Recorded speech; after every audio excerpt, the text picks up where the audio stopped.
der Livestream der Nürburgring Langstrecken-Serie. Präsentiert von Falkenreifen. Herzlich willkommen zur ADAC Ravenol Nürburgring Langstrecken-Serie. Welcome to the Nürburgring for the NLS, the Nürburgring Langstrecken Series. Und jetzt ist das Rennen freigegeben. The red lights are out now. Viele Zuschauer unterwegs. I would think that's very, very close. Jetzt kommt er ran, zieht sich ran.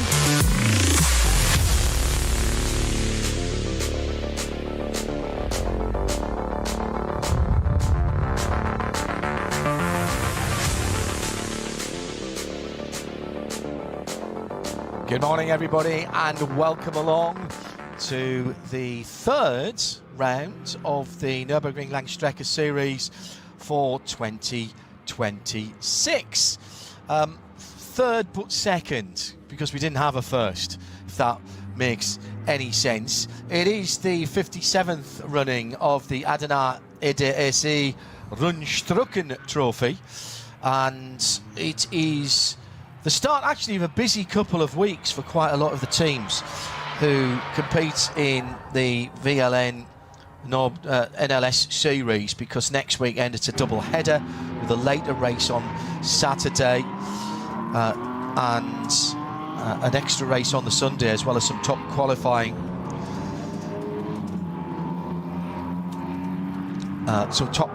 practice as well. In the Ford Global Broadcast Centre, I'm John Hindhoff. To my right is Peter Kate, who will be on the grid next Saturday at this time. Actually, not at this time, a few hours later, getting ready for what I have to say has become your traditional run out at the Nürburgring 24 hours for the ADAC 24-hour race. And now that we're on air and we've got the full English language global audience with us, then you can make an announcement about next weekend, can't you? Good morning, first of all. Hey, good morning, John. Nice to be back with you here in the studio.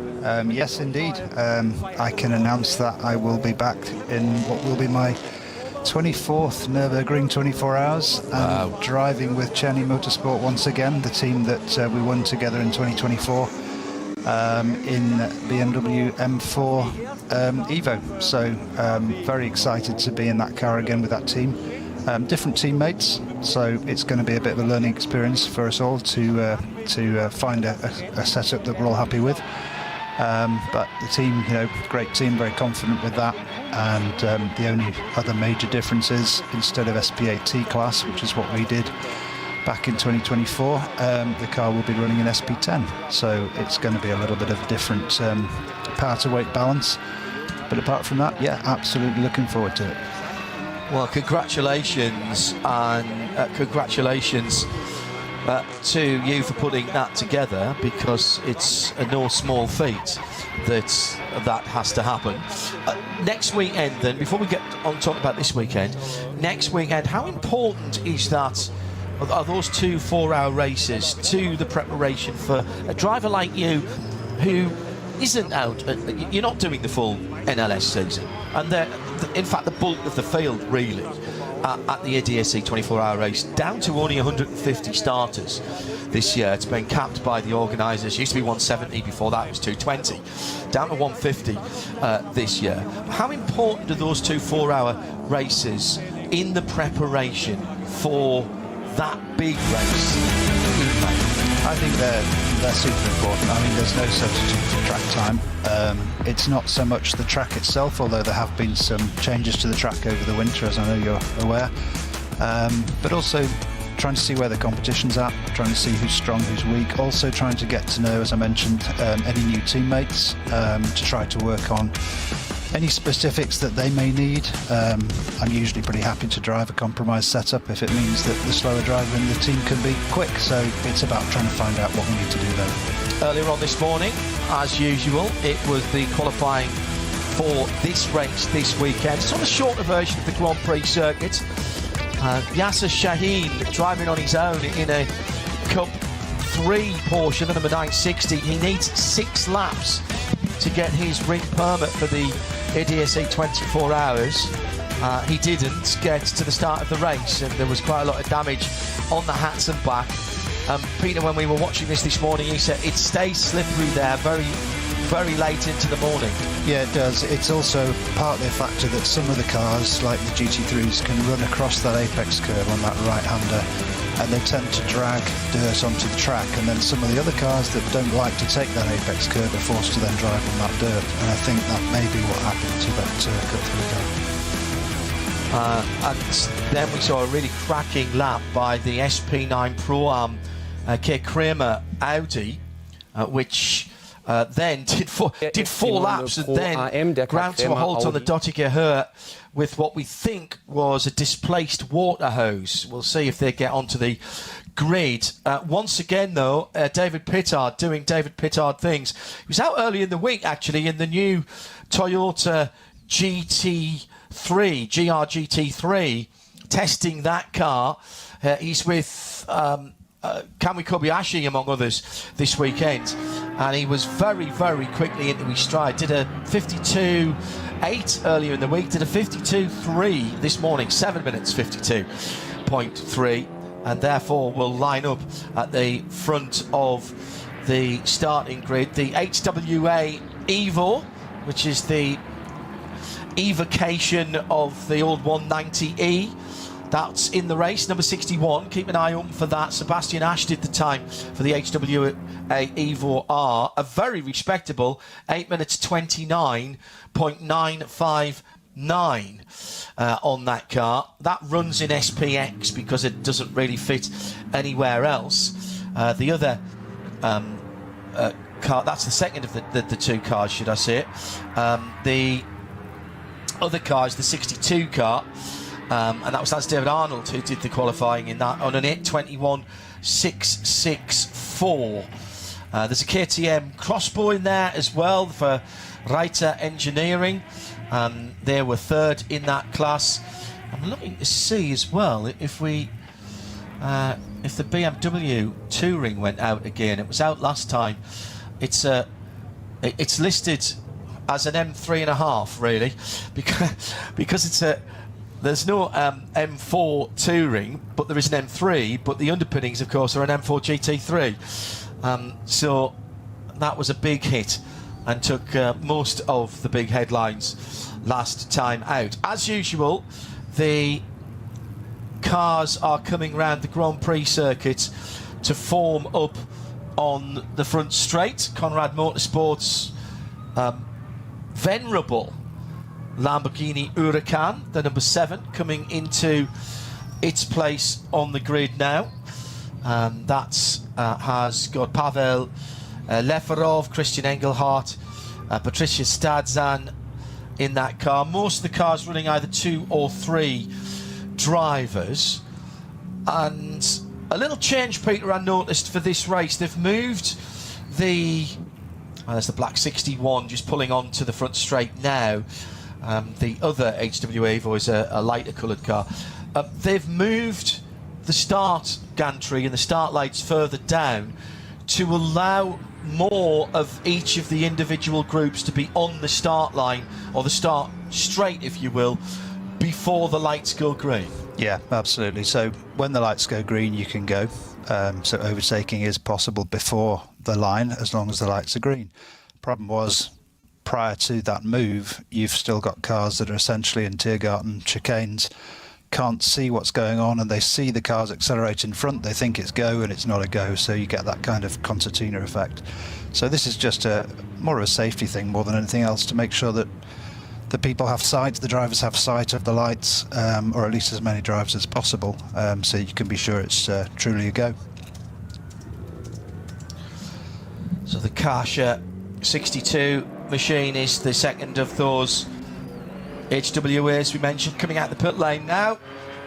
The very easily recognisable 911. And that is the Grello car, neither green nor yellow, so it is Grello. Qualifying, other than that top time from David Pittard, he got that in early, and when Yasser Shaheen went into the wall hard, drivers left at the Hashton back. They didn't red flag it, as is the warranty. You might wonder why.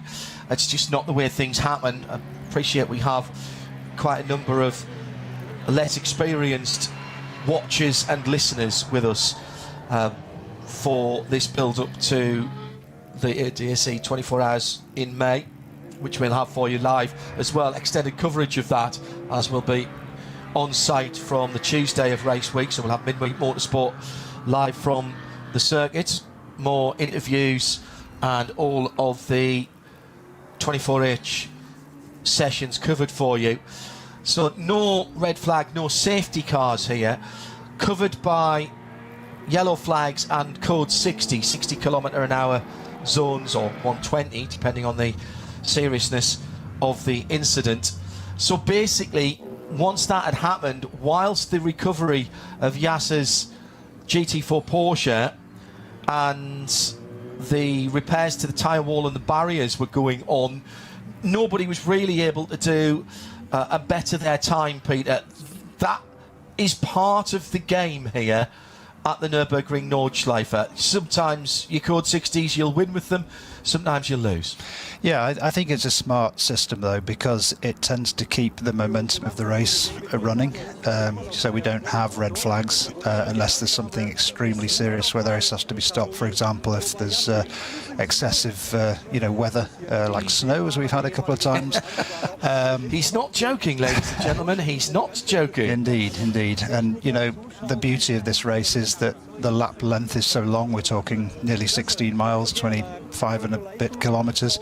And if you end up on the wrong side of the circuit when it starts to snow, you just have to deal with it, until they decide to throw a flag. But to your point, the code 60s, the 120s, they're designed to handle incidents, localised incidents, without disturbing, as I said, the momentum of the race. So yes, you'll have slow zones, if you will, through those code 60s where everybody has to reduce speed, no overtaking, and then you'll emerge from that and you'll be back to full speed racing for the rest of the lap, which is obviously, a lot of miles.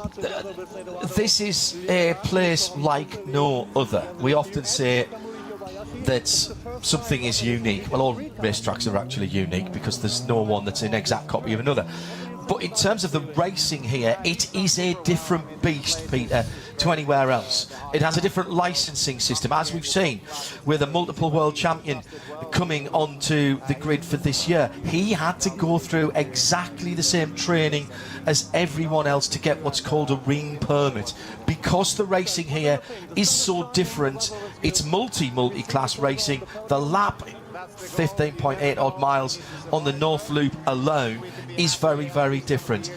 And safety is taken extremely seriously here, and it's not just the safety, it's about instilling respect to all the drivers, to the safety features. Absolutely right, John. In fact, I was very pleased that the permit process this year added a new module involving respect between drivers, because it was getting to the point where some of the quicker classes were not accommodating, let's just say, the limitations of the slower cars mid-corner and expecting them to be able to dive out the way, and that doesn't happen. So the kind of speed differential you can have between a GT3 and some of the slower cars, can be extreme. And obviously the car behind, the closing car, has a much better view than the car in front who's just using mirrors.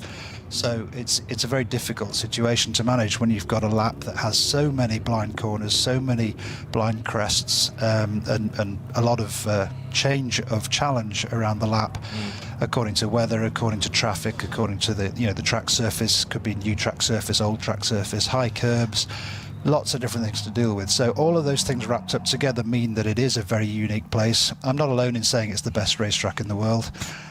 Is there a perfect lap round here, Peter?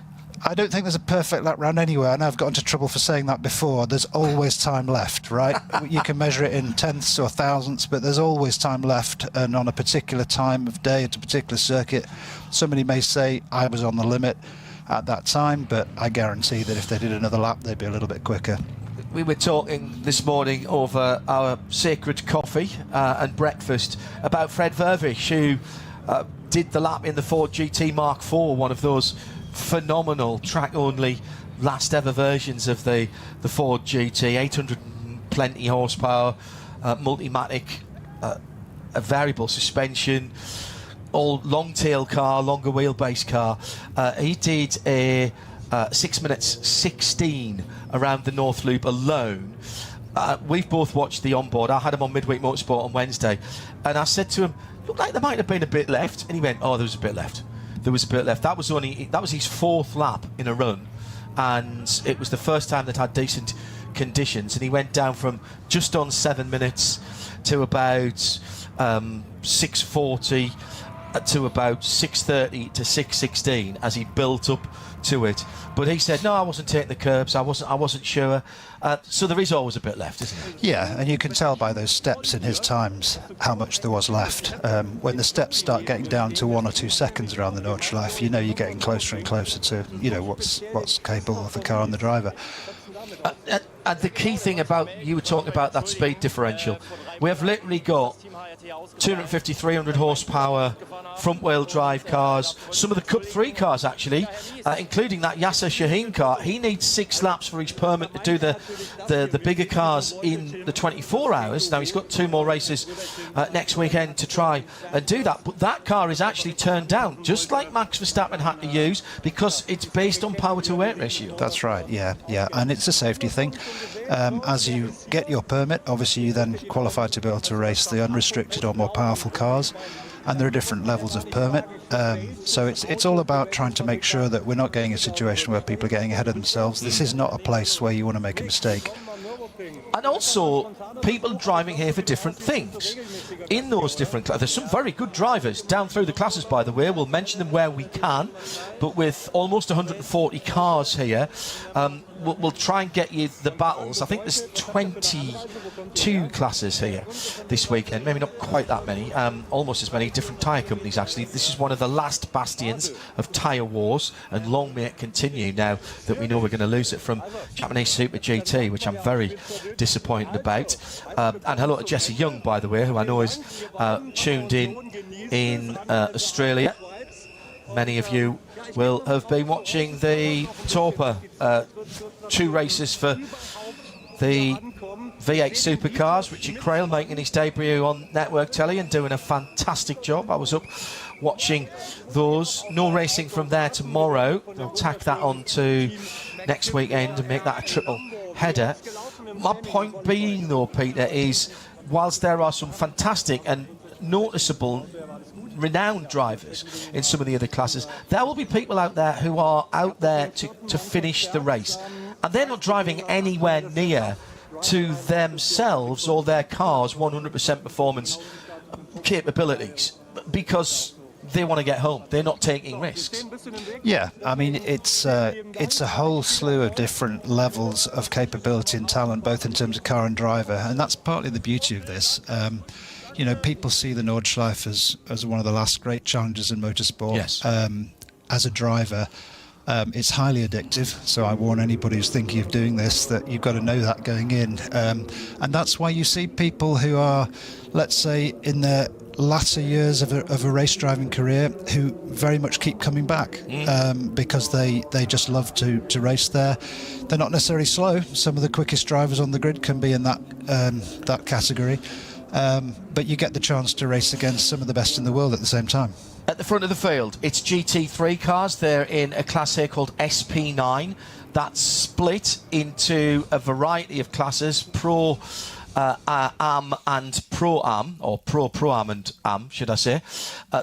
The cars are the same, and the balance of performance, the performance potential, if you have an Audi in Pro Am or an Audi in Am, the potential performance of that Audi is the same. The difference is in the driving talent, and there's various rules which I don't really feel the need to go into at the moment, other than to say that when the pros are in those cars this weekend, next weekend, and again in May at the ADAC 24 hours, then those cars will be battling, whether it's a Pro Am or an Am, those cars will be battling with the pro cars. So those are GT3 global formula. At the front of the field, we've got that KCMG, the team from Hong Kong, with the Mercedes-AMG. AMG not won the big race here since 2016, but this year the car looks good. Max Verstappen has chosen well with Winward Racing and AMG. They do seem to have a better balance of performance and a better opportunity to run at the front of the field. Sherbert Motorsport on the outside of the front row with the BMW M4 GT3. That's one of the Evo cars, and Sherbert know their way around here. Kay Kramer, as we mentioned, with the Audi. That's the best of the Pro-Am cars. That will be on row number 2. That's the number 33 car. With another BMW Gamotta Racing. That's another Pro-Am car in 4th position. So effectively, that's the Pro-Am front row. Then another Pro car. That's the Conrad Lamborghini, the number 7 car with the almost Miami blue Leighton House colours is Franz Conrad's chosen hue. And along that's on the inside of row 3. On the outside is the SP9 AM. That's the first of the SP9 AMs. It's the number 5 car, and another team who know what they're doing. This is a 911 GT3R. Porsche, of course, latest iteration. Falcon Motorsport with Klaus Bachler doing the time is next on the grid. Absolutely fantastic looking sharp end of the grid, Peter, and what we know is that this opening lap, whilst it won't necessarily win the race, you can find yourself having to play catch up from this. Yeah, you can. It's interesting. The gaps that you can see at the front of the field in those qualifying times are a little bit larger than you'd normally see because of that accident and slow zone that we saw. But more representative is, sort of 5th downwards to sort of 15th. You see that they're separated by just a couple of seconds. So I expect these first laps are going to be intense. You've got a real mix of talent and capability. It's always fascinating to see who gets the first stint in these cars, particularly if you've got a Pro-Am situation. It's always good advice to put the guy who set the quick lap in the car first, because then that person's not going to be struggling, with a lot of overtaking going on. But you never know. It may be a deal that, the AM driver wants to start the race. We'll see. The good thing about what we've seen here is that the conditions are broadly similar to those in which they qualified, an hour and a bit ago. Now, obviously, the sun has been on the track. It's 20 minutes before noon, Central European summertime. If you are just joining us, welcome along to NLS 3. This is the 57th running of the Adenauer ADAC Rundstrecken-Trophy. Lovely here how this works. VLN are still the overarching organisers of the Nürburgring long distance series, if you will, Langstrecken series, long track series. But different clubs from around Germany are effectively organising the individual rounds, and it's an earner for them. It brings money into the coffers, and I love the way this is all run under the auspices of the German Motorsport Authority, of course, ADAC, and they will have the title sponsorship to the 24-hour series. Now, the 24-hour race, excuse me. Now, that race is not a part of this series. We do have a quote-unquote qualifying weekend, and not to confuse you that much, next weekend, Saturday and Sunday, Saturday late afternoon into the darkness, and Sunday a little bit closer to normal time. Peter will be driving in that, so we can't have him in the Ford Racing Global Broadcast Centre. But those are 2 NLS Championship races, but also kind of help set certain parameters for the N24 as well. Again, I don't feel the need to go into total detail at the moment, but it's a good idea to be there. Things like top qualifying for the cars at the front, which is basically a version of almost single car qualifying. Very, very spectacular. That will be next Sunday, a week tomorrow. And if you watch nothing else over the weekend, watch that, because it is an unusual opportunity for the top drivers in the GT3 car, the SP9 cars at the front of the field, to get a clear lap on relatively low fuel and new tyres to really have a go at the track. Now, we're using the shorter version of the track today, with the shorter version, the sprint version, as it's called, of the Grand Prix circuit. That will be in operation next weekend as well for the 2 races. We'll go at the full Grand Prix circuit when we get back in May. You'd love to have a clear lap in a GT3 car around here, Peter, wouldn't you? In any car. I mean, I've had a few where you can't believe that you're not meeting too much traffic. It normally happens in the early hours of the morning when things have calmed down a little bit on a 24-hour race. And the track is just exquisite at that point. You've got the sun coming up, you've got some dew to deal with on the track, maybe a little bit of fog patches, but it's just bliss. It really is. David Pittard is installed behind the wheel of the KCMG AMG. Kami Kobayashi part of that squad as well. Some very well-informed rumour about what that team might be doing in the future, and it involves Toyota and their new GR GT3 and here at the circuit as well.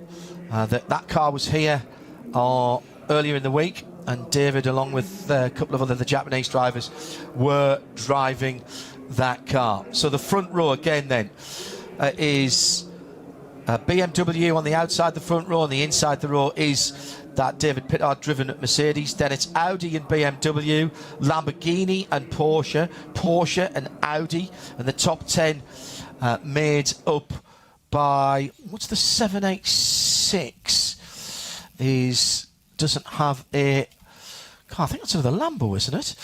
The 786. For some reason, that doesn't have a car name on my list in front of me. And on the outside of row 5, anyway, in 10th position, is another Audi. Then it's Audi, Porsche, Aston Martin. The first one is the Dumari 37 car. Then another Mercedes. 786 is a Lamborghini. I thought it was. I don't even pretend to say that I've memorised 135 cars, but that one stuck in my head. And again, if you're new, yes, we do a formation lap of the whole circuit. Is it of use? I don't know. It's of limited use, I suppose, Peter. On a dry day like this, as the green flag flies and the Porsche safety car takes off, the first of 3 groups, round about 50 cars or thereabouts in each group, pretty much as they have qualified. If someone was a big outlier, they can be moved either, well, certainly forward in groups at the. So if a GT3 car was way down, they might move that up to the back of the first 50. How important or not is this formation lap? It is important in the sense that the usual things that we'd want to be doing on an out lap, apart from basic checks and making sure everything's warmed up nicely, is tyre temperature, tyre and brake temperature. You've got a long straight just before the start, and it's really important to have got a lot of temperature in before you're then slowed into that grid formation on that long straight. Now, news from our German colleagues that the 33 Audi ist nicht auf dem Grid, so that overheating and the steam we saw on its qualifying run, where only 4 laps were completed, as it has, I'm afraid, done for the K. Kramer Audi, which was a shame. That was the lead Pro-Am car, and in 3rd position overall, in part due to that issue where we had the code 60s out. So that was Tobias Vasquez Garcia, Fidel Lieb and Michele Di Martino, the 3 drivers in that car. So sorry to say that we've lost an Audi before it even got going. So it is David Pittard, Marco Wittmann in the first 2 cars. Following in behind then is Moritz Krantz in the number 23. I'm getting through some of the drivers through now. Christian Engelhardt starts the Conrad Motorsport number 7. In the number 5 car, Dan Arrow, the very quick young Dutchman who's really making a name for himself very quickly. Klaus Bachler in the 44, that's one of the Falcon Porsches, classic livery on that. Then next up in the number 75, that is Dominic Fugel. The 786 is Thomas Mutsch. Pierre Kaffer is in The number 9, he'll be a fast starter. He always is. That's the Audi of Jutta Racing. And the number 19, let me see, where's that one? Well, that's one of the coronels in that. And Can Güven, the Turkish driver, will start Grelor, the number 911. He's got Matt Campbell with him in that car this weekend. I was talking to John DeGeese of Sports Car 365 on a double stint catch-up on Midweek Motorsport on Wednesday, wondering what Matt Campbell was doing. We knew and we expected him to be here this weekend, and indeed he is, but his future at Porsche, even for the rest of this season, still with at least a question mark around it. So now the second and third groups are all getting underway, and there'll be a decent gap between them here, Peter, so that you can go at your own pace. But even with that, the GT3 cars will catch the back of Group 3 when they're still on, when the back of Group 3, are still on their first flying lap. Yeah, so again, it comes back to a safety thing. When you've got so many cars, they split the start groups into those 3 with a 3-minute gap in between. And the thing that's slightly confusing if you're just watching a race from timing screen point of view is that 3-minute gap gets eradicated from the timesheet after their first lap. So obviously it wouldn't be fair if they carried that 3 minutes, or in the case of the second group, 2 times 3 minutes penalty versus the front runners. So that goes away, and then you see the real race order. So, you know, after one lap, after all the cars have passed the start finishing line after one lap, that's when you see the real race order. At RSL_studio, if you'd like to get in touch with either Peter or myself, we've got it up on the screens in front of us. It's just after 11:45, coming up to 13 minutes to noon Central European summertime. It's NLS 3, part of the Ravenel Nürburgring Langstrecken Series, and we're on the formation lap. What are you doing at the moment, Peter? You're talking to the pits? Are you letting them know? You've already checked your radio, I presume, but even again, it's worth doing as the third group's just getting underway now. Yeah, the main thing, as I mentioned, is tyre and brakes. You know, things like radio checks, all of that. You know, make sure all your systems are working. You know, we have luxury of things like air conditioning now and water and things, you know, never used to have that, right? You check all that in the pit lane. So really it's just a question, bring things up to temperature nicely.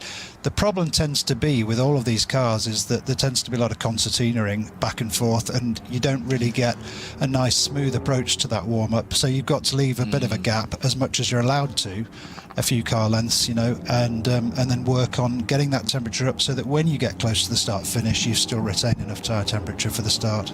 Something that is relatively new, just around the first corner, the first right-hander, and we're using the longer part of the first corner. To the right-hand side, you will see a lane, or there is a lane that is dotted lines, and that effectively is a penalty loop.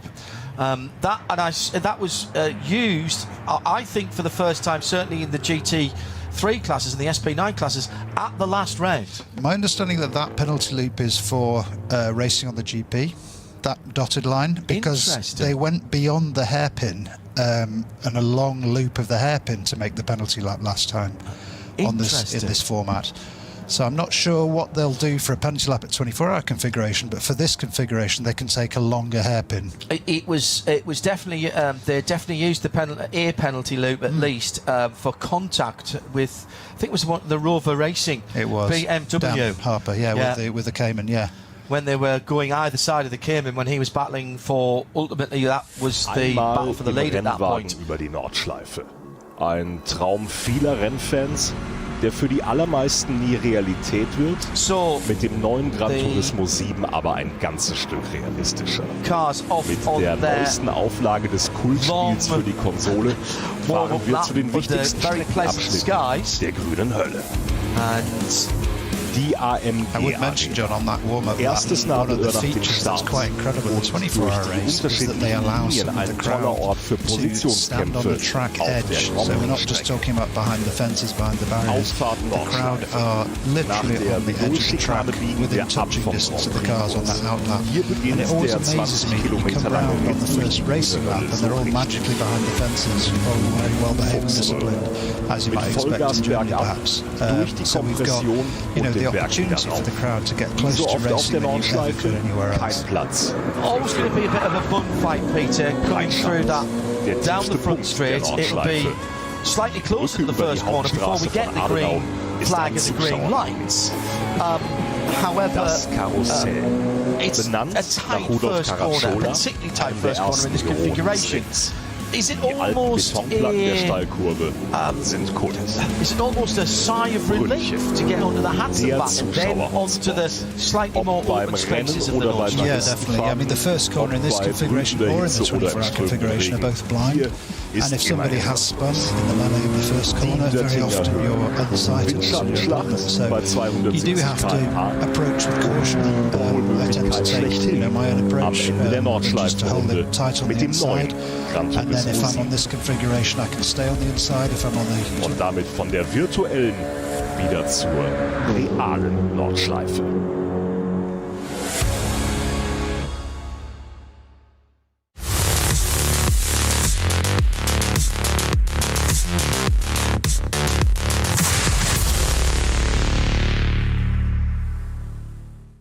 This place leaves no room for error. No escape.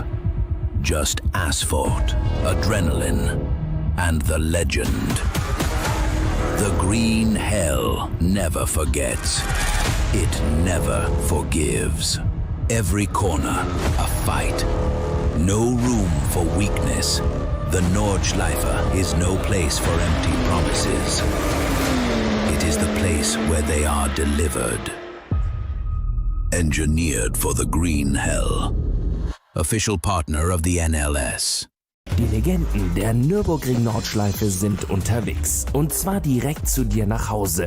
Dank CK Model Cars sicherst du dir deine exklusive Erinnerung an den Besuch an der Rennstrecke. Unzählige Modelle findest du auf ckmodelcars.de oder im Shop direkt in Adenauer.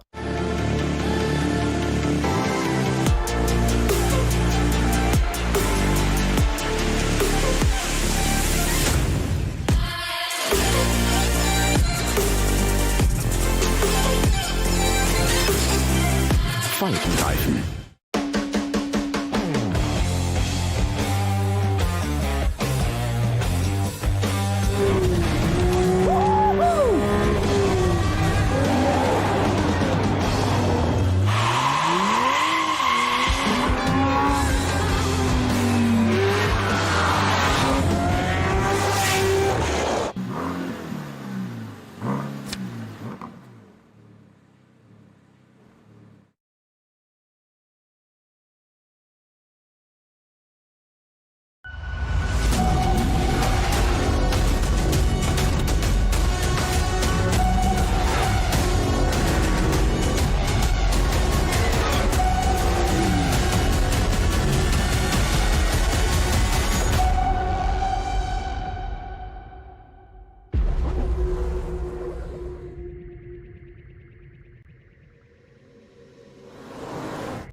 Liebe Fans, Lovely Fans, besucht uns auf unseren Social Media Kanälen, follow us auf Facebook, Instagram, YouTube und TikTok. Willkommen bei der NLS.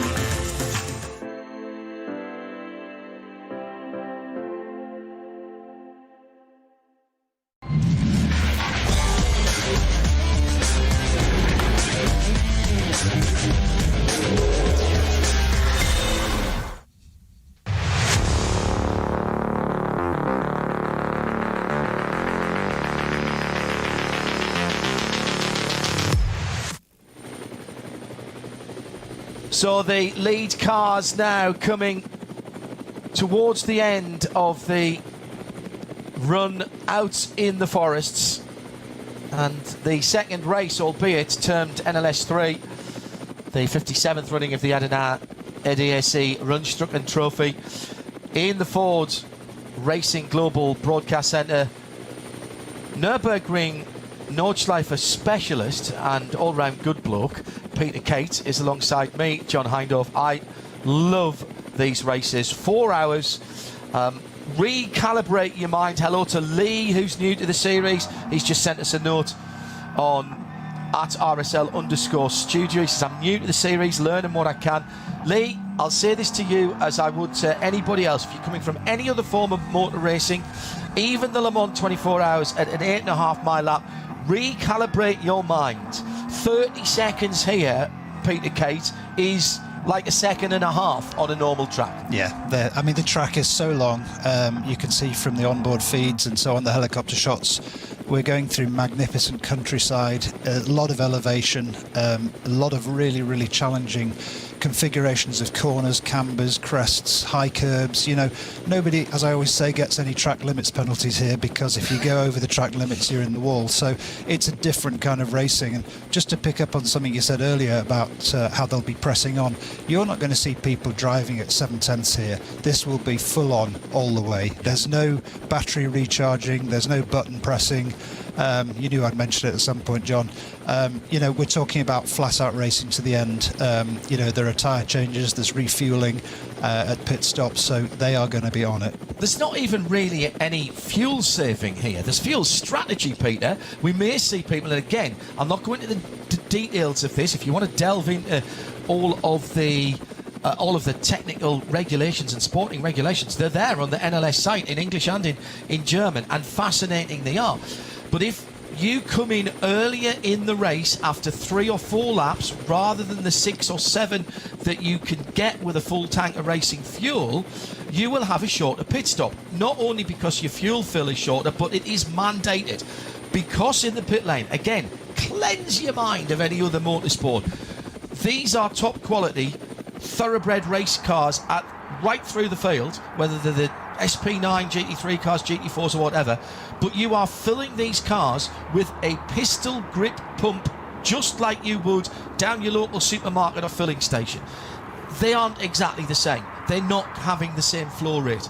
So that's one reason that we have a mandatory pit stop. It's also for safety reasons in what is a very, very busy pit lane with sometimes 3 or 4 or 5 or 6 or 7 cars to one pit. Yes, 6 or 7 cars to a pit. So cleanse your mind of all of the motorsport here, Peter, for those who are watching for the first time. Hello to Tim Jackson, by the way.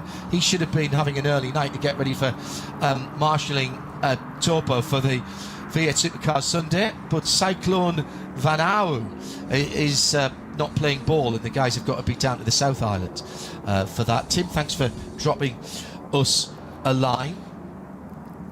It is just something completely different. Lovely to see the sunshine, lovely to see the cars warming their variety of tyres at the front of the field, and we are getting ready to go green. The 2 HWAs, by the way, is that's David Arnold and Sebastian Ash starting the 62 and 61. Yeah, you can see they're coming down the main straight here. The Dottinghurst straight is about 2 kilometres. Fantastic opportunity for slipstreaming and a pass into the twists of Tiergarten at the end of the straight. They're now going to be warming up those tyres. They're going to be having to assemble into grid formation just as they approach those last twists at the end of the straight, which means that tyre warming has to be done by then, and the brakes have got to be up to temperature because the first brake is a big brake. How much in percentage terms are you to full tyre temperature as you go across the line? I mean, you do your best, but it's never full. It's never full. So you've just got to get them somewhere in the window and then make sure, obviously, a little caution into the first corner, partly because you can't quite see what's around the corner, as I mentioned earlier, but also they won't be up to full temperature at this point, especially because, look, they're having to slow down now to a very pedestrian pace as they're forming up into the grid formation. Tyre temperature's dropping away as we speak, especially because the temperature's there. The ambient temperature is not that high today. It's only about 15 degrees. Still, we've seen it a darn sight worse at various times down through the years, and indeed NLS1 didn't happen, although the snow and the wet had pretty much disappeared. The tyre companies were not happy that they could run their tyres in the cold tarmac conditions. 4 hours on the clock. The 57th running of the Adenauer ADAC Rundstrecken-Trophy is about to get underway with a new vicinity, a new position for the start lights, which are red at the moment, much further down the start-finish straight, actually over the top of the brow now, down towards and under the BMW bridge. It's BMW on the outside in the classic Yokohama colours, David Pittard on the inside with the AMG from KCMG in their red, in their blue, black and white colours. A huge send down the outside by one of the Porsches is going to end up way on the grass, and that's not going to make a difference. But here comes Klaus Bachler in the teal blue and dark blue Falcon car as he pushes his way through there. Pierre Caffer in the Audi just a little bit more circumspect towards the bottom end of the top 10, and Grello caught right in amongst it as well. The other bright yellow car in there is the 786 Thomas Much driven Lamborghini. Lamborghinis have both held their lines pretty well. Thorsten Kranz in the white BMW in that third position there. It is for Thorsten. Remember, no number 33 on the grid. That K. Kramer Audi threw a water hose after it had qualified in third position, just coming down the Dottinger on its fourth lap. And that car has been withdrawn. Pretty clean opening stanza. Yeah, and for those of you looking at the TV feed, you'll see this is the Grand Prix track, the F1 track, but we are just about to see the difference between this and the Nordschleife as the cars now turn left onto the top of the Nordschleife, the Sabine Schmitz curve down into Hatzenbach. You'll notice the track gets incredibly narrow. Curbs get higher, trees start leaning over the track. You know, we're back into the classic Eifel Mountain type environment of the Nordschleife. This track, built in the late 1920s, up in 1927, as an antidote for road racing. Road racing was getting a bit too dangerous, the cars were getting too fast, and farm animals were getting killed. Yeah, and screaming past people's front doors at 120 miles an hour. And so, as a bit of a work project, bringing some money into the region as well, the Nürburgring Nordschleife was constructed as a race and test area. And indeed, just before the Caracciola Carousel, the test hill that goes up to the top of Hoacht effectively is still visible. And if you go there, you can see that and drive round on your tourist laps. Second set of cars getting underway. WNS Motorsport, SRS Zorg Rennsport at the sharp end of that, with Schmickler as well, the 950. Reminder for those of you watching down under that Yasser Shaheen was supposed to be driving the number 960 Schmickler car to get his laps in for his permit. He went off on his outlap at the Hatzenbach in qualifying, and I have not seen that car on the grid. It's the 960, so we'll check that for you as they all come through. Front end of this grid, a lot of Cup 3, that's effectively GT4 Caymans and GT4 BMWs, etc. are in there. There's a TCR, a couple of TCR cars in there as well, RS3 Audi I just noticed going through, and some SP4Ts, and already somebody going very, very wide at the top end of the Grand Prix circuit in one of the Golfs, I think that is. Threw up a lot of dust there.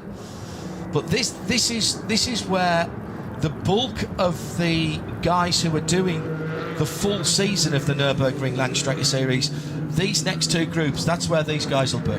Yeah, indeed. And these kind of one-make series like the Cup 3 Cayman class that you can see leading this group, this is also where the next generation of GT3 SP9 drivers will come from. A lot of them are young pros who are cutting their teeth on this kind of endurance racing, having come from a variety of backgrounds. And you'll really see no quarter given between those guys. I raced in this class last year, a couple of years before that as well, and I can tell you it's full on. It's full on. There's no percentage driving there. So now the third and final group, are coming to the line, which will take us from position number 96 down to 130, whatever it was. And as they come across the line, their red lights will go to green. And again, they'll all be on the start finish. One or two little sneaky looks out. Have they gone green yet? No, they haven't. Now they have. And one of the Cupras pulling out down to the right-hand side. Their driver's left. And it'll be 3 wide into the heavy braking area. Golf on the inside. Porsche in the middle. And Cupra around the outside. And they've miraculously all managed to get through. A lot of BMWs of varying vintages in these two classes, or these two groups that we've mentioned. We have also actually, we haven't seen that yet, we've got one of the B-Spec Cupras, a couple of the B-Spec Cupras actually in this group, including the number 519 car, the all-white car. We haven't mentioned we've got the Z3 back as well this weekend, although I'm told that they are just homologating tyres and they might only do the requisite 8 laps to get that car, or at least to get the tyres on that car homologated. We haven't seen that BMW for a very long time here. It's the SP9 entry, and when it crossed the line it was in 35th position. And René de Boer, good morning René. He says he spoke to Hein Koopman, who owns the car and runs it with the team. They'll do 2 hours if everything goes to plan on that BMW. Good to see it back, one of the more popular cars back in the day, fan favourite. Hello to Arnage Rob, looks like a lovely day on the Nordschleife it is. Interested to see how the HWA Evos go. Will they get in the SP9 pack? I'm not sure where the BOP sits for those, to be honest, because obviously that's a bit of a wild card, although it's an SPX car. And how long before Grello gets to the front? Well, with Matt Campbell to come in that car and Chan Guven driving it at the moment, my suspicion is it won't be that long. So a pretty clean start from all of the grids, Peter, and that's good news. It got hectic down into turn 1. There might have been a little bit of a touch there between Wittmann and the black and red BMW and the other BMW, the white Total Energy car, going through turn 1. So a bit of BMW on BMW action, the Yokohama car and the Total Energies car. Yeah, you really don't want to be on the on the outside or in the middle, if that makes sense. The inside of that first corner is the safest place to be, and that helicopter shot was a great example of the cars on the outside appear to have the advantage in the early part of the turn, but then just get squeezed out onto the dirt. If you're in the middle, if you're sandwiched between the two, generally it doesn't end well for your wing mirrors. So it's usually a good idea to stick right. It's a long race. 4 hours is a long race. It's not going to be won or lost on the first corner.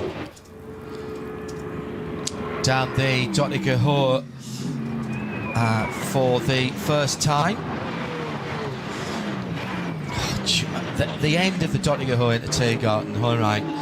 These guys are on the throttle so long, they're actually coming back up the hill before they even think about lifting off, Peter. That actually, as much as anything else on this circuit, which is a circuit of superlatives, that actually scrambles my brain the most. It does, and the thing is, you mentioned multi-class racing earlier, and that's one location where there's an enormous difference.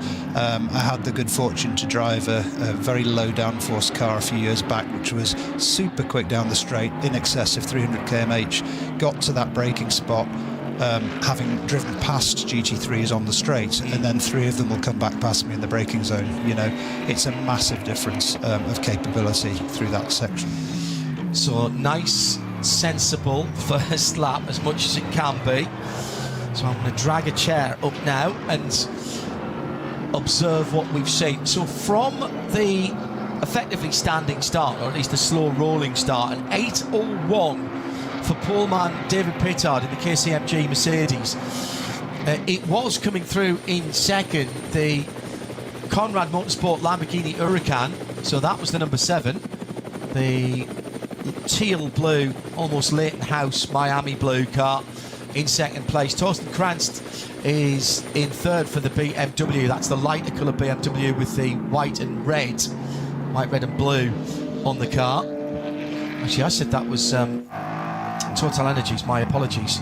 Very similar coloured car, not their main sponsor. Then it is the Schubert Motorsport Yokohama BMW, Marco Wittmann behind the wheel of the 77. Dan Arrow for Black Falcon is the best of the SP9 AM cars in 5th. Another car that is very easily spotted. So Torsten Krantz then with, is it Torsten or is it Morris? Sorry, I've now second guessed myself on that, the 23 car. It is Moritz, my apologies. Moritz Krantz behind the wheel of that BMW. I thought I'd heard myself say Moritz early on. 4 hours, Peter. You said it's flat out, but how long before you decide not to sit in a line of 3 cars like second, third, and fourth are at the moment? Are you waiting for someone else to make a mistake? Or are you gonna try and push someone in on this thing? Yeah, it's tricky, John, because you've got that long straight towards the end of the circuit.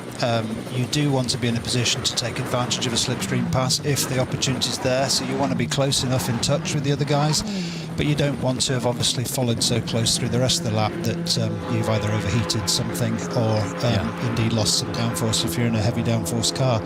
I think it was really interesting to listen to the dialogue after the last NLS race with Max Verstappen, apparently having found some trick to pass through those twisty sections relatively close to the cars in front. I heard Danny Juncadella talking about this amazing secret that he discovered, Max had discovered, and I spent a lot of time looking at Max's onboards, what I think that was all about, and this is just my opinion, of course, without any specific data.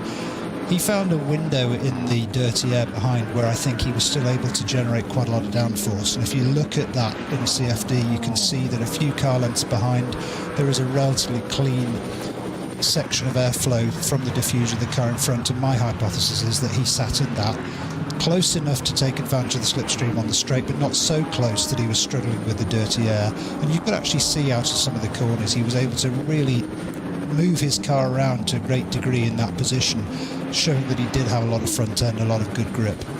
We said there's no real fuel saving here, because saving a full lap of fuel, particularly in these shorter races, is nigh on impossible. Now, in the middle of the night, in the 24th, there's a lot of code 60s or slow zones, different matter. But what you do have to manage here is your tyres.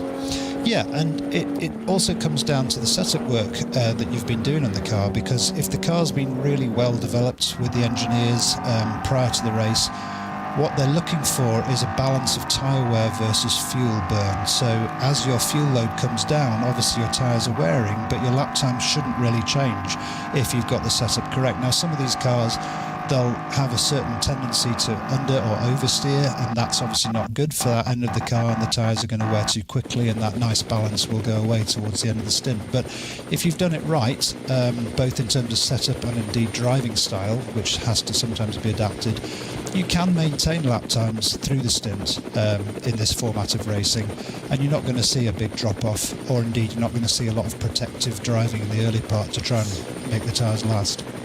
And the cars at the front of the field, actually, even the SP10 cars, the GT4 cars, yellow flags out at the...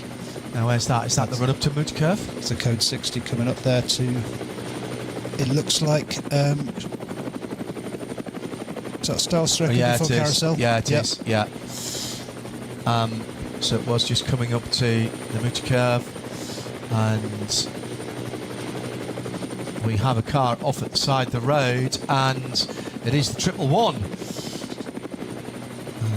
Just before that, we were watching the Cup 3 Pro class cars having a good battle as well. 111, by the way, at the side of the road. So that's a very short outing. That would probably have been on their opening lap. That's the Team GS competition. Eugene Becker and Jonas Spütgen behind the wheel of those cars. Meantime, Moritz Krantz still has his rear view mirror full of Yokohama BMW. So this is the number 23, that white, blue and red car. Stop and go penalty assessed for the Audi number 19. This is the Van Rooyen, Coronel and Koolhaas machine. We haven't been told what that is for, so if we see that number 19 having come into the pits, at least we know that it wasn't a scheduled stop. I think, John, there was excessive gap in front of that car when they were 4 men down the grid on the start line, and I think he got a flyer on the cars ahead because of that gap, so he was perhaps penalised for that, but that's just something I saw briefly. We'll wait for confirmation. Yeah, and you were correct. That was at Stahlstrecke for the 111, technical problem for the 111. I think we've worked that one out. We'll get more information. Our German colleagues work the pit lane very well indeed, and if you go onto the Langstrecken Series site, there's a live ticker as well. Now that is in German, but of course if you use a translation app. Oh, and another BMW going slowly, this time on the Dottige Höhe, and staying across the driver's right. That's insanely quick there. That's where you come on now to do the tourist laps, the tourist fahren. Pay your money, go on round. I think it used to be 4 for about €32 when I first started doing it. I think it's more than that for a single lap now.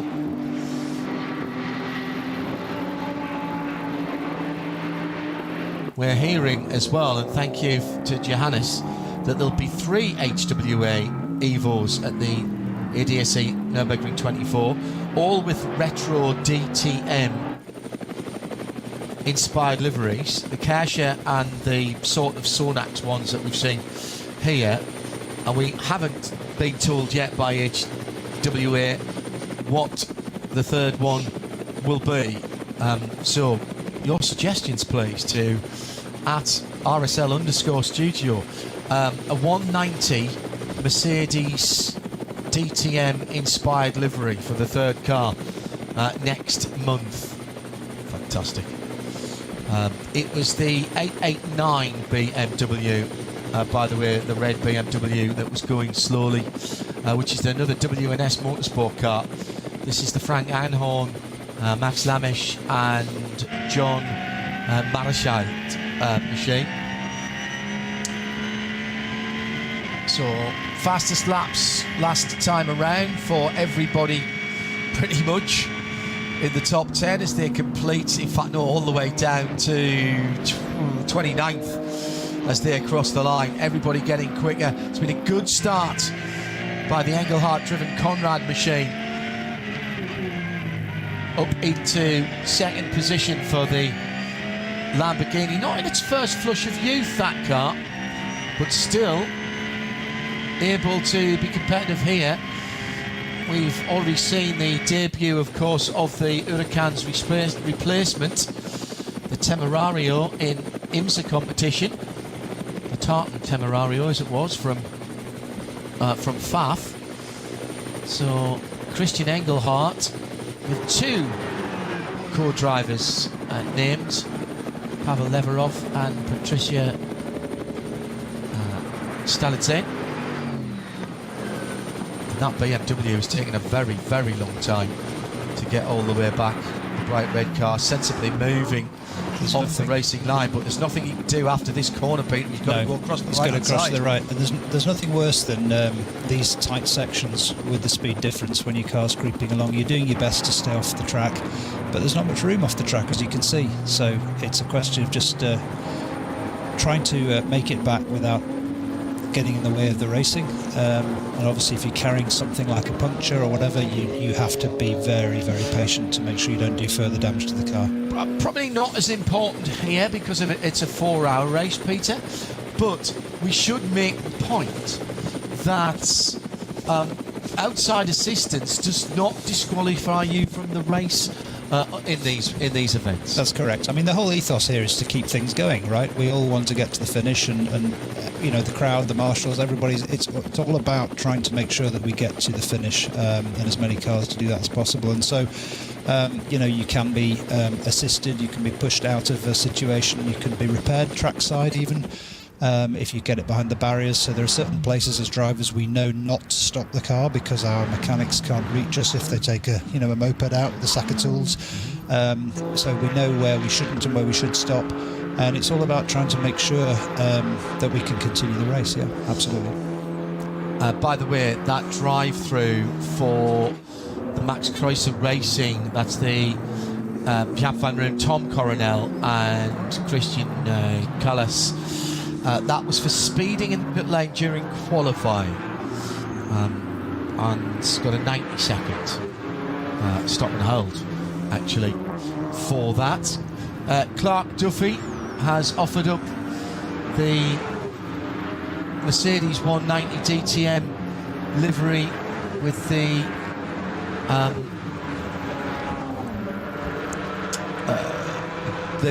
green and gold beer livery. Basically, probably the best thing for me to say about that. Any more, please? Into the pit lane. Now, this is a very early stop, and that can't surely. This is the Z4. That can't. The Z3, excuse me. That we were talking about earlier on. I can't say that this is a scheduled stop. As I say, they're looking to homologate the size and construction of the Pirelli tyres that they run on. I mentioned sort of almost in passing as we were getting ready to start, Peter, that this is an open, for most of the classes, this is an open tyre formula, and for certainly the class at the front of the field, and we normally have 10 or a dozen for the 24-hour race. One of the few big international races now that has still got an open tyre formula at series. Yeah, absolutely. And I agree with your comment earlier that it's a shame when series go to one tyre manufacturer. I mean, it takes away one big element that mixes up the racing, particularly here, because here we have such massive weather changes. You have full wet monsoon type weather all the way through to light rain to very, very cold conditions, or even super hot conditions. And the tyre manufacturers sometimes are very, very advantaged in certain conditions, but disadvantaged in others, and that's what really mixes up the racing here. Fantastic pass in traffic as Klaus Bachler unusually was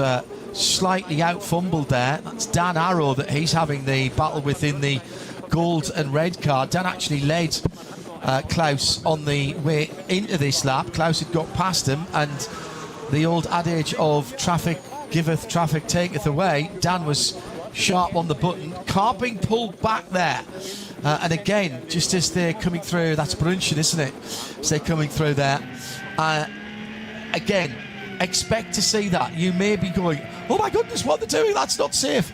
It is done here. It is covered under white flags, and the drivers are expected to be respectful. Now, we mentioned about this permit process. Again, if you're new, everyone has to have a permit. Doesn't matter whether you've got a super license, an international FIA license, you still have to come through the permit process. And the key thing about that, and it has happened in events before, if you do not abide by the rules, you can get penalty points on your permit. And indeed, even within an event, Peter, your permit can be revoked. Yes, indeed. And it's obviously related to the seriousness of the penalty, or whether or not you have multiple penalties, which ultimately, just like on a road license, can result in a ban. I think it's the right approach. You know, this circuit is dangerous, as motor racing circuits tend to be, but this one has particular challenges that require a particular permit process, and we all, every year, even if we have a permit, we all as drivers undergo an online test to make sure that all of the regulations that are specific to this circuit are understood by us. And there is at the end of that test, there is an examination. You have a certain number of attempts to pass it, and if you don't pass it, you won't be racing. Simple as that. Two BMWs got very, very close again as they're battling. That's the Moritz Kranz and Marco Wittmann cars. They're battling for third and fourth on the overall. And then we've got a couple of Porsches behind them just coming through to the end of the lap. Oh, Dan Arrow just taking a little bit too much curb on the middle part of the Tiergarten. Is that an opportunity for the Falcon car and Klaus Bachler to drag up behind them? There's traffic ahead of them as well now. They're well inside the third group of cars. Dan Arrow very decisive down the inside in that number 5 machine. Lovely colour scheme on that car.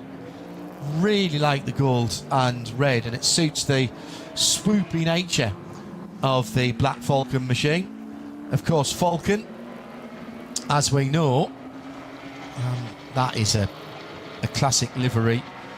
It's almost ubiquitous with the Nürburgring, isn't it? Absolutely, and I'm so pleased to see that they're going to keep that, despite the fact that it's all part of Dunlop, or Dunlop are part of that now. As things change in business, their Falcon, as far as I'm aware, will run a Falcon car at the 24 and a Dunlop livery car. There's some classic Dunlop. I think the Dunlop 962, when you think about Porsches with the white rims, the white aero rims. So there's some great liveries out there. Yokohama, another tyre company. We mentioned 3 tyre companies there. We've got Pirelli, we've got Michelin. Incredible proving ground for technology here, Peter. Definitely. And, you know, even outside the racing, if you turn up at the Nordschleife on a weekday that isn't a public driving day, you'll see testing going on. Round the outside by Marco Wittmann, going through the hat to back out of it because of the VW Golf that was right in front of them. My goodness, that was a very, very impressive move. And they just about kept themselves apart there. Rubbings Racing, right? You used to call it swapping paint now. I suppose it's just transferring vinyl now, isn't it? Absolutely. Really? And that's allowed the 2 battling Porsches to close right up. And again, that 3, 4, 5 seconds that was the gap between the 2 BMWs has come down to 0, effectively. And what a great opportunity for the 2 Porsches now to get about that Yokohama BMW. Marco Wittmann, Dan Arrow leading the charge in SP9 AM. Thomas Much, by the way, for the Renazzo Motorsport Lamborghini. That's the 786 car that we mentioned, the bright yellow car. He's in 9th. And that is... A lot of traffic here coming up. There's going to be some opportunities. Audi being pushed back into the pit lane, I think it is. Into the garage, yes it is. Now, is that the Dupre car? I think it might be. Now, they're on Goodyear, another tyre manufacturers. Let's see if we can find where that car is. Well, it's not the Asbest Cupra. It is, yeah, it's the 480 Audi S3. This is virtually straight stock car until they got some stickers on it the other year. It's a family-run tuning business, and they enter the 24 hours as well. And it's they actually got moved classes because it was they'd done too good a job, actually.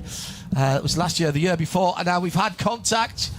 And this is the 491 Hyundai that has been shortened at the front end of that car. This is an i30N. Hyundai, one of the many car manufacturers that use the Nürburgring as test and development. This is the Stenler Marketing by Mertens Motorsport car. So that's happened on the cut through on the Grand Prix track. Yeah. Curious place. I suspect that another car was involved. It's a very strange place to have an issue on your own. BMW's back at it again in this battle for third. Actually, that was a moment or two ago, wasn't it? And you were right, Peter. There was a little bit of a touch there as they came up upon the Golf with the bright orange roof. David Pittard squeaked out to a 3.6 second lead. Now, if that was Spa or Silverstone or even Le Mans, you think, well, that's a decent lead. That can disappear in a blink of an eye behind a couple of 2 battling TCR cars, which is exactly what's just happened to Marco Wittmann going uphill towards Mutkerb. And the issue with that is he's just lost all his momentum, and now he's got 2 Porsches on him. And the Porsche switched. The Falcon is now ahead as a result of that traffic. Traffic assisted, and there's an Audi right in there as well, which is the Max Kreuzer racing car. And this is the alternatively fueled number 75. Nürburgring NLS and the N24 for quite some time have championed using alternative fuels. We've had diesel, we've had compressed gas, and biofuel, of course, which is the big thing at the moment. And once upon a time, hydrogen. Well, yes, hydrogen, yes. A full zero emissions lap of the full Nordschleife was done in that. That was the Rapide, wasn't it? The Aston Rapide, that's right. I think 2012, maybe? Is it that long ago? Good heavens. It ran on petrol, kept the V12 engine, ran on petrol and hydrogen. You could swap between them, use them at various times of the lap, but they did want to see if they could do a full lap, and indeed they could, and they did. That's the bright blue car. I drove that car on the national circuit at Silverstone. When it was just a petrol car, and what a platform that was, with it being so long. Yeah, very stable. For somebody like me who doesn't drive a lot, it was so much fun to get towards the limit. It really was talking to you all the time. It was not a snappy car. Very, very stable platform. I think the concern was that if anybody lost it on the Nordschleife and ended up sideways across the track, they'd have to stop the race, 'cause it would reach from one side to the other.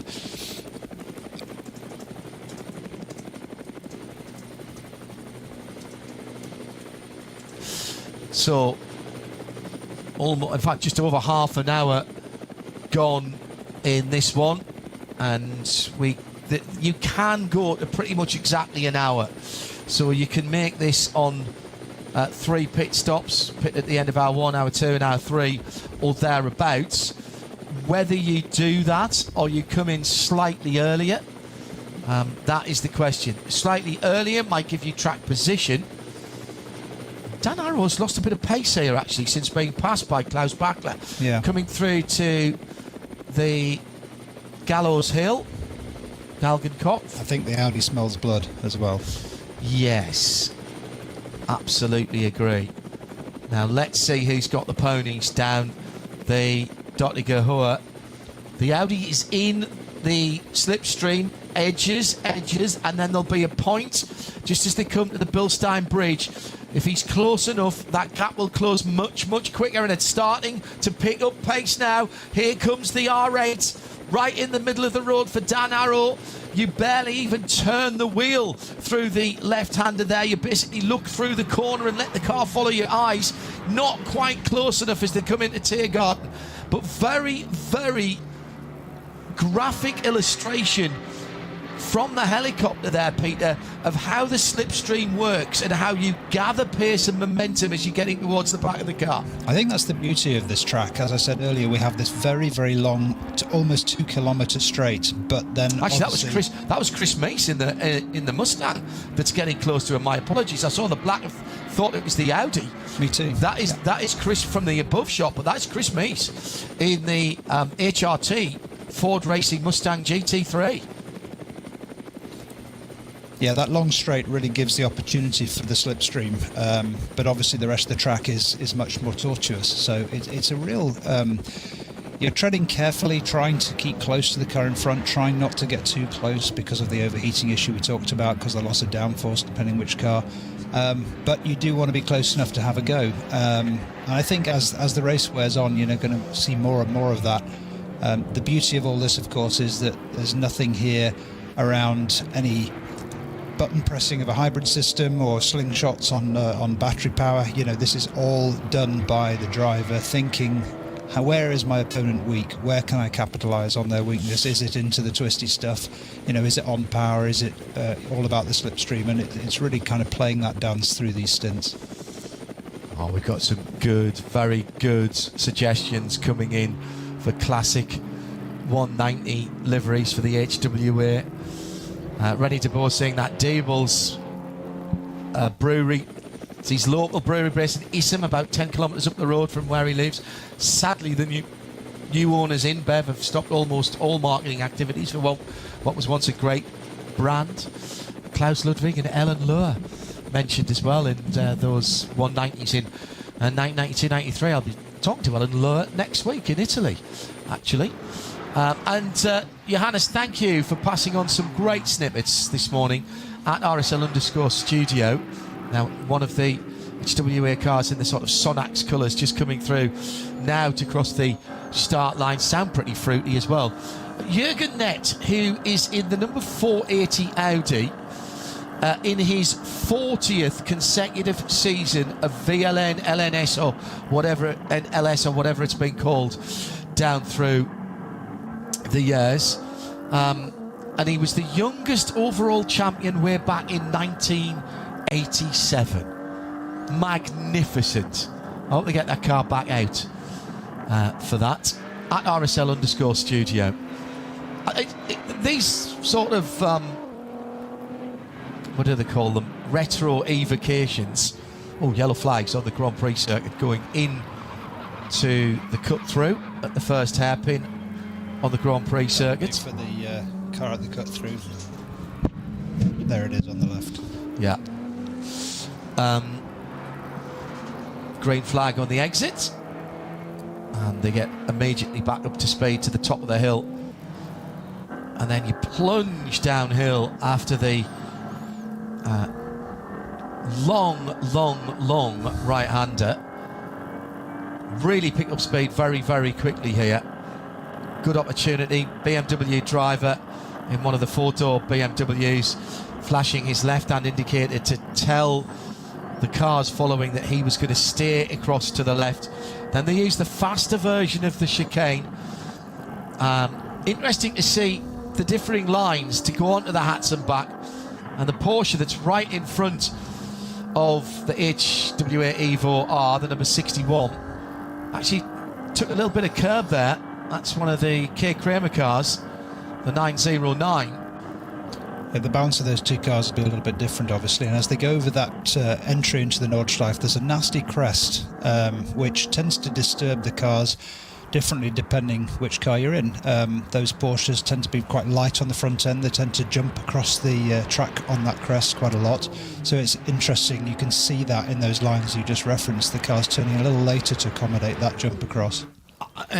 Given that I know this from my road-going Porsche 911s, I presume the balance of a Porsche 911 changes, and actually even the GT4, the Caymans as well, changes quite considerably as you burn the fuel off, because you've got that fuel tank right at the front. To some extent, yeah, of course. And then aerodynamically, obviously, quite different at low speed versus high speed as well.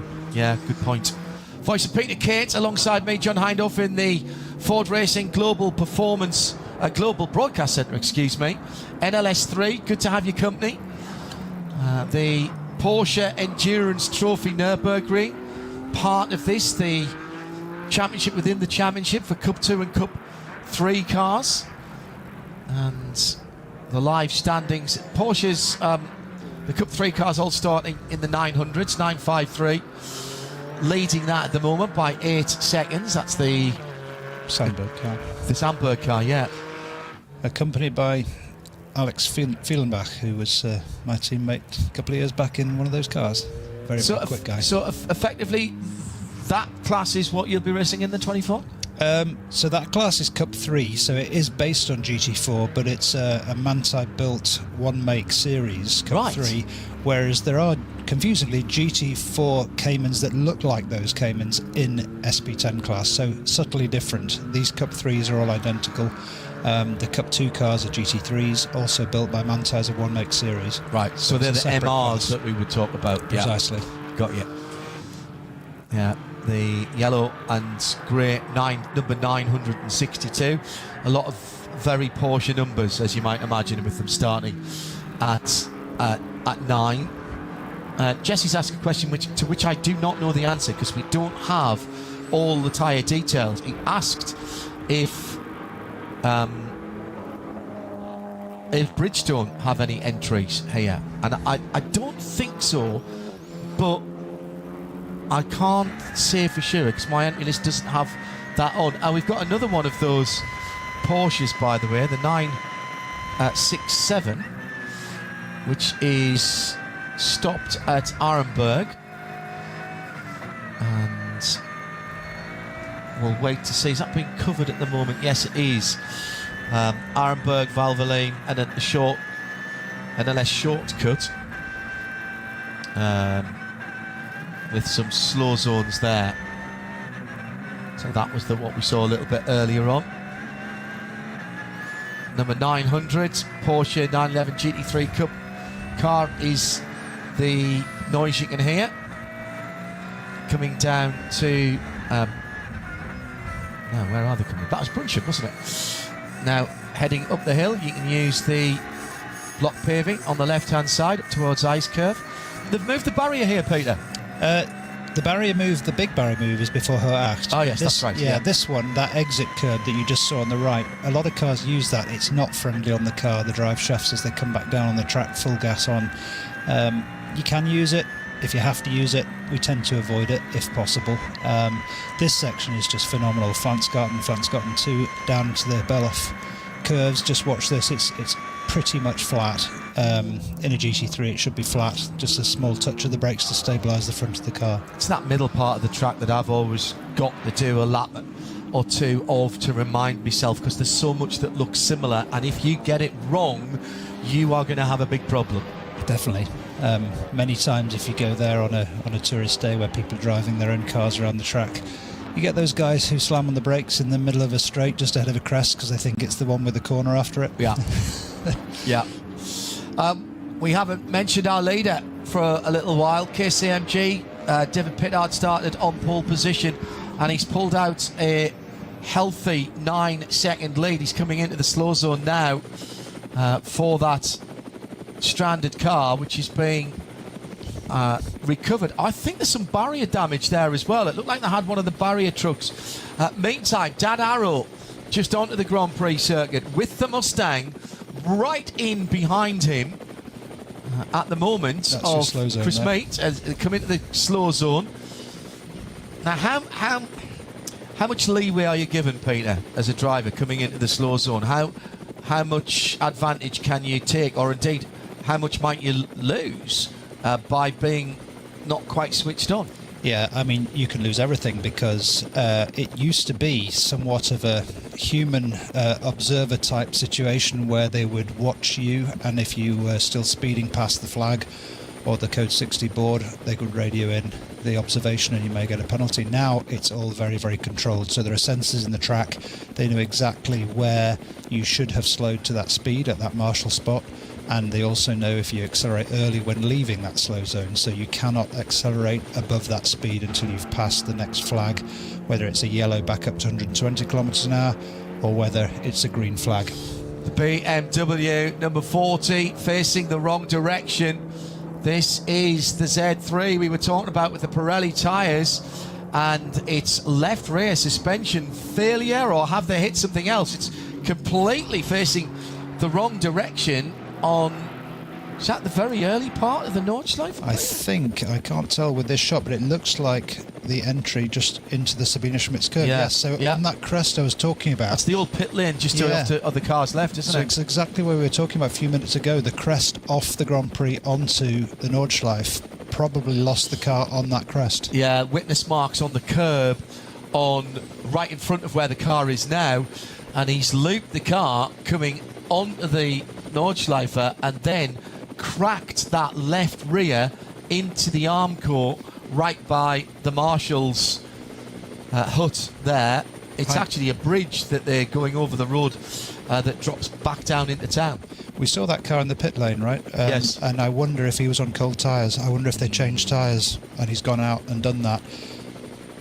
Just a quick word to Jochen at Frozen Speed, the legendary photographer around the Nürburgring Nordschleife and other places. Sadly, he had a small mishap yesterday, I'm just finding out. So he's sitting out the NLS action today. I presume some of his team will still be out there. Get well soon, Jochen, and I'm sure he'll be back out next weekend if he can be. And come and see us, please, again, as you tend to do at the ADAC 24 hours at RSL_studio if you'd like to get in touch with us, as many of you have been. Coming into 45 minutes, a big hug for Sebastian Ash, who was the starting driver of the HWA, the black car, in the number 61 machine. He's out of the car. There's a new set of tyres going on, and these are the first scheduled stops, I would say, from the sharp end of the field.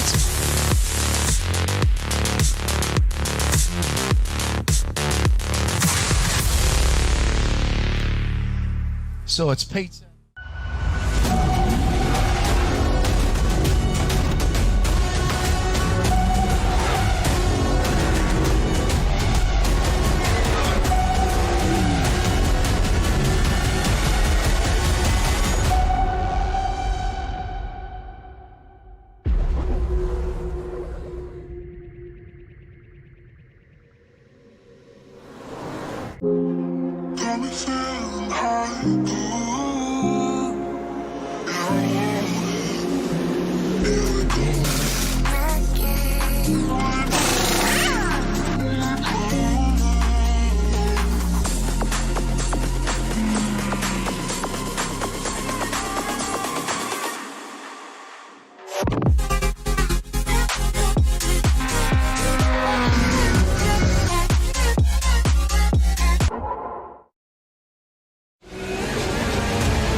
Dein Online-Shop für Simracing-Hardware und Zubehör. www.simraceshop.de.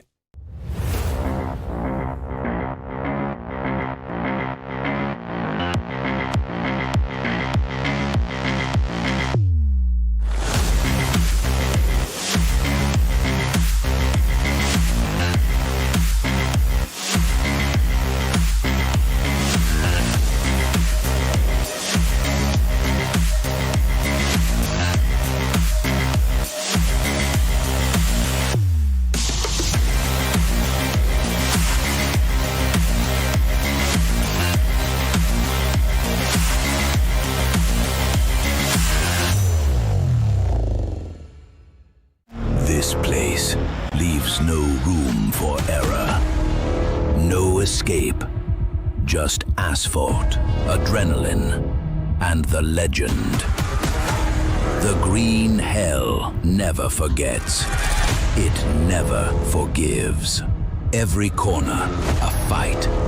No room for weakness. The Nordschleife is no place for empty promises. It is the place where they are delivered. Engineered for the green hell. Official partner of the NLS.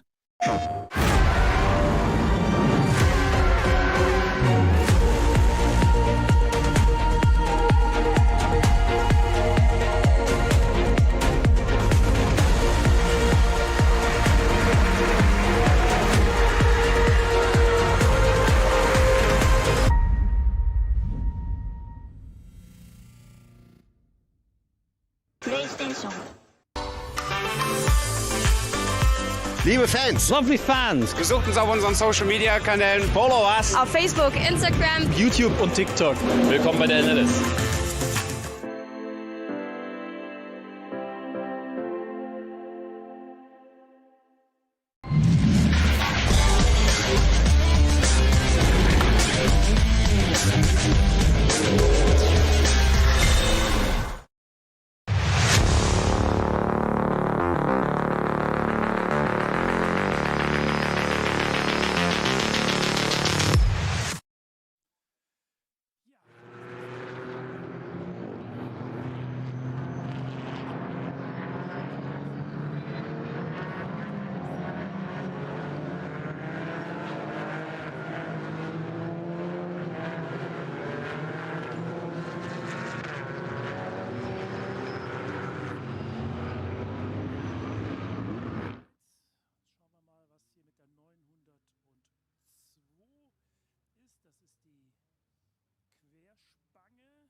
And side-by-side impact, I wouldn't like to call that one, but as the faster car, Peter, you have the responsibility to make a clean pass. Yeah, it's something that's quite unique about the Nordschleife. You have full responsibility as the car behind to get past cleanly. There are blue flags, but the car in front is not obliged to move out of the way. Obviously, the car in front should not make any sudden moves, if you like, or errant moves. But in that case, I'd like to see a helicopter view, because on that onboard, what I could see is that the Hyundai was definitely not ahead at the point of contact. The passing car was already well alongside, if not further alongside than it needed to be to make the pass, and it looked like the Hyundai turned in. Of course, they're all sitting on the left-hand side of the cars. I don't think we've got any right-hand drive cars racing here. You do get a blind spot, but again, you've got to be aware. Just a little while ago, we reported that the Z3 BMW Coupe had contact just coming on to the Nordschleife just before even you get onto the Hatzenbach, before Sabine Schmidt's curve, where the old pit lane is. Quite often, if you've done manufacturers' days there, or you've done VIP days there, that'll be where you join the Nürburgring. That's where all the record attempts get pitted into, and you can start off from there. RSL and RS1, along with Nürburgring TV, live on YouTube, live and free. The same next weekend as well. It's a very busy weekend across the RSL portfolio of audio and visual channels, in addition to the two NLS races, one on Saturday afternoon into evening. Check your local listings for details there. So we'll go into the gloaming, the dusk, if not full darkness, in Germany. It will be worth watching for sure. And of course, Max Verstappen's back for that as well. His first opportunity, in fact, it'll be his only opportunity before the Nürburgring 24-hour race to see the Nürburgring in not full daylight. So in addition to that, we have the IMSA WeatherTech Sports Car Championship on Friday and Saturday. That's from Long Beach. They're sharing with IndyCar over there. And we've also got Porsche Carrera Cup North America from that event on the streets of Long Beach. But wait, there's more, because it is the 12 hours of Spa for the Michelin 24-hour series. Got that in sound and vision for you as well. Johnny Palmer will be leading the team there.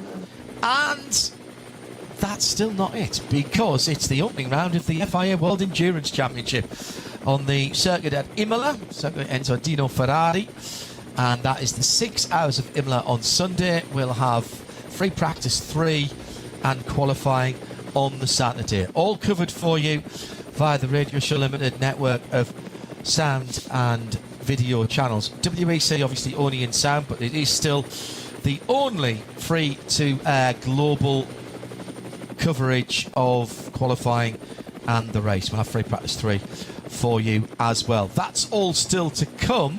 Damaged car off to the left-hand side of the track. That the end of the foxhole? Think it might be. That's the top of Adenauer Forests that the little battle's going through at the moment. Yeah, we'll get a longer shot in a second. Down into Metzgersfeld if it is.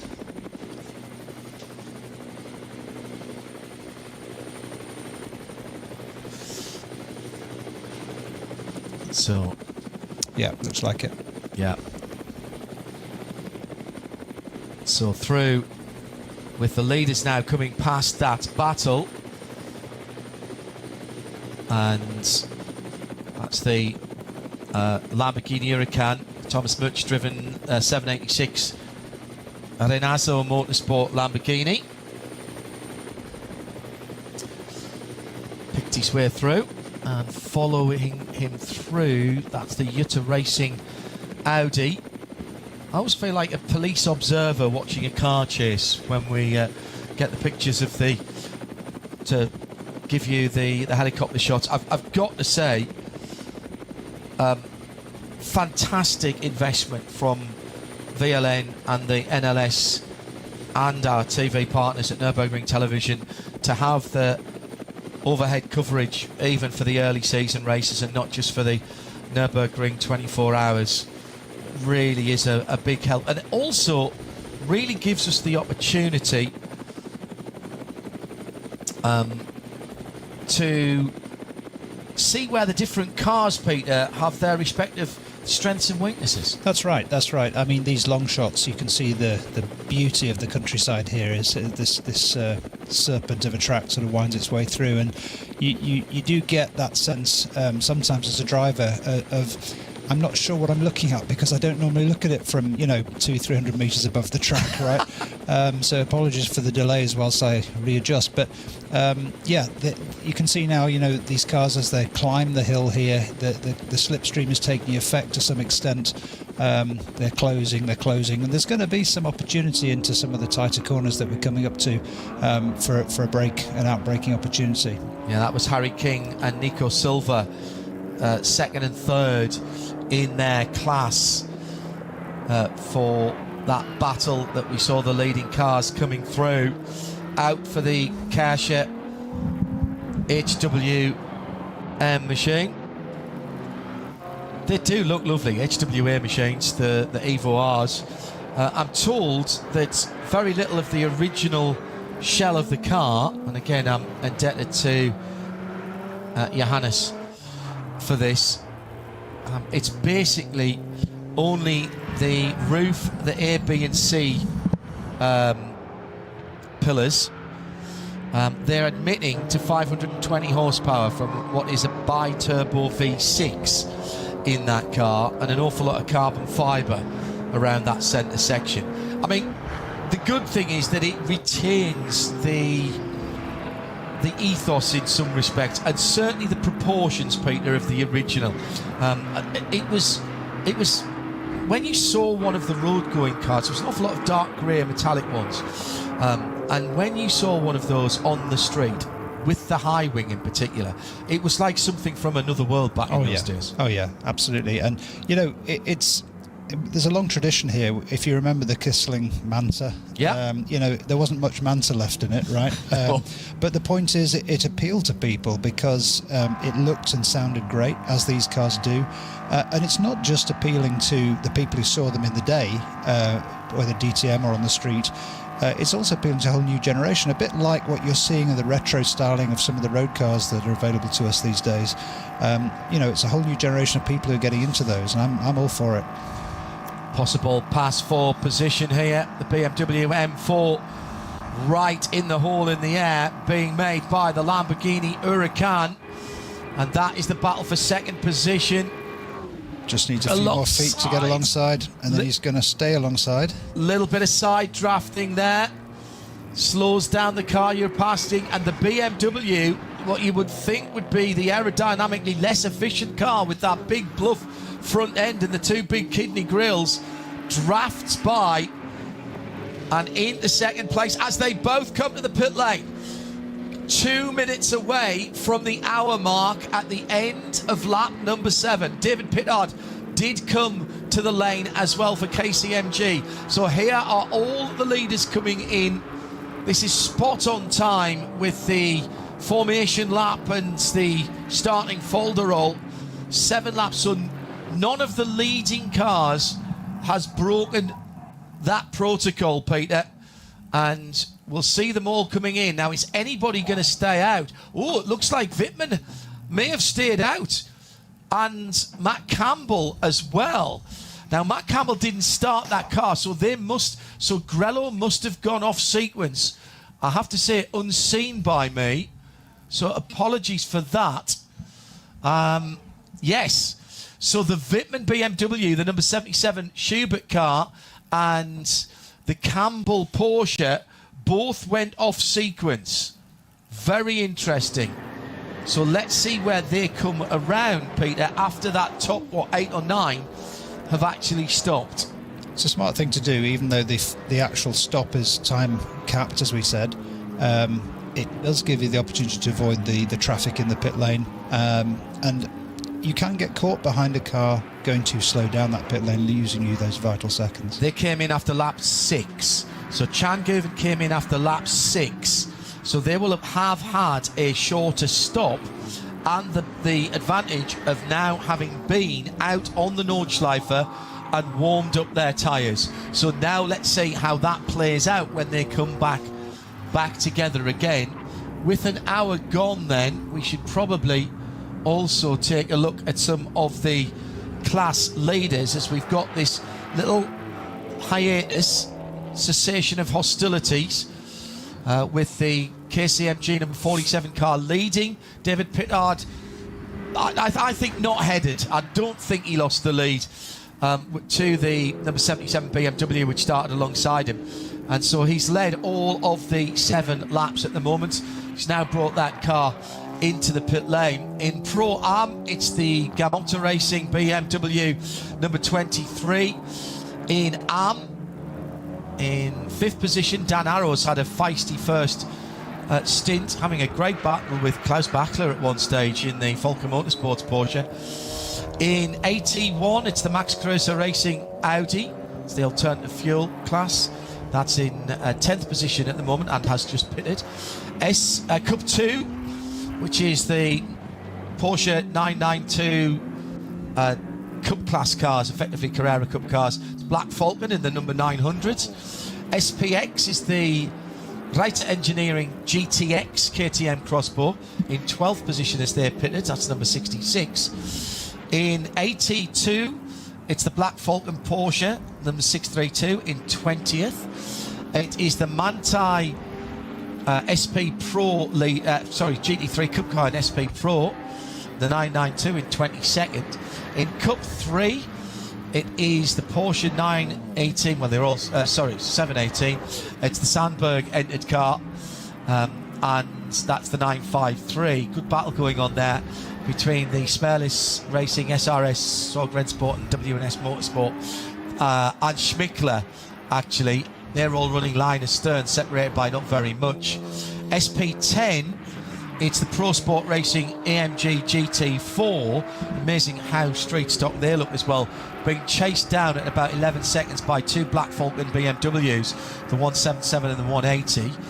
In SP14, Max Kreuzer Racing's Golf GTI Club Sport is the number 76, leading in 45th position. Right behind them is the SP3T leader, Schmickler Performance 982 Turbo. That is the 312 car. Still they come, TCR, the Audi RS3 of the 801 Moeller Bill Motorsport car in 57th position. The BMW 240i class is led by, in fact, Adrenaline locking out the podium there. They put so much work in, and they are almost always the biggest team in terms of numbers of entries of cars at the ADAC 24. 651, 652 and 650 are in 58th, 59th and 60th position. In VT2, front and four-wheel drive cars is the Cupra Leon. In the pits, the number 470 car. SP8T is one of the M2 Club Sports, and that is the Schubert Motorsport number 145, just leaving the pit lane. In the BMW M2 class, it's Hofer Racing by Bonk, the 888 car that leads in 66th position. The Kroll family outing, by the way, is in 68th in their GT4, and they are in 6th in class. VT2 rear-wheel drive is the Toyota Supra. That's one of the B-class cars, and that is the number 524 in 71st position. I think there's 2 or 3 more to come. V6 Porsche Cayman S, Adrenaline leading that as well. That car's just gone into the pits, and so it's disappeared. There it's gone. 71st position for the 524, actually just coming out of the pits. V5 is a Porsche Cayman from Korn Motors, from Adrenaline Motorsports, the 444 should I say, and the BMW 325 class, that's always pretty hectic as well. It is the number 100 there, that's a privately entered car. SP4, another 325 BMW in 102nd position, and that is the 250 car. And there should be one more. Where's the V3? There it is. The 318 IS BMW number 529 leads the V3 class in 115th position. The Shaheen Schmickler car didn't start after the accident. The 960 Cup 3 car and the BMW 325i did barely a lap. There were early casualties or non-starters. Those are your class leaders with 2 hours and 55 minutes to go. Other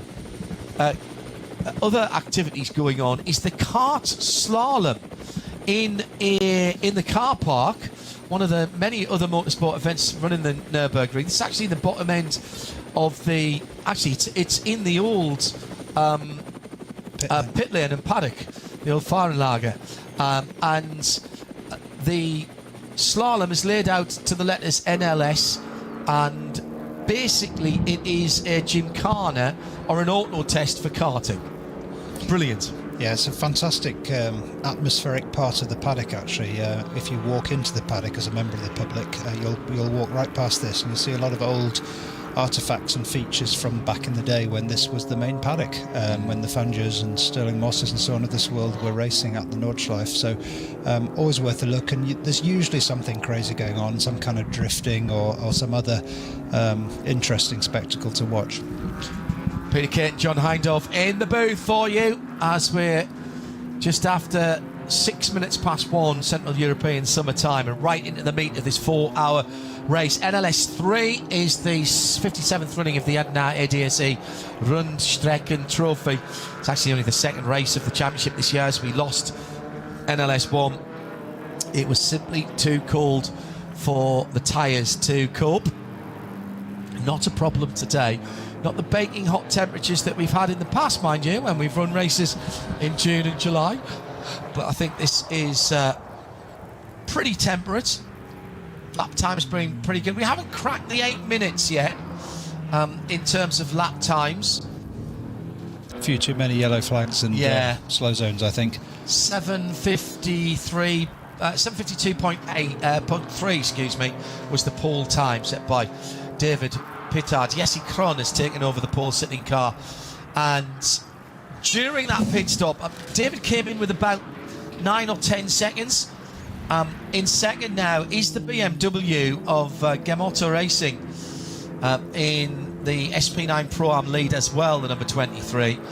That gap is now 16.5 seconds, and there's a heck of a battle going on between the BMW, the number 23 BMW, with David Khan in that car, and Pavel Lefterov, Lefterov, actually, is probably how you say that, in the Conrad car. So those two are locked together. They were half a second apart across the line. Then it's Ben Luchter in the number 44 Falcon Motorsports. He took over from Klaus Bachler. SP9 is next, and that's the number 9. Dan Arrow started that car. Mike Stursberg has got into the back front. That's the SP9 AM leader, should I say. He's only another 4 or 5 seconds further back.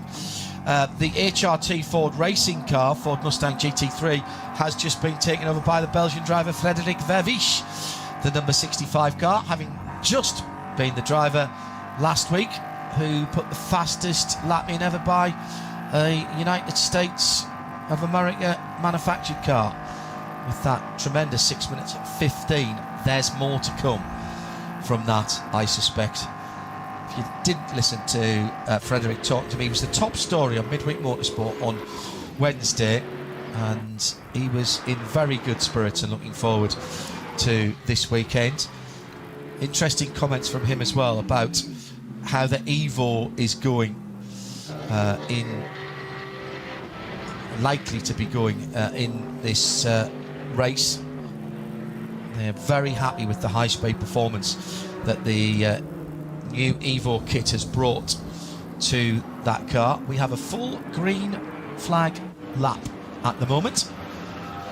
Just going back, John, to what you just mentioned on that 6:15 lap that Frederick did. Clearly, for those of you who don't know, that doesn't include the Grand Prix loop. Yes, good point. That's why you're getting such a disparate time split between that 6:15 and what we're seeing today, around about 8 minutes. So 8 minutes is the Nordschleife plus the Grand Prix track loop, all built into one racetrack. I wonder actually what it is in terms of what they're doing in a GT3 car around the Nordschleife. A clear lap, I would think, is probably 6.5, 6:40, something like that, to add on the little bit of the Grand Prix circuit. Tough to say. I mean, I'd say, maybe even quicker than that.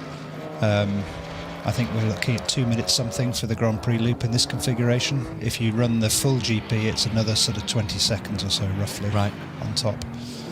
From memory, it's the first two sectors, which I can just pull up. So that is about, let's say somebody who hasn't just come out of the pits, which is a bit difficult. Yeah, about 2:30. You're spot on, Peter. Of course you are. So yeah, so 6.5 minutes. Yeah, something like that. Wow, that's actually quite impressive when you consider the outright internal combustion engine lap record by a racing car, by an homologated racing car, is still the phenomenal lap in the Porsche 956, which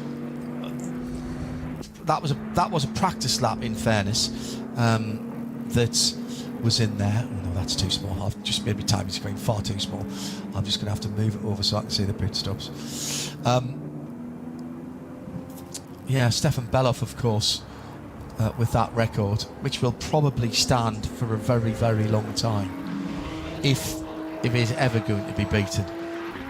Made some tiny changes to the layout of the circuit, but not enough to make big differences. And one could argue, actually, the resurfacing has given more grip. Well, that's very true. You know? Yeah, so it just makes his lap even more impressive. And taking out some of the worst of the rises. Yeah. That's that's amazing, actually, when we think about that. It's a long time ago, I accept that.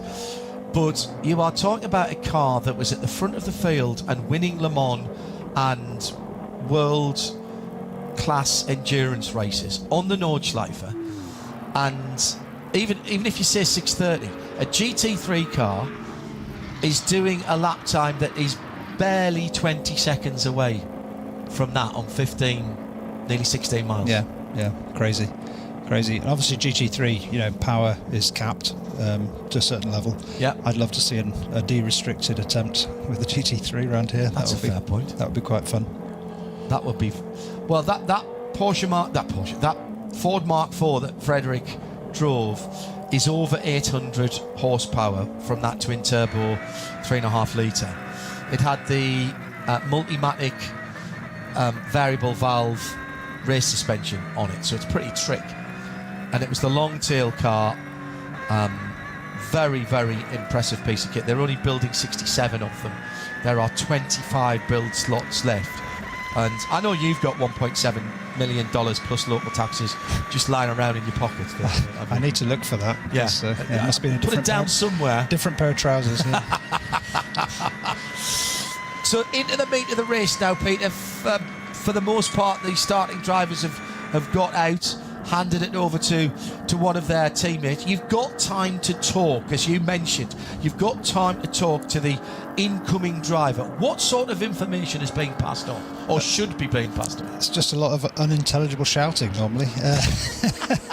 But seriously, I mean, you will have the opportunity down the long straight as the driver who's getting out of the car to radio anything to the engineer that's important, and that normally then gets communicated at normal vocal levels to the incoming driver by the engineer. So it's not normally driver to driver, but there is a temptation to, shout something to the other driver. It's normally things like, oil in Hatzenbach or something like that. But these things should be already known, because we've got, as we're looking at right now, a fantastic array of screens with a lot of information on. It's only really if there's something untoward with the car that feels a little strange that you just have to be aware of. Maybe the balance is not quite as it was, or something to be aware of along those lines, or maybe the car's misbehaving slightly. But you do have time to talk for sure.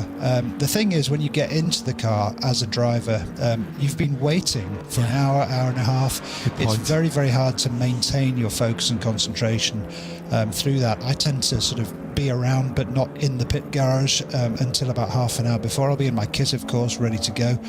But I just find it's too much intensity for no outlet for that intensity. But then, obviously, as the time for the pit stop comes around, you'll build yourself up to be ready.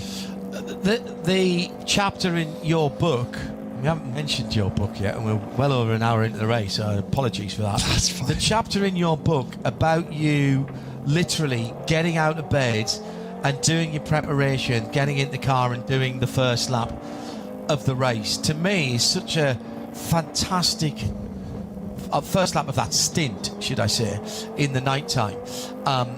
And if you read it to yourself out loud, that's about in real time, isn't it? Yes, that was the intention. So if you take it from the point of leaving the pits to the end of that lap, it should take around about the same time to read. And I always joke, if it takes you longer, it was obviously raining. Yeah. So fair point. But I want to highlight the contrast of my first 24 hours, where I was literally shaken awake in the race truck with the words, "He's coming in!" And within about 40, 50 seconds, I was strapped into the car. No way. And a few seconds after that, I was exiting the pit lane, having been sound asleep. That's not the way to do it, guys. So, we now have a much more organised system where the incoming driver is already ready, as I mentioned, at least an hour before, kitted up just in case there's a puncture or an unplanned pit stop. You can jump in. And the title of your book and where it's still available? It's all available at all good book stores and Amazon, of course, and such like. It's called Racing Hell. Obviously, this place that we're, commentating on today is known as the Green Hell, the Nordschleife. But the book isn't exclusively about that. Obviously, I've had a lot of experience and fun there. It's really everything I wish I'd known about motorsport before I'd started, because frankly, what you see on TV is just a little sliver of it. Well, we were waiting for the stagger to unwind from the cars that stopped at the end of lap 6. And the answer is the cars that stopped at the end of lap 6 have cycled through to the front of the field. And it is the Yokohama Advan liveried BMW. That really works on that car. That really works on that two-door car, that livery. So Marco Wittmann then leads. Who comes across the line in second? It's KCMG. One lap longer, a longer pit stop, hotter tyres from Wittmann, and all of a sudden Jesse Kron's 16-second lead, as it was before he pitted, is a 27-second deficit. That's that stagger about the pit lane. And the other side of that is Grello, the 911. Matt Campbell got in that at the end of lap 6. He's up to third position now and barely half a minute off the lead, right up the tailpipes, in fact, of the pole-sitting and erstwhile leading KCMG Mercedes. There was some smart strategy there, John. If you look back over the history of this race, there was a lot of yellow flag and code 60 when those guys did their stop, and they came out and had the green when the other guys were in the pit lane. A new fastest lap when Wittmann crossed the line. That's just been beaten again by Lefterov in the Conrad Motorsport Lamborghini. That car might not be in its first flush of use, but there's life in the old Lambo yet. 801.010, including getting through the traffic. That's incredible. And in fact, actually, there's a faster lap than that in the Pro-Am for the BMW of Gamota Racing, a 7:57.7 in race traffic. That's impressive. That's very impressive. There's a moment when everybody's stopping in the lower classes too. That's going to clear the track for these faster classes. So I think we will see a few more of those really quick laps in the coming two. Always indebted to our colleagues at Nürburgring TV, camera operators, technicians, everybody who has to rig and de-rig, and particularly to the team that we work most directly with. Hello, Oliver. Hello, the rest of the team. He has very sensibly reminded me that whilst Marco Wittmann is ahead at the moment by that 27 seconds, the last pit stop times will equalise that. There will be some fallback. It's the stagger unwinding, as we mentioned. Very impressive, that strategy. However, for track position, you may not think it means that much. Got a decent battle between a couple of Porsches just going out of onto the Nordschleife in a moment or two. And it's one of the Müller Motorsport cars, the number 921. That leads the Cup 2 Class die from a long way back from the SRS Team Zone Rennsport. Müller and SRS Team Zone Rennsport, two absolute doyens of that class, Peter. Yeah, absolutely. Müllner's been around for a long time. They're racing other series as well, of course. Super high quality preparation, and always a very high caliber field of drivers driving with that team. Well, Ian McCarthy has just put the stopwatch on one of the cars going through the shorter version of the Grand Prix track. He reckons it's about 1 minute and 15 through there. So take that off 7:57 and you get 6:42. So still, even in this amount of traffic with 130 odd cars on the track,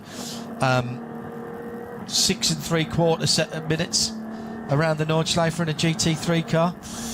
That tells you, doesn't it, just how impressive these cars are, and also how good Stefan Bellos was, God rest his soul. Black flag, by the way, for that incident with the Hyundai at the cut through, and that was the number 902 Team Liqman Moly Porsche, the Cup 2 car. That car is in the pit lane, so it is. Now, is that just a drive-through? Yes, it is. Yeah. No GPS signal for the number 472. Now, that car will definitely have to come in, because, as Peter mentioned earlier, it is so much a part of what the organisers need to run the race. I'm also hearing that there's a car stopped at Kesselchen, and this is one of the cars that was further up the field earlier on. The number 19 was right in amongst it. It has dropped down my timing screen and showing at the moment stationary at Kesselchen. That car, I called that car's number that was the car that took the drive-through penalty, wasn't it, for speeding in the pit lane? The 19. Yeah. To remember. So, on the 10th lap, the gap is 27 seconds across the line, let's call it, at RSL_studio, if you want to get in touch. Jesse Young says, any chance Peter Kay could autograph a copy of Racing Hell for our next Shakedown members meet up at the Oxford for the Maguire's Bathurst to 12 hours in 2027? If he gets it to me, I'll get it to you. And loads of money was raised for good causes on there. And Kenny Bull walked in and stood everybody a drink that was in there, which was a lovely gesture from the man who lives part of the year at least on Conrod Strait. Kenny was meant to be doing his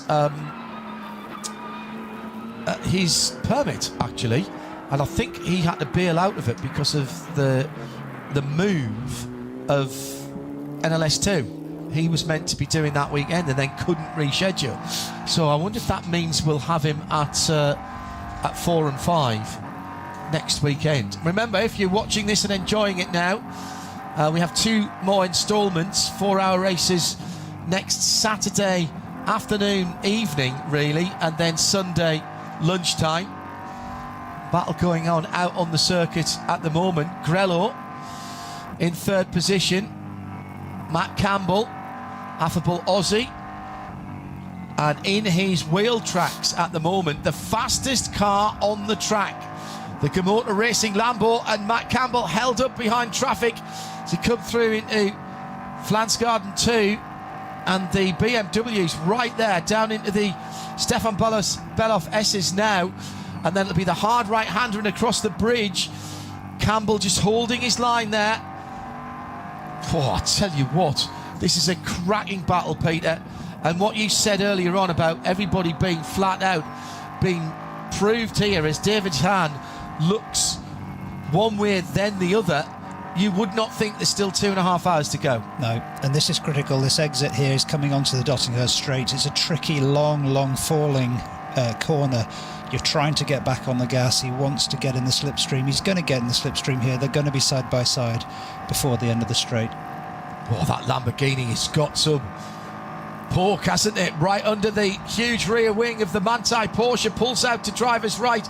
There's a Renault that they're going to have to go by, and they do manage to get that done. Now, Matt Campbell gets the rest of the straight as a little bit of a slipstream. Can he do anything with that?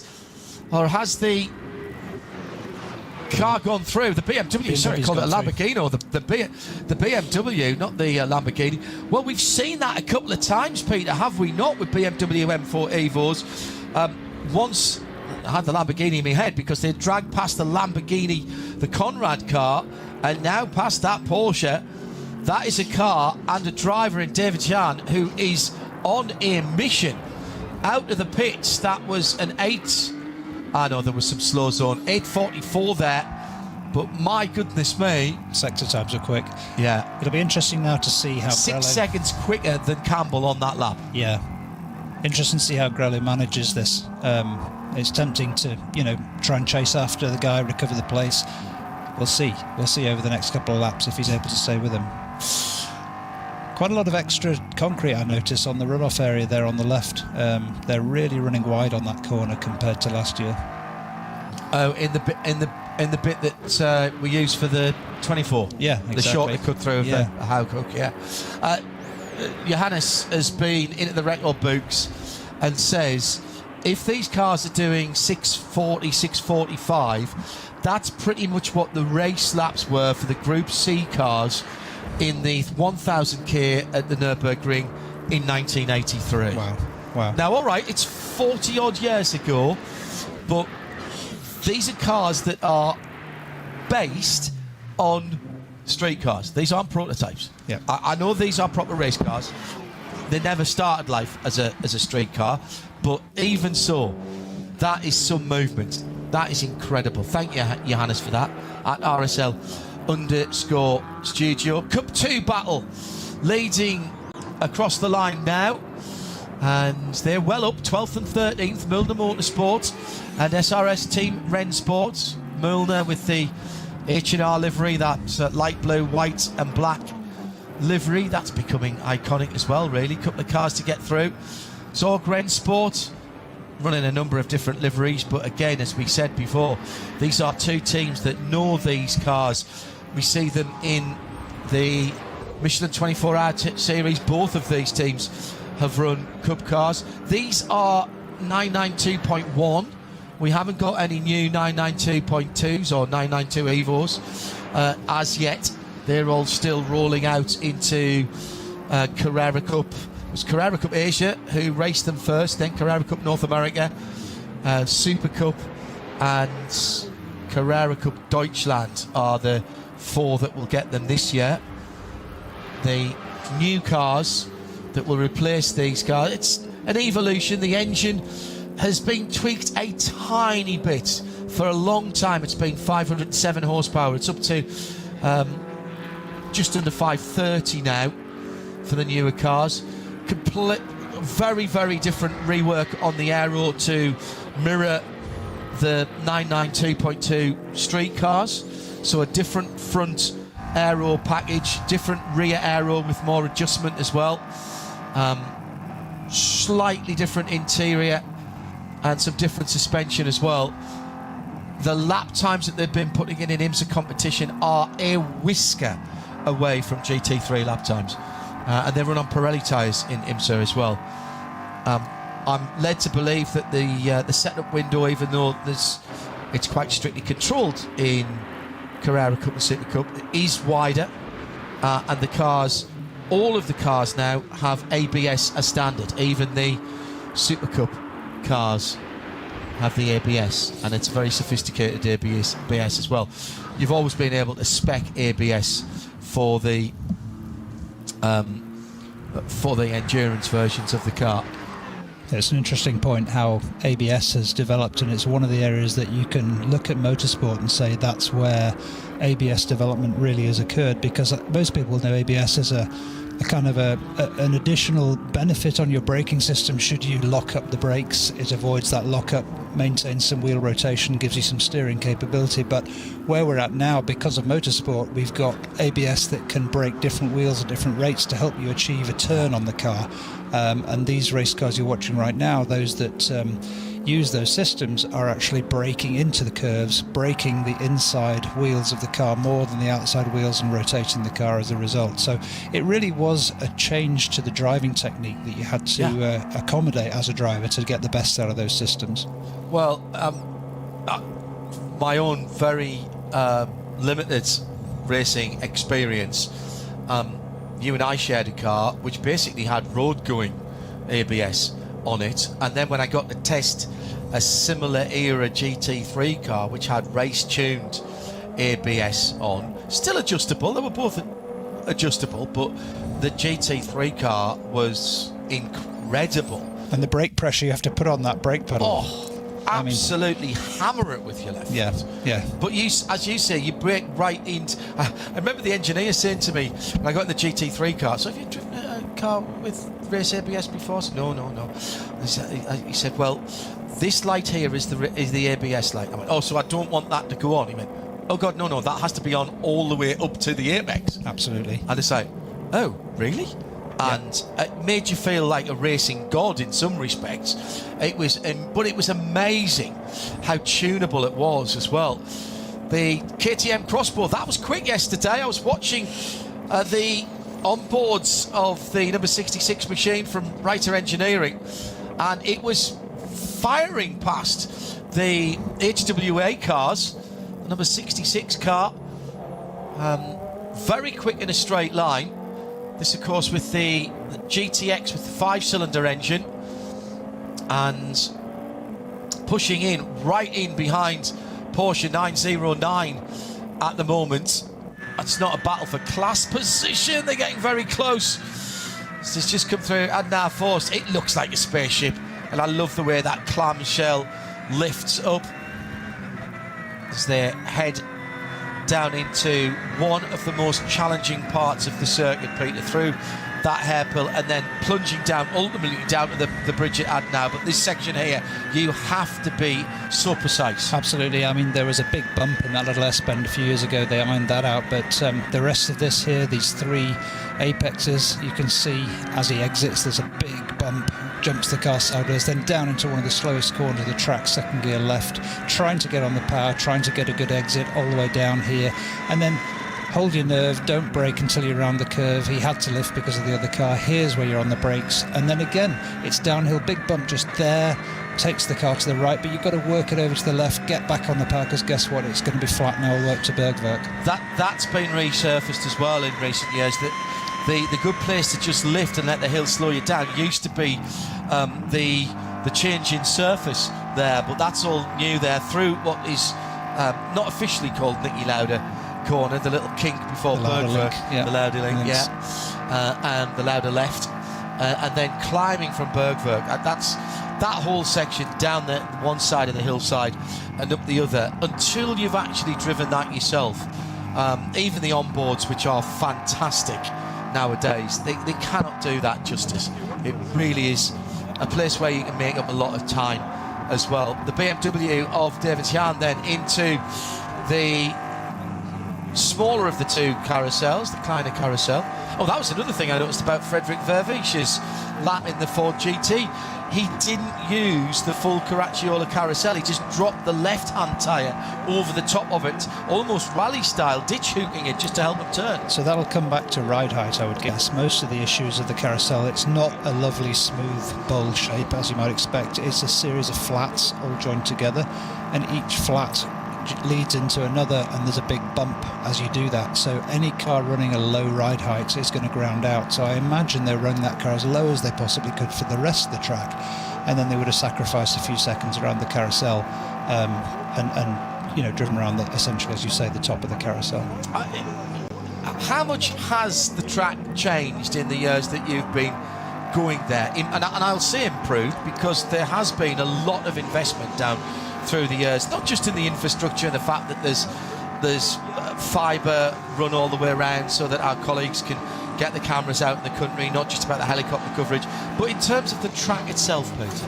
Yeah, I mean, the track, the resurfacing is probably the biggest thing in terms of the global change as a driver. You know, we were driving on some surfaces that were decades old at some point, and that has a big grip difference compared to the brand new tarmac, and they would have this habit of re-tarmacking the inside half of a corner, which means that, you know, your outer tyres, particularly in traffic, could be on the old tarmac.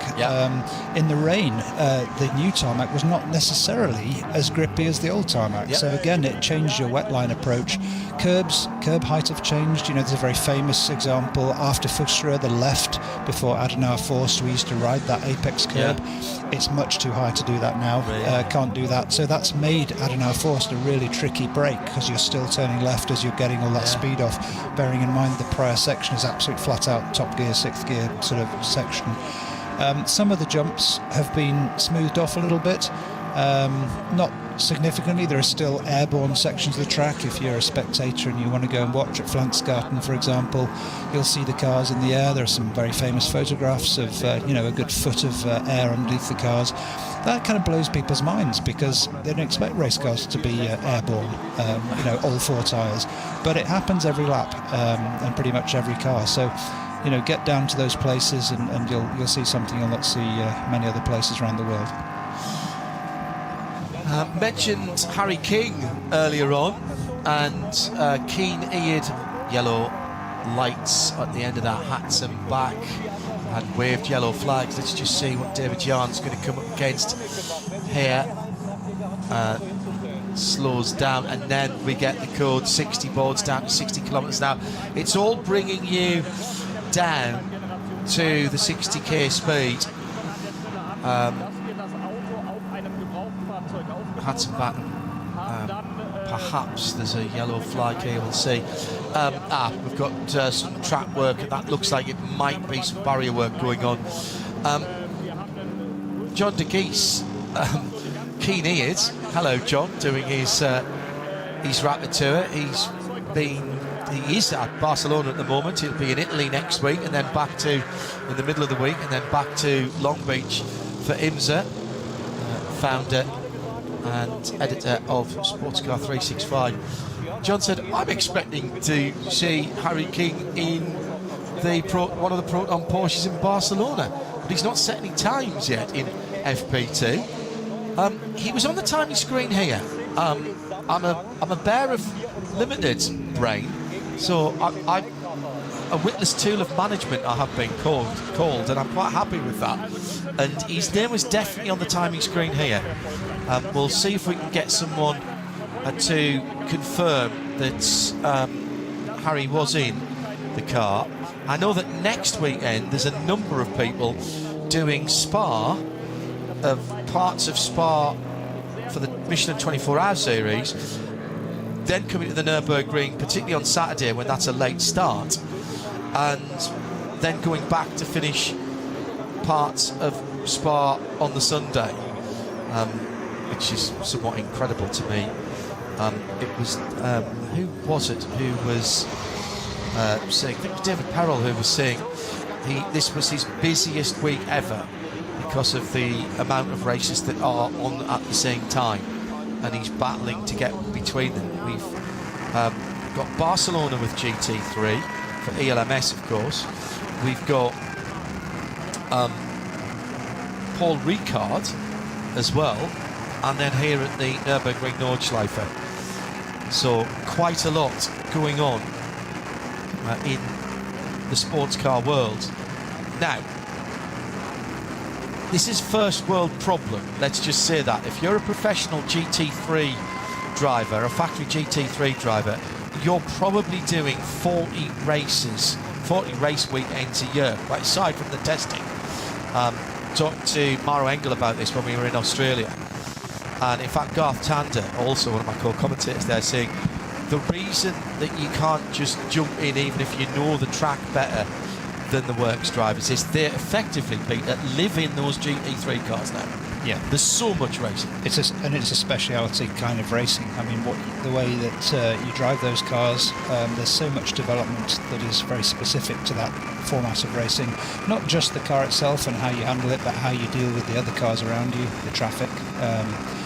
It's a fabulous category, in my opinion, and so flexible, you know, in terms of where it can race and what kind of entertainment it provides. There is, I mean, there's a train of thought that says they're not all racing on the same tyre, of course, and that is true, and that takes a little bit of getting used to. But ultimately, Peter, time behind the wheel in a car, let's say it's Maro Engel and it's an AMG, the knowledge that he gains in so many different situations with so many slightly different setups depending on who his teammates are, whether it's a full pro setup or a pro-am setup or an am-am setup, the kind of experience that he's got where he can just almost flick through the motor racing Rolodex in his mind and go, oh yeah, I remember this, I know what I've got to do here. That's so hard to replicate and replace. Certainly, I mean, as you say, time behind the wheel, you mentioned could be 40 weekends a year. The interesting thing about something like Nürburgring 24 Hours is that you'll do those 40 weekends equivalent in one weekend, you know? Yes, yes. It's such a long and intensive event, and it's one of the reasons why a lot of drivers want to come do it, because the amount of seat time you get as a driver is immense, which means you can really maximise your performance behind the car, because you're going to get hours and hours of practice before you even get to qualify and then eventually race at the weekend. So it's a great format of racing. What I really also love about endurance racing is you're sharing a car with 2 or 3 other drivers, and it's an opportunity, I think, for young drivers to learn far more quickly than if they were in a formula where they are the only driver in the car, because at that point you're trying to chase the right setup, but it's you against everyone else. Whereas when you're in an endurance environment, you've got those 2 or 3 drivers as your benchmark in the same car on the same day at the same track, and you can very quickly find out what your strengths and weaknesses are. Yeah, agree. Coming through to 2 hours and 17, 2 hours and 18 minutes remaining at RSL_studio. If you do want to get in touch with us, Ben Lichter taking over from Klaus Bachler in the number 44 Porsche, which currently having been battling right at the sharp end, down to 4th. So it's BMW for Sherbert leading by 33 seconds now, so that's gone out a little bit. The KCMG car in second will go at least 1 lap longer in this middle stint than the Wittmann BMW. He's been in since the start, hasn't he, Wittmann? Yes, he has. David Giannis, we mentioned, 7:57, 7:26, fastest lap of the race by anybody at the moment. We do have some code 60s out there, so the lap times are around about 9 minutes 4, 9 minutes 5 for the front runners. Then it's Porsche, Matt Campbell, the leading Porsche in the 911. They did well, as did Schubert, in that early pit stop cycle when they both came in after lap 6. Everyone else went to the end of lap 7. Then Falcon, number 44, another Porsche. Frederick Vervisch in the HRT Ford Mustang GT3. The number 65 makes up the top 6. SP9AM, that is the Black Falcon Porsche, the number 5 in 7th place. The AT1 leader is in 9th, that's the Max Grosser Racing Audi. And The second in SP9 is the Renazo bright yellow Lamborghini Huracan. I missed somebody out there. Who did I miss out? I missed out the Conrad Motorsport Lamborghini that was in 8. So 2 Lamborghinis in the top 10, both very visually appealing. A couple of Porsches, 3 Porsches, a couple of BMWs, an Audi and a Ford.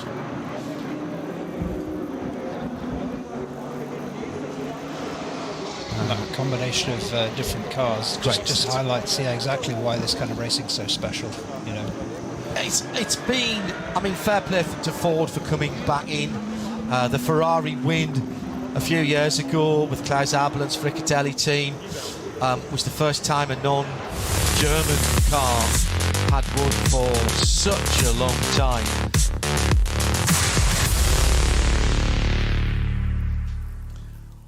This place leaves no room for error. No escape. Just asphalt, adrenaline, and the legend. The green hell never forgets. It never forgives. Every corner, a fight. No room for weakness.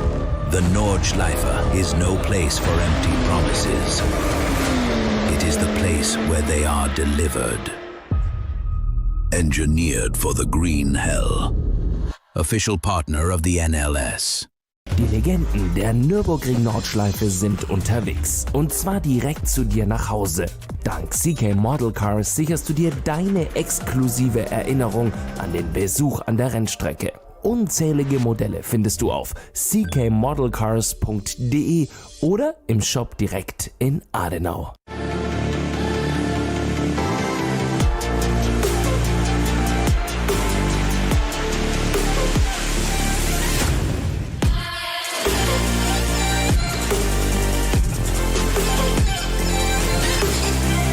Faltenreifen.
Liebe Fans, Lovely fans. besucht uns auf unseren Social Media Kanälen. Follow us. Auf Facebook, Instagram, YouTube und TikTok. Willkommen bei der NLS.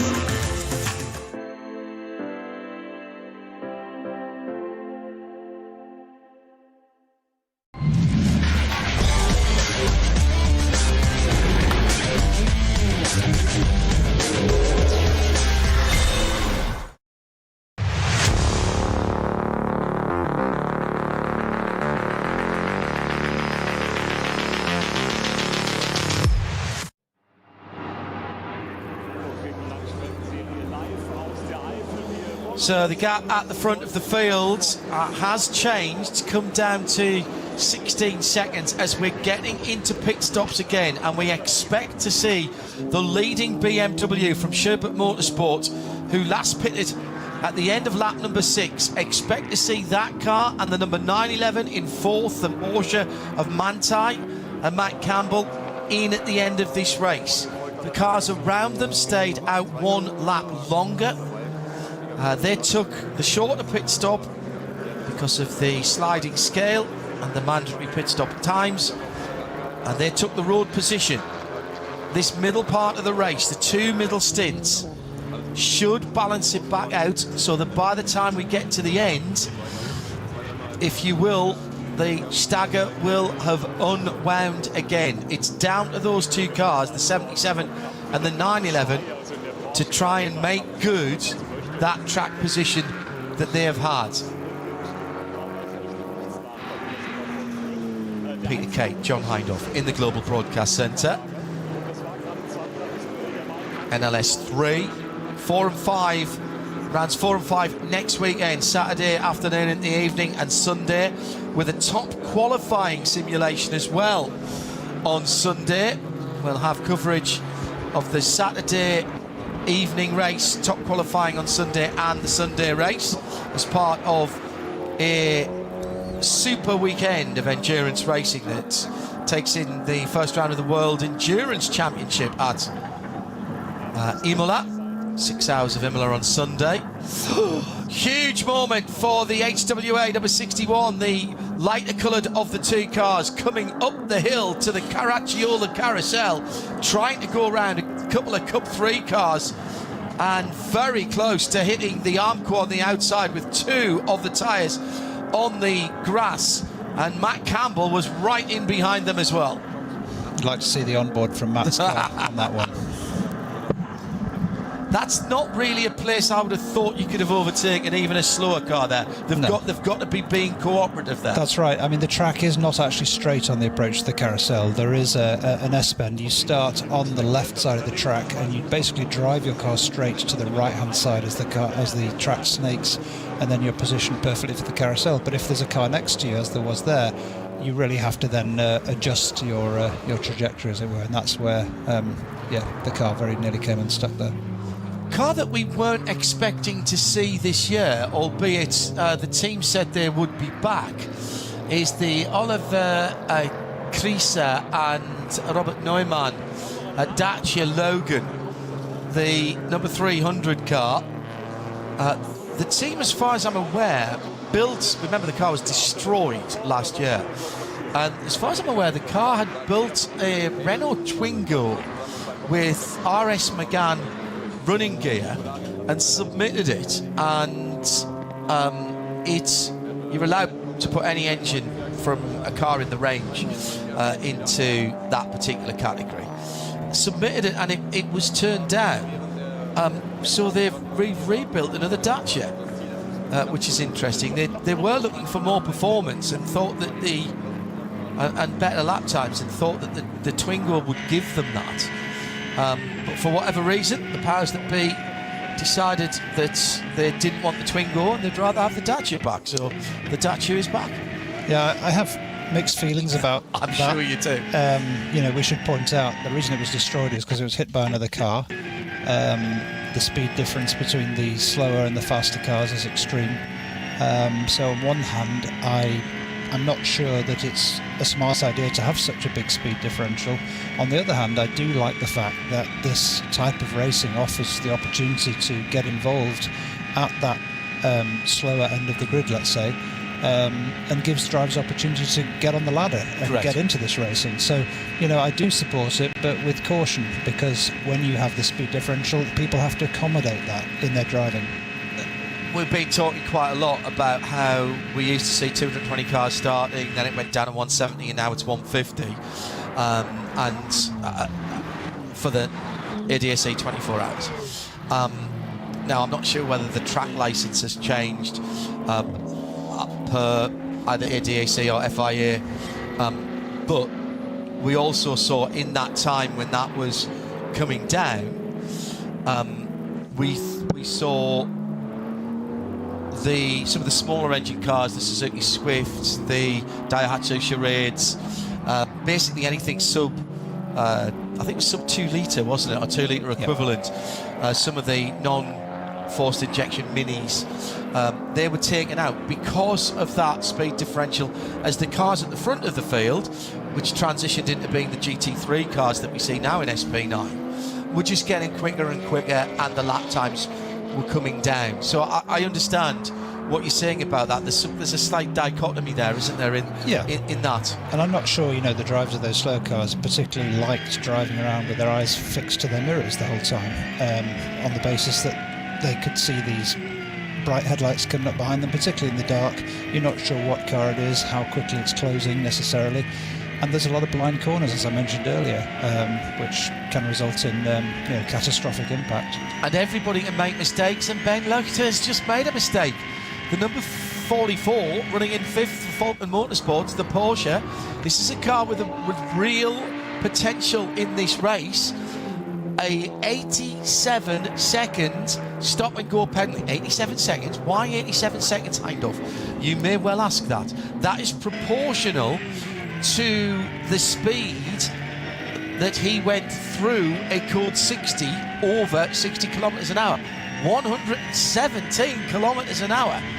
That's blowing through there, and that, for a driver of Ben's experience, is a bit disappointing. He'll be disappointed to get the penalty. Open and shut case that have been measured on the GPS, as Peter was explaining earlier on. What I would have pointed out there is, prior to the code 60, there will have been a double waved yellow flag, which is a 120 limit. So his 117 was clearly acknowledging that 120 limit. What will have happened is he wouldn't have brought it down to 60 in time as he crossed the zone into the 60. It seems harsh, but obviously there are potentially marshals working on the track, or a driver coming out of a stopped car, whatever it may be. You can't see until you get there, so it makes absolute sense that we are rigorously held to account when it comes to these particular slow zones. Absolutely agree. And there's the opportunity to put demerit points on your licence as well, for egregious disregard of those rules. Thank you, Johannes. I've conflated two stories there. The Twingo, in fact, was a different team. Ra Racing, in fact, didn't have the Megane RS engine in it. It was a lot slower, and that's why it was refused. So thank you for clearing that up. I must have misread or as I say, conflated two different stories. Coming up towards 2 o'clock in the afternoon in Central Europe, the weather has played ball. One or two little clouds just bubbling up. The joy of the Nürburgring Nordschleife is it can be beautiful at one part of the circuit, and 2 minutes further round the lap it can be pouring of rain, and 2 minutes further around the lap again it can be sunshine. Definitely. This is not a weather app friendly location. You basically need to go outside and look, and if it's raining then it's likely to be wet. I think the other interesting thing about this track is it can be raining in one part of the track and entirely dry and hot and sunny in another. And if you depart the pits on the wrong tyre, you just have to suck it up and deal with it. Get back. Yeah, or even by the time you get back, it may have stopped raining, so then you continue. We've all fallen foul of this on occasion, but it makes part of the challenge. Big code 60 on the far side of the circuit, where the accident was earlier. Was that Adenauer Force? Kessel? Maybe, I don't know. We'll have a look. There is one over there. Bergwerk area as well. Up at Kesselchen. There's a yellow at Bergwerk.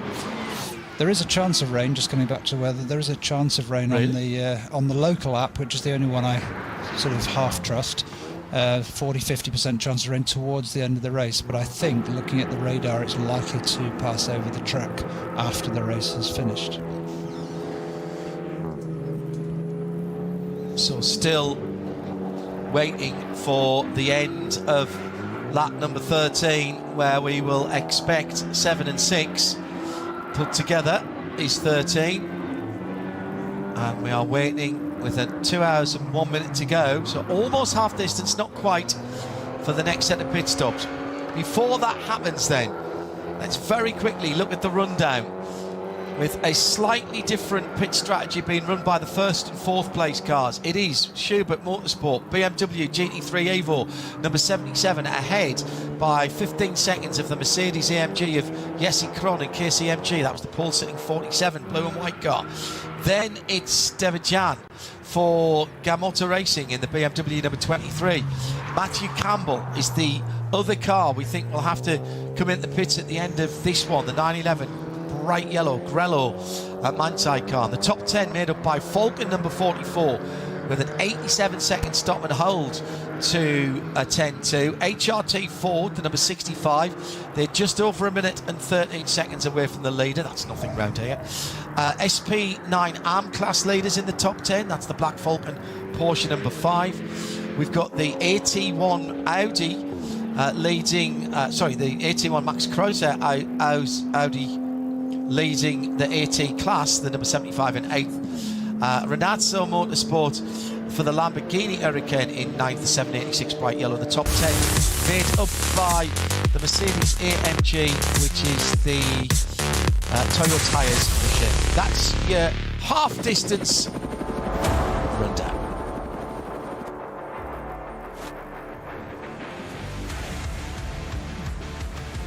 So 2 hours to go, we're halfway there. It was bright sunshine this morning as we got things underway on the Nürburgring Nordschleife. The first group of cars heading down past the newly repurposed start gantry. Much further down the start-finish straight, didn't bother David Pittard. He put the KCMG Mercedes-AMG right into the lead. There was 3 and 4 abreast coming into the first right-hander, but everyone managed to get through it. Many Cup 3 cars coming to their start. The Sandler Porsche, the yellow and black car coming all the way around. Just looked like a Porsche dealership, didn't it, on the run down to the first corner as the second set of cars got underway. Slightly smaller group for the third and final set of cars, with over 130 cars starting today. One car that didn't start, Yasser Shaheen, on his out lap, he put the car in the wall on the early part of the Nürburgring Nordschleife, and that may have some consequences for Yasser, as he still needs 6 laps to get his full Nordschleife permit for the ADAC 24 hours, but we've got 2 races next weekend. At the front end of the field, it has been the Gamotta Racing BMW who has been extremely swift down the Dottinger Hole. Whether they're running that car maybe just a little more skinny on the aero, but dragging past the Conrad car just before they came into the pits at the end of lap 7. And by the way, our leader Marco Wittmann is in the pits, and then doing exactly the same, actually even earlier on the Dottinger Hole, to Matty Campbell. Bad news is we had problems for one of the HWA's Evos that came to a stop out on the circuit. They did manage to get that car back going again, and the 61 car is well down, but is still running as far as I'm aware. I'll update you with that when we get back to the live action.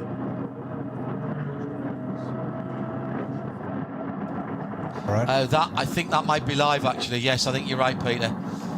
Thank you for that. Sounds like a puncture. Yes. How slow do you have to drive? So frustratingly slow. Slower than you think you need to. Yeah.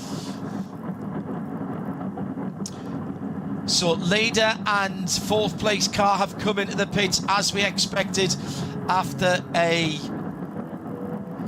6 and then 7 lap stint for those cars. They came in out of sequence on the first pit stops, gained the track position. Now they're going to be they won't necessarily lose any time because the pit stop lengths will be the same, and once again they will have warmer tyres.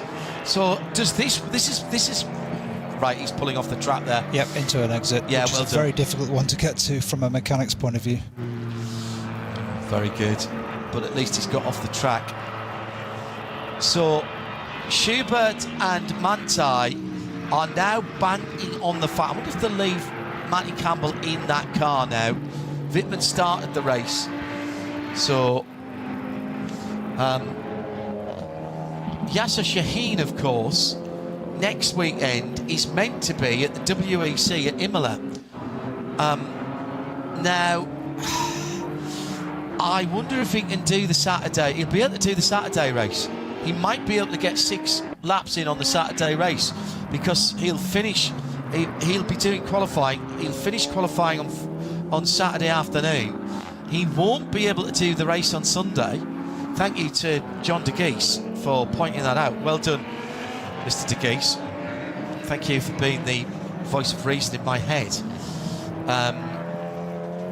But with the late start for next week's race that will take us into the evening time, Yasser might be at 6 laps an hour, really, probably a bit more in the car that he's got to go around in, which is one of the restricted Cup 3 cars. So, interesting. If he did the first stint, he should be fine. If he does the first stint. Yeah. Yes, true. Yeah, question is, will he be able to get here in time for that first stint? I think he probably will. It depends what facilities are thrown at it. Right, Sherbeth Motorsport are back out and running again. And it's Philip Eng who's taken that car over, so I presume Philip will take that car to the end, because I think again, a busy weekend this weekend for GT3 drivers, as we mentioned, Works GT3 drivers. So I've got a feeling that Yokohama Shod car has only got 2 drivers against it this weekend. Oh no, it hasn't. It's got Robert Freitson in that car as well. Okay. Well, that's on the entry list, of course, which is a work in progress, a movable feast sometimes. So Sherbeth back out again. KCMG will have gone through into the lead. The former pole sitting and leading car, Jesse Kron, will now be leading. We won't get the reset until he comes in at the end of this lap. So Peter is now going to have to find those 2 on his GPS and find out where they are respectively around the track. Falcon Motorsports going slowly. Ben Leuchter going slowly. That is not up to speed for the 44 car in 5th position. And he's getting blue flagged. He's going down the hill towards the bridge at Adenauer. And there's problems for the car that was in 5th position. So the KCMG car is just coming up to Stahlstrecke. Right, and the 77. 1 second. Stahlstrecke for that car, and following him round. 77 at Flugplatz. Right, okay, so quite a long way to go. Yes. Around the lap. But there's a pit stop coming for that new leading KCMG car. Yep. So this one, the pit stop times, unless they get an 8-lap stint, which I suspect they will not, and that 44 car now is almost ground to a halt. That looks again like, I'm listening to see if I can hear anything flapping. He's gone past the exit, so he's obviously going to try and make it back. He's got power because he's going uphill now, all the way back to that's a long way back, Port Acht. Yep. That is a very long way back. So he's at the Breitscheid exit at the moment. The village of Adenauer just right there. It sounds like it's vibrating. Yeah, there is vibration. It doesn't sound as bad as I would have thought for a big puncture, but hearing from the pit lane, and thank you again to our German colleagues. Thanks, Oliver. Came in a lap earlier at the start of the race to adjust tyre pressures, so they will need to make a longer stop at the end. So that was on the Yokohama tyres for that number 77. I don't think you can say the same for Mantai, and they have swapped drivers. So the starting driver, Aycan Guvin, has got back in. The Turkish driver is also very, very good indeed in the virtual world. So that number 911 back out as well now. So there'll be a pit stop for KCMG from Gamata, from HRT Ford. Fred Vervish has been doing great work, by the way. He's putting in very good lap times. He was 20 seconds quicker last time around. Must have caught the code 60s just right. But that car, that number 65 car for HRT Ford Racing, going very nicely. That should be in at the end of this lap as well. We'll try and find out what's going on with the Falcon tyres Porsche. As the BMW number 23, which is the quickest car out there at the moment. David Chian still behind the wheel of that. 7:57.7. Fastest lap of the race. Take 1 minute 15 or so off that, and that'll tell you how long he's been on the Nürburgring Nordschleife.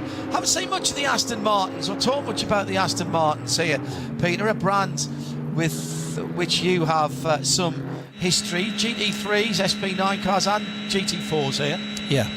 I mean, as a Brit, obviously, Aston Martin up against the local German OEMs, it was always a privilege to drive with them, and you always felt like you'd really achieved something because Aston's a small company, small budget compared to some others.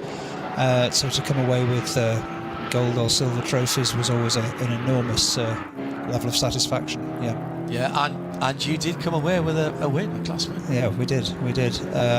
I'm so pleased we were there for that. That was magnificent. It was a great way to conclude my time with Aston. I didn't expect it to be the conclusion, but of course COVID came along after that. Yes, so that basically shut the door. Yeah, that was 2019, of course. Exactly. It was, yeah, exactly. Yeah, and Aston putting a bit of beef in behind the top class cars as well. So hard to break that German manufacturer's stranglehold. That's why the fact that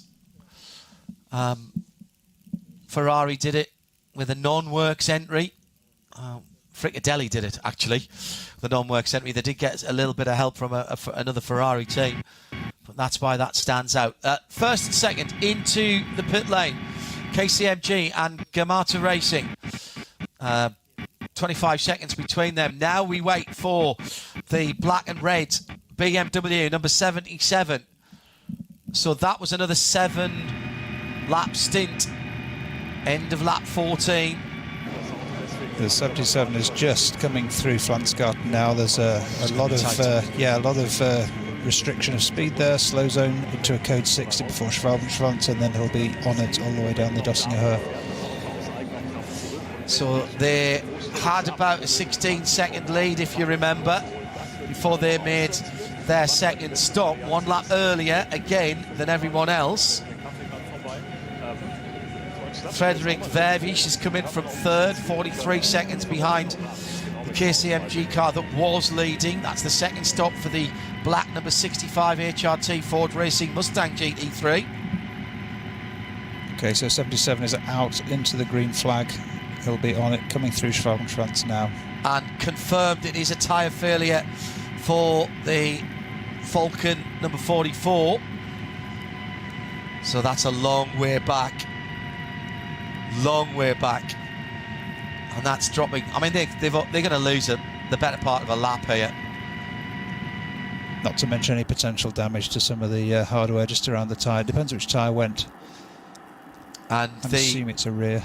Number 61 HWA, as we said, that was the Ewald Holstad driven car. He is the H of HWA. And that car is behind the wall, so that will take no further part.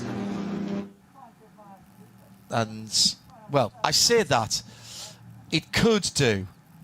It's a question of whether they can get that car back from where it is. It's on the wrong side of the track, John, right there. It's very, very difficult to reach on the inside of the track there. So the top cars have come in, the top 6 as were, have all come in. Now we're waiting for the Schubert Motorsport BMW. He's coming down the start-finish straight right now. Waiting for him to cross the line. The black and red number 77, Yokohama. He's going to hold on to the lead. The question, oh, here comes KCMG right now. So where is Eng coming through? Has he gone through, Peter? He has gone through. He's gone through. Yeah. Excellent. Right. So it is in the 47 now. That's a driver change. And it's Edoardo Liberati who's taken that car out. So it has, if you're looking at the online timing, it will show KCMG as the leader. That's because it crossed the line going into the pit lane for its pit stop. But it's actually now in second place. So the KCMG number 47 car is in second place behind the Schubert Motorsport BMW. The BMW further round the Grand Prix circuit than that 47 car. As I say, it was about 16 seconds before the pit stop. We'll get the full picture at the end of the next lap. Peter's going to tell me where the cars are in relation to each other on the track.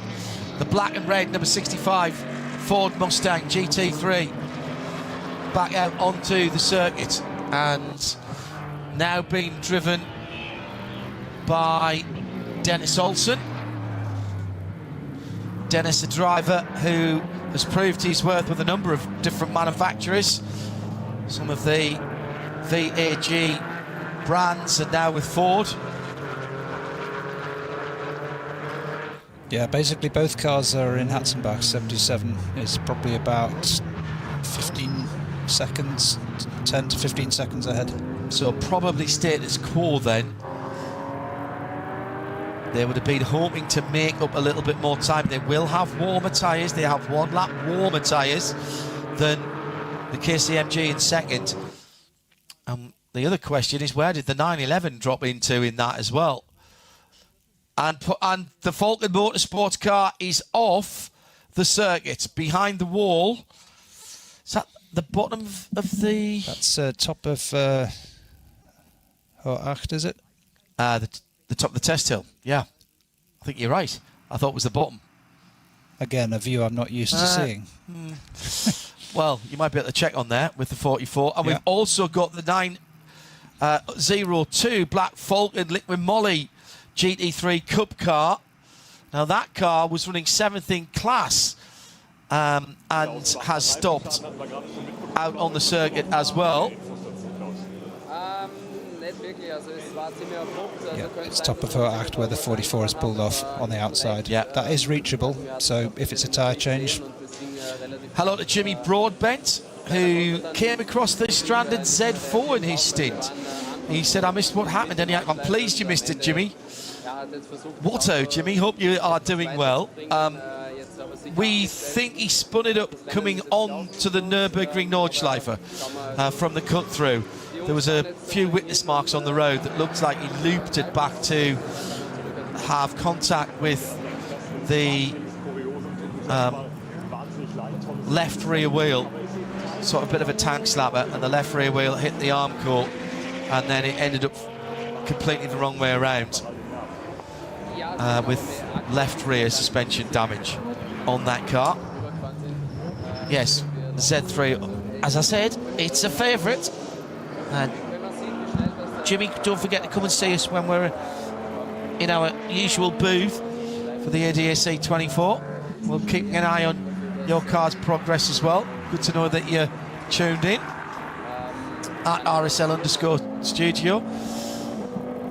The science fiction like KTM Crossbow coming out of the Grand Prix circuit now. Looked like it was trailing some vapour behind it there. I wonder if they haven't got the fuel flap quite closed on the right rear cowling. And you'll see it here as it comes through onto the Nordschleife. No, I think it's okay. But then again, he was going slowly. that dark red colour really suits that KTM crossbow. This is the Writer Engineering machine, the number 66, and that car with Niklas Born, the Swiss driver, Arne Hofmeister and Julian Apothelios. And it is Niklas Born behind the wheel at the moment.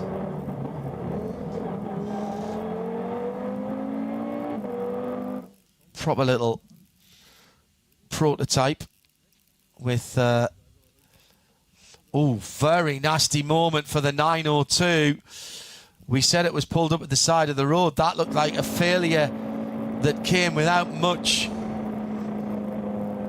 warning at all for its driver. And the driver is Michael Renhofer. It's definitely Renhofer behind the wheel. And that was actually a very good save. Raphael Renhofer, excuse me, behind the wheel of that car. Hats and back, fast, moving along. Car starts moving around and wagging its tail, getting a bit of rear wheel steer of some description. So that was either a puncture or an issue with the suspension at the back. Dear me. All of a sudden, in the middle of this 4-hour race, we've got a in fact, that was about the same place as where Ben Luchter parked his car as well.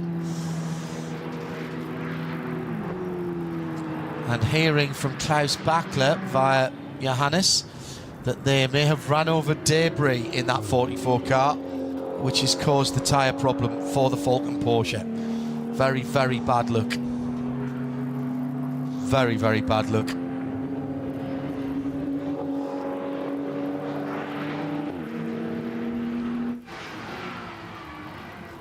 So, KCMG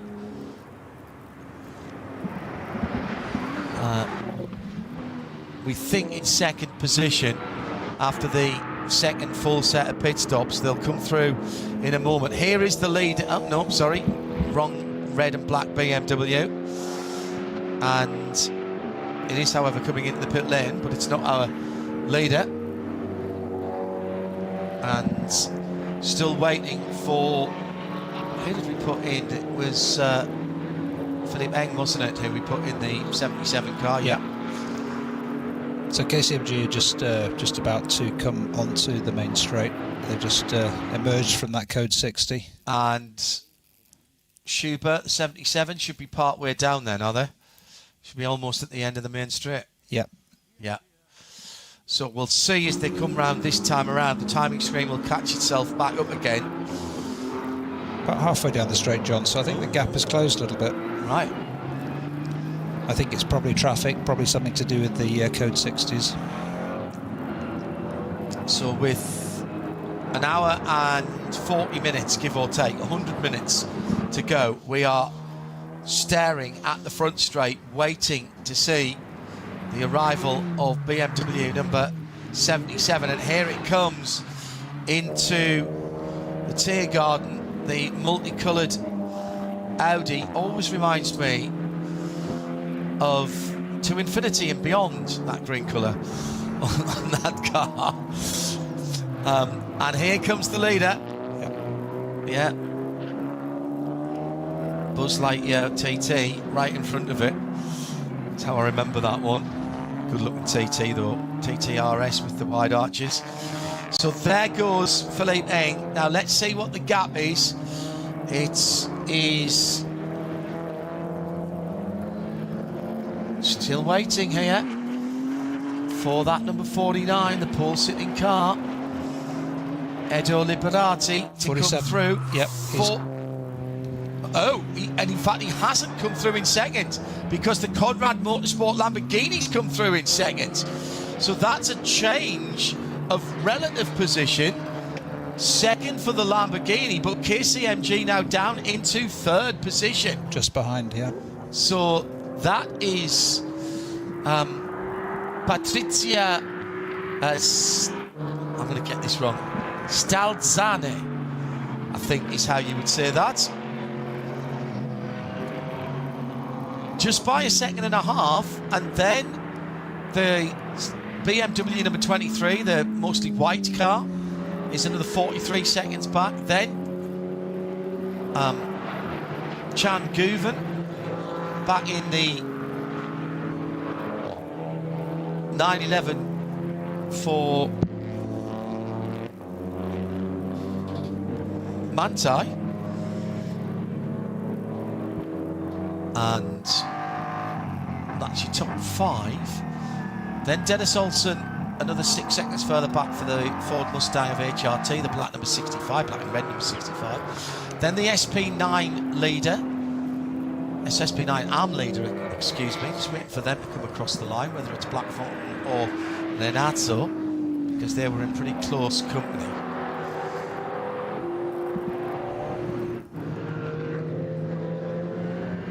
Crucial part of the race this, Peter, isn't it? Because we've got one more stop to go. Everybody at the front of the field's got one more stuff to go and one more stop to go. And not everybody's on exactly the same strategy. So when you said it was flat out before, it's even more flat out than flat out now, isn't it? Yeah, because if you've got any advantage, you've got to press it home right here, right now. That's right. Nobody's quite sure where everybody else stands until the last pit stops have gone through. Clearly, you know, we're going to have more Code 60s or other incidents on track in the meantime. So it's all a bit of a guessing game. But essentially what we want to do is keep on pushing until you're clear that you've got the gap you were looking for.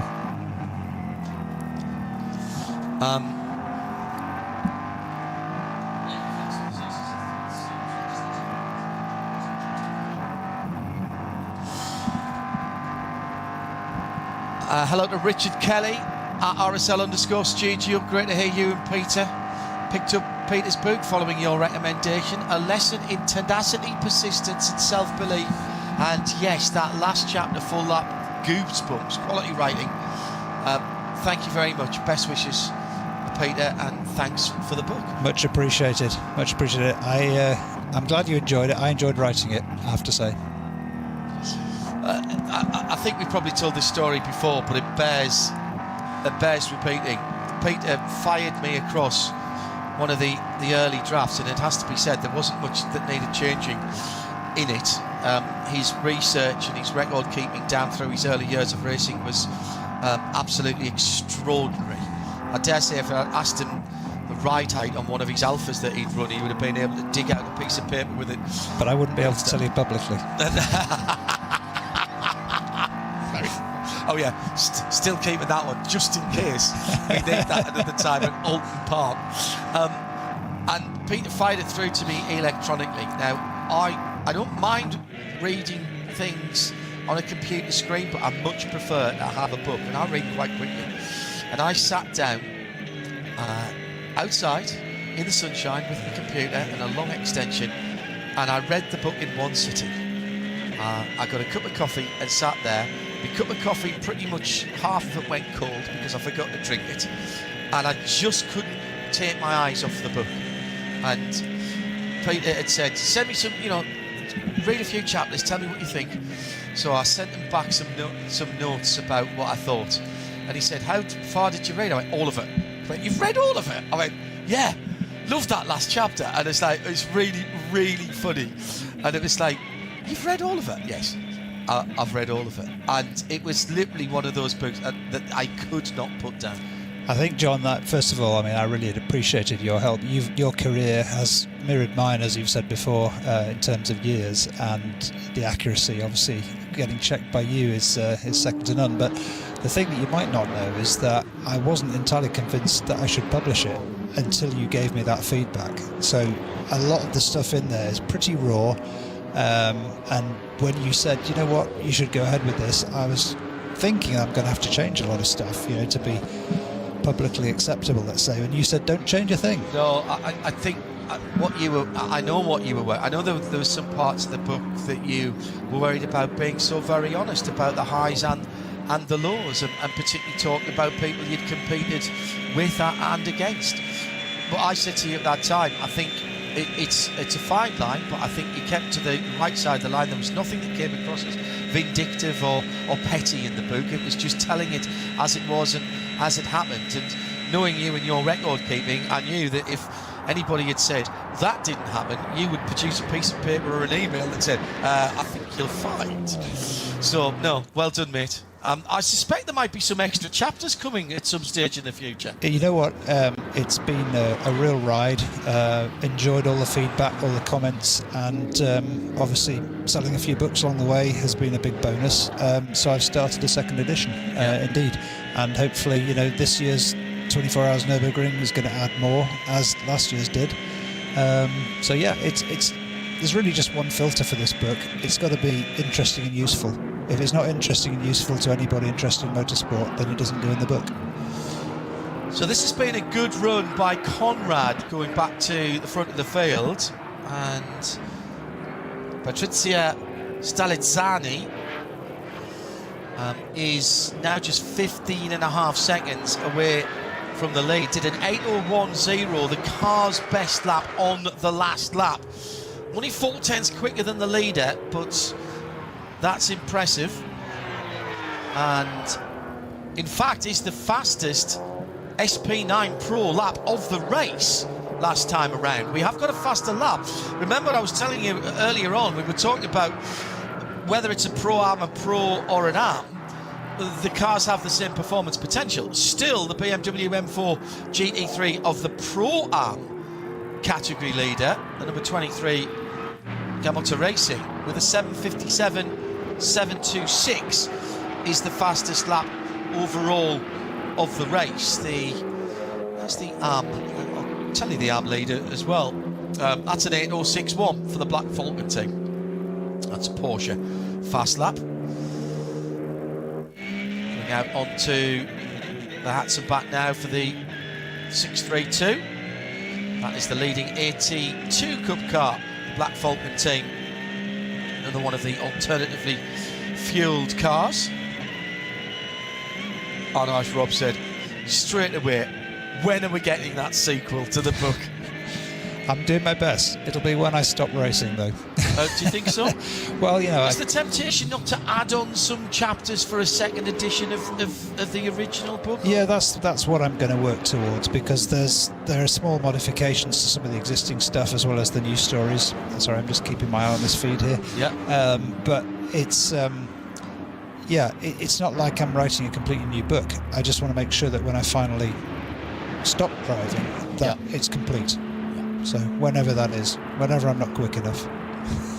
I think that's going to be quite some time, if I'm honest.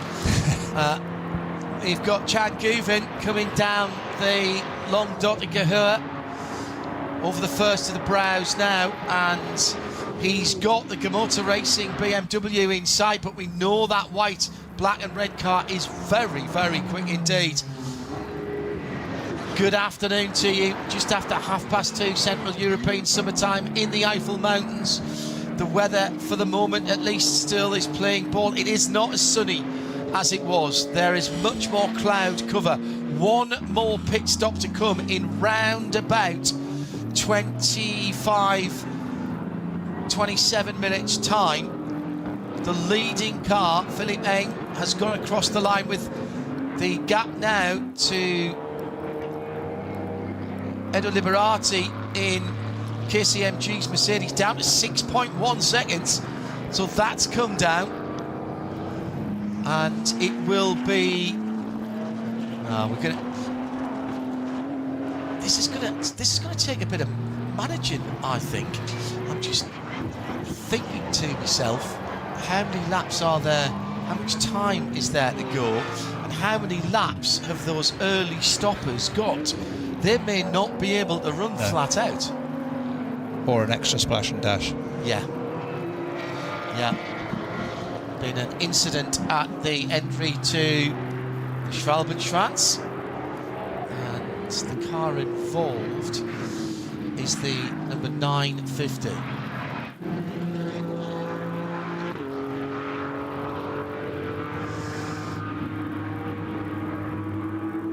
And that car is the Schmickler Porsche Cayman Club Sport. Horst Baumann, Stefan Schmickler himself, and Kai Riemer, excuse me. And they have retired that car after an accident and the approach to the Schwalbenschwanz per the ticker. Nürburgring Langstrecken-Series.de. It will auto-translate if you have that feature on one of your browsers. That's what we do here in the Global Broadcast Centre.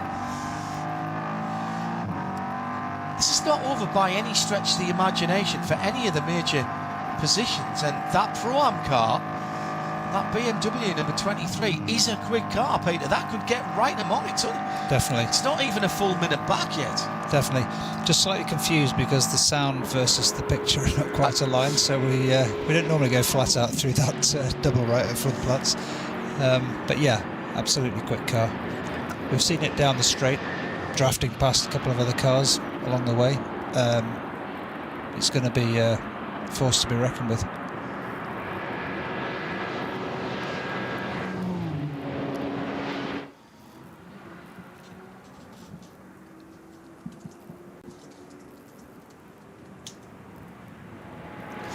So 77's about halfway around the lap, just coming into Adenauer Bridge and Exmüller. Just trying to work out the gaps live as opposed to the previous data. Yeah.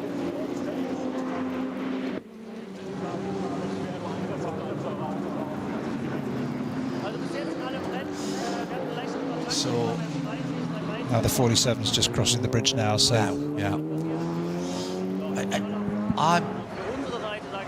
They might turn this necessity into an advantage. We heard from the team that they had to check the tyre, adjust the tyre pressures. That was the reason they came in, what they said was a lap early. But Manthey came in a lap early as well, and frankly, if you're doing what Manthey's doing, you're probably not a million miles away. No.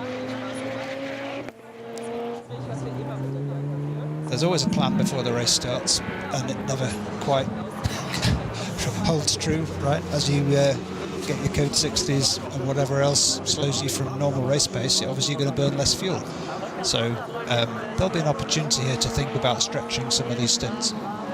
There's a well-known saying in military circles that was coined a very, very long time ago by a great relative of Dion von Moltke, who's done a bit of racing himself down through the years at a very high level, which is even the best plan doesn't survive first contact with the enemy.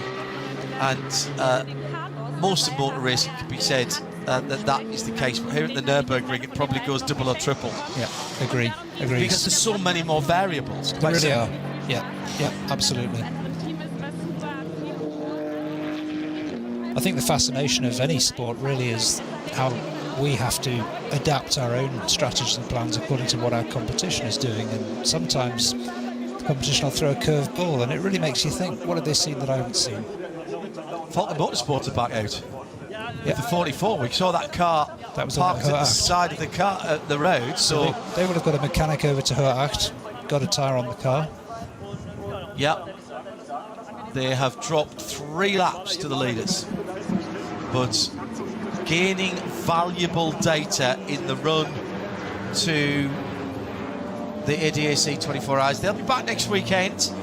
2 races. Again, I'll keep saying this, one on Saturday, one on Sunday, but the Saturday races are Saturday late afternoon into the early evening. So if you are following along with our live coverage from Imola for FP3 and qualifying of the WEC, you won't have to miss any of that. I don't even think there's that much overlap with the 12 Hours of Spa either next week, and there's no overlap whatsoever. with the WeatherTech Sports Car Championship coverage. So you could be not being very productive on Saturday.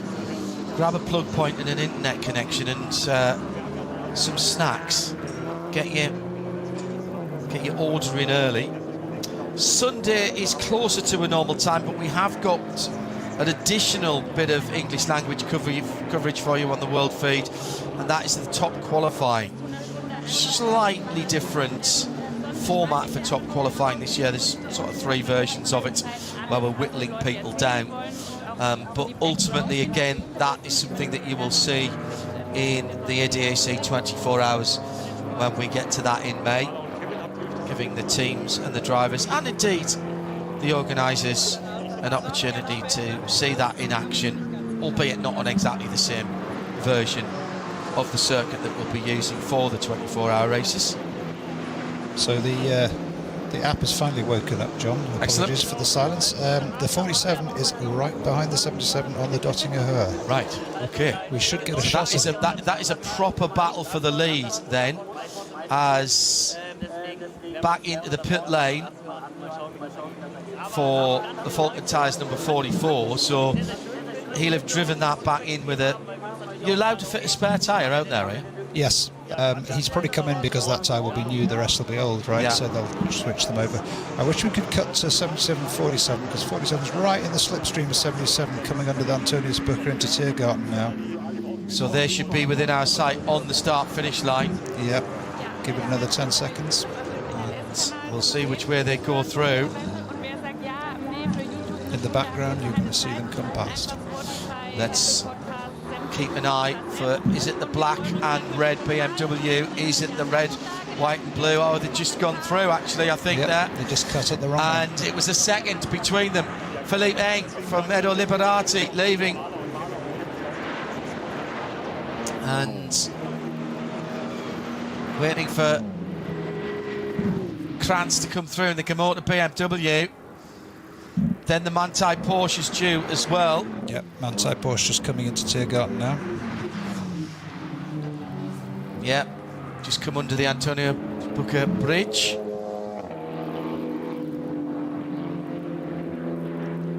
And now here comes that 23 BMW. That's a long way back. They seem to have lost ground there in that little stanza. So they go across the line, 44 seconds and just 5 seconds ahead of Chan Guven. Next through should be the black number 65 HRT Ford. That's another 9.5 seconds back. As we've got yellow flags at Exmüller. So that's half a lap away from the leaders at the moment. So the Ford now a minute away from the leaders. Your top 5 now, still on 2 of the top 5 on slightly different fuel and pit stop strategies, but they are separated by just under a minute. 58.4 seconds for BMW from Schubert, from Mercedes from KCMG, from the Gamoto Racing BMW, from the Manthey Porsche and the HRT Ford. That's your top 5. 58.5 seconds between them. 47 right on the tail of the 77 through Hatzenbach, so this battle for the lead is really intense. It's ideal now for the TV to cut to the in-car of the 47.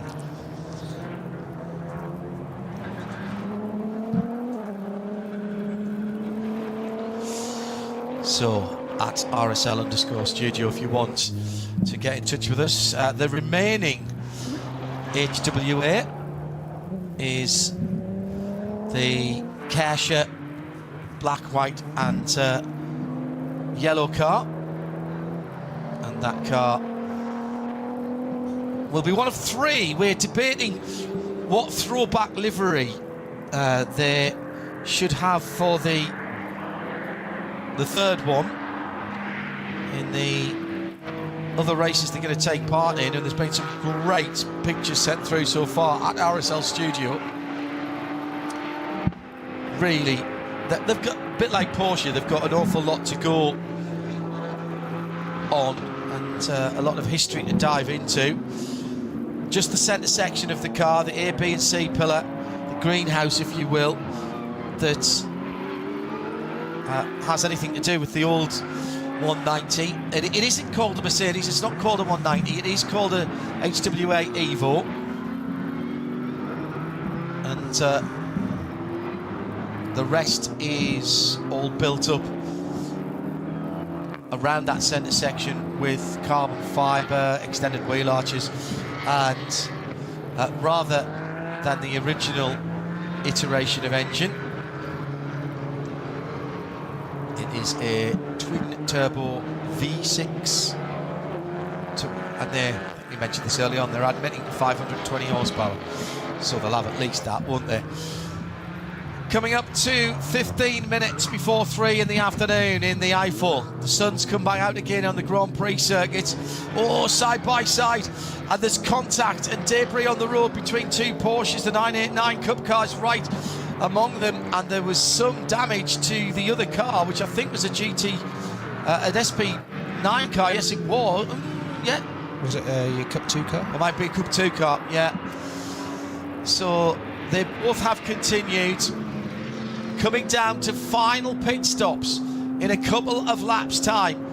The denouement of the 57th Adenauer ADAC Rundstrecken-Trophy is still to come, and we've got it all here live.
Dein Online-Shop für Simracing-Hardware und Zubehör. www.simraceshop.de.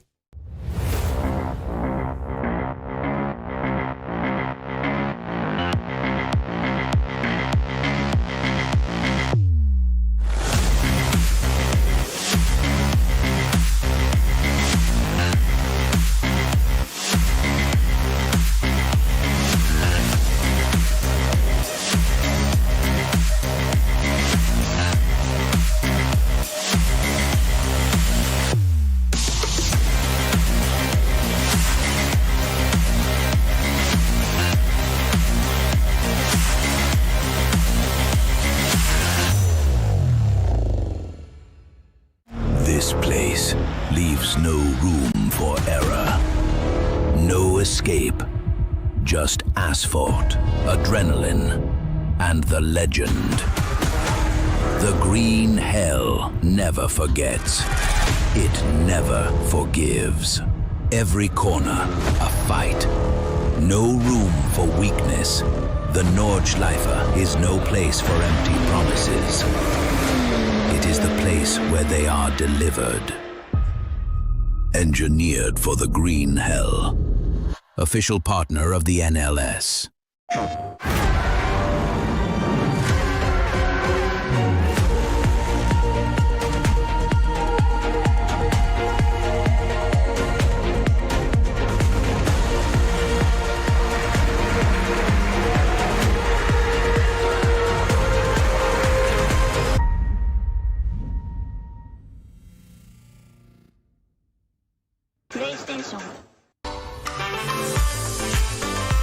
Liebe Fans, Lovely fans, besucht uns auf unseren Social Media Kanälen, follow us auf Facebook, Instagram, YouTube und TikTok.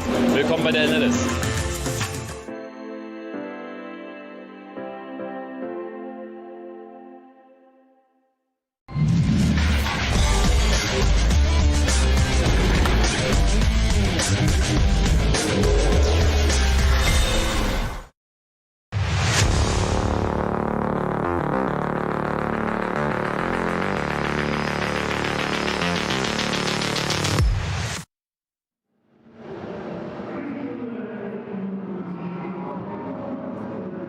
developments as we come towards the final pit stops for the leading cars with just over 1 hour to go. The top 5 still separated by just on 1 minute, with 2 distinctively different pit stop strategies being played out. The leader is still KCMG's just come into the pits for their last pit stop, and were they leading as they came in? No, they weren't. They were just behind. They lost a bit of time out onto the main straight behind a slower car, so they dropped probably a second or 2. Well, so at the end of this lap, when Schubert makes their final stop, we're going to see really what the gap would be. Well, that's very interesting, because I think that's a lap early for KCMG, and with 1 hour and 10 minutes to go, I'm not sure that they can do to the end of the race. It's going to be a risk, right? They're going to count on slow zones, or maybe they've just about got enough. Well, my computer is predicting right now 8 laps to go. So at the moment, with slow zones out there, and they've been seeing the barrier repair and how far along it is, you've got to, as the driver and the team, have got to be working together and say, is this going to be 8 laps or 9 laps to the end of the race? And obviously 1:09:57 to go, but that's 3 minutes of that will be in the pits, right? Yeah, so.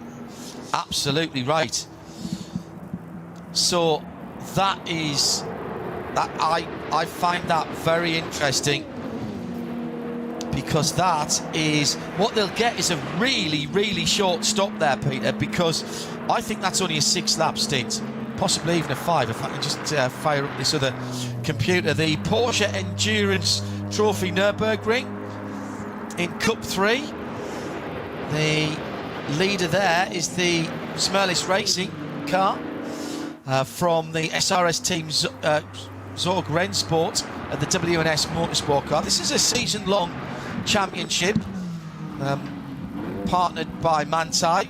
They build the cars for what is effectively a one-make series, a spec series. There's a Cup 2 as well, which is a Manthey breathed-on version of the Cup 2 car as well. At the moment, that is being led by Mühlner Motorsport with the number 921. In second place, the 901 is SRS Team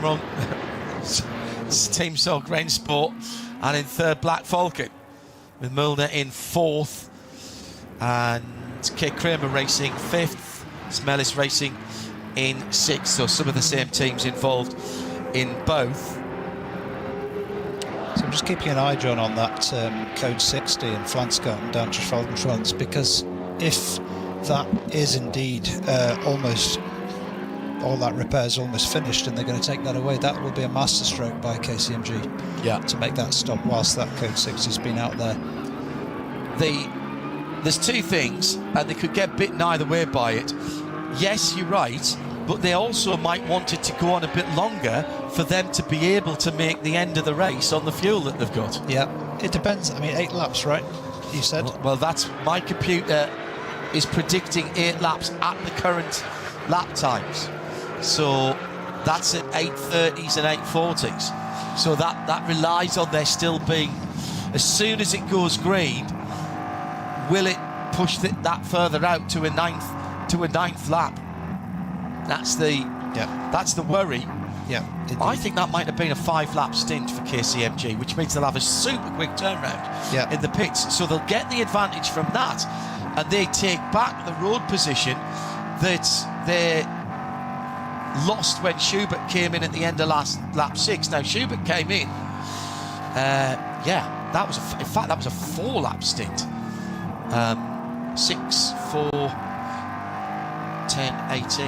Yeah, that was only a 4-lap stint for Edo Liberati. Already on their way down at Schwedenkreuz. So they have literally rolled the dice with what in time doesn't look like a decision that's going to work out, because even that middle 8-lap stint, no, I'd take that back. The number 77 BMW, their 8-lap stint in the middle of the race was 1 hour and 9 minutes. So, all right, they're all right on time. So they pulled the trigger as soon as they can. It is marginal though, isn't it? An hour and 9. If they've got to push hard, if it's all green, if we get back to all green, it's going to be marginal in that respect. So coming down towards the last hour, an hour and 6 on the nosy to go at RSL_studio. And it's all still on the line. The weather has not been a factor. That's not to say it won't be, because a little shower could pop up at any time and cause absolute chaos. And we speak of what we know when we say that. That BMW number 23, Gamotta Racing, going up towards Mudcurve now, climbing the hill. Flat for such a long time, off and back on again. Not sure that's the engine noise. It's not quite in sync. Stay away from the curb on the right. Now at the bottom of the run towards... Yeah, engine noise is about 2 seconds ahead of picture. And right behind that car is Manthey, looking for a place on the podium. They have made that 6-lap first stint work for them. And Chan Guven is all over the rear spoiler of the BMW of Gamotta Racing. This is a battle for overall third. The BMW leads the Pro-Am class, but as we said before, and I will keep reminding you, the cars, the SP9 cars, they don't know who's driving them. So they have the same performance potential whether they're in AM, Pro-Am or full Pro. It is just the driver makeup. Guven from one side of the track to the other, trying to make the driver ahead of him make a mistake. But at the moment, Moritz Krantz has been basically ignoring what's going on behind. At this point, you don't even want to look in your mirrors, surely, Peter. A lot of traffic coming though. He's going to have to manage this. He's just blocked on the exit there. That's going to bring the Manthey Porsche right onto his bumper. Down towards Flansgaard. Now so quick through here, isn't it? And then flat all the way through over the next little jump. Car in the way. That's why he wasn't flat. And in fact, we're down into the code 60. Yeah, yellow. Now, what was the flag that was being waved at the top of the hill? Because if that was a yellow flag, then that 23 BMW overtook under a yellow. It looked yellow to me. It was a single yellow, then a double yellow, and then the code 60. Now, that is going to be mighty close as to whether that car overtook under yellow or not, and that will be down to the marshals on that post. They are all judges of fact.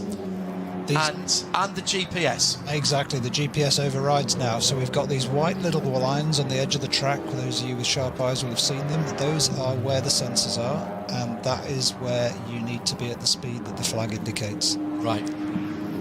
And also, that will give you, they'll be able to overlay those two cars and know whether he's overtaken them. Exactly. Yeah, okay.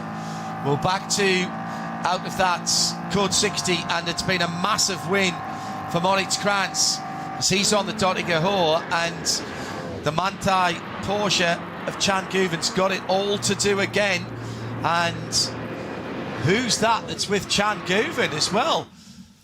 I don't think that's the Ford. No, it is the Ford. Yep. The Ford's right there as well. Oh, so that side-by-side contact we saw earlier, I've just realised, was the Dan Arrow car.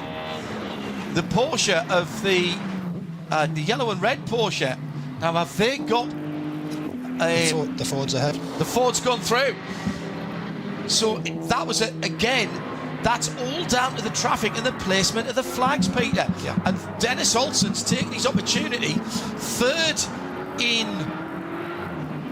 overall situation and second in class. What's happened to the KCMG car? The 47 car all the way down. That was after the pit stop, of course, wasn't it? Yes. He's not giving it up though, has he, Guven? No, Gubin will hang on. One pit stop to come for everybody except the KCMG car. So the KCMG car's taken a snap pit stop. That's why that's dropped down to 5th position, remember. We're down to just about an hour. 7 laps predicted. Oh, goodness me. After, 3 hours of racing, and we've got 4 seconds covering 2nd, 3rd and 4th. Yeah. That's why this kind of racing is so good. And what we've got to keep an eye on is how far back Edo Liberati is as well. With his pit stop. In the 47, because he's done. His pit stop is done. So his time is absolute. And so when he comes across the line now, it's going to look a big number. It's going to look a big number. But remember, everyone here's got the better part of 3 minutes. Yep. And you remember what we were saying, John, about the Schwalbenschwanz gotten code 60? Yeah. It's gone.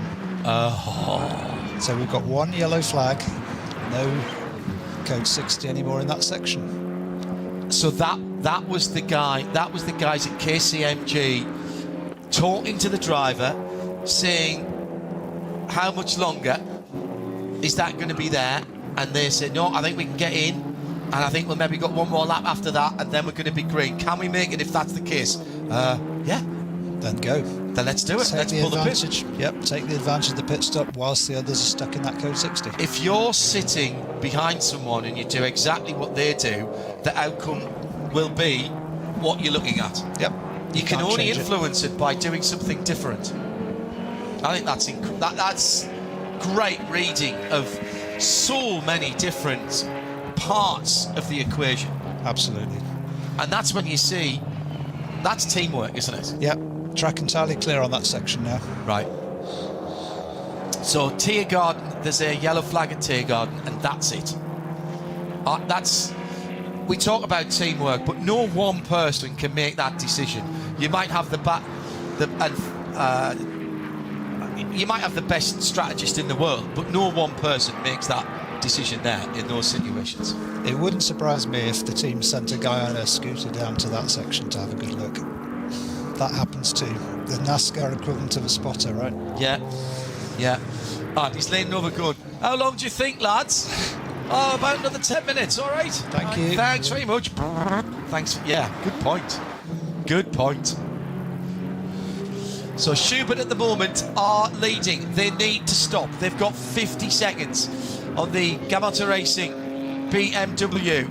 Into the pit lane, weaving through traffic before the 60. That's absolutely fine there. That, I think, was the Cup 2 leader. If I can find it. Yes, it was the Müller Motorsport car. 8th position, by the way, for that Cup 2 car. That's its last stop as well. And weaving past the slow-moving... Is it 36 BMW? Yes, I think it is. And a course car, but he still hit the 60 clicks in there. That's fine. That is still part of the racetrack until you hit that line. There's a real back and forth battle going on between the Manthey Porsche and that Ford, that HRT Ford. Nothing between them. No. And with Dennis Olsen and Chan Guven, they know each other very, very well indeed. And I expect them to be respectful, but that will be no quarter asked or expected. That'll be a fight to the finish there. Next pit stop, the question will be, do they leave their drivers in, or does it change to Matt Campbell for the Porsche? And I think, who have we seen? We've seen Chris Mace, Fred Vervish, Dennis Olsen. Vincent Kolb is the 4th driver there. So will they put Vincent in at the end? That is a battle for 2nd in class and 3rd overall. So overall podium and 2nd in SP9. Now, they'll tell you that all they're interested in is the win. And it might be the win because Schubert have got a slightly longer pit stop to take. When are they going to come in? 27 laps predicted now by the computer. So 6 more at the end of this one that they're on now.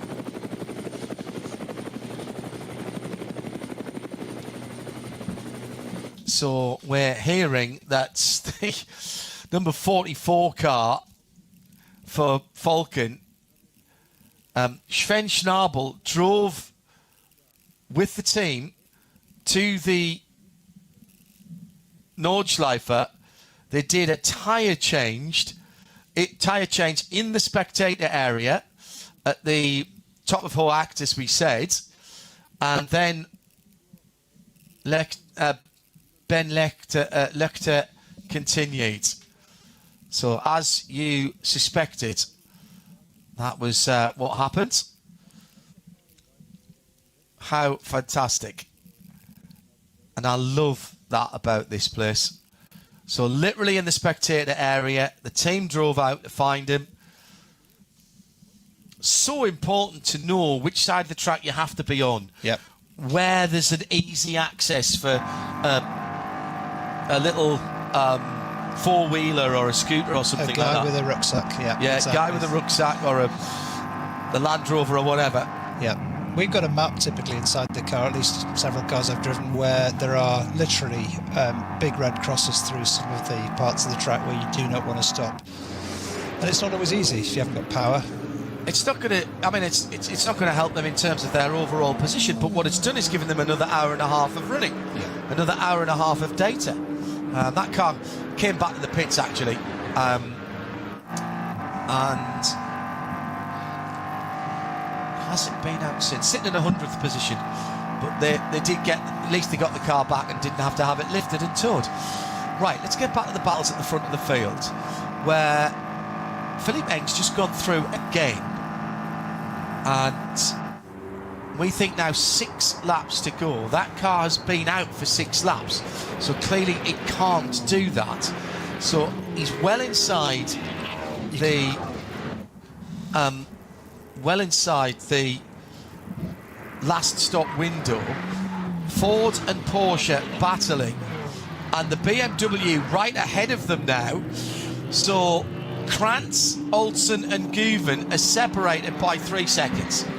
Now, does anybody peel off to the right-hand side as they come off the Dottinger? There you go. No. Olsen stays out. There was a moment there when I thought the black and red Ford was going to go in. BMW, Ford and Porsche for second overall.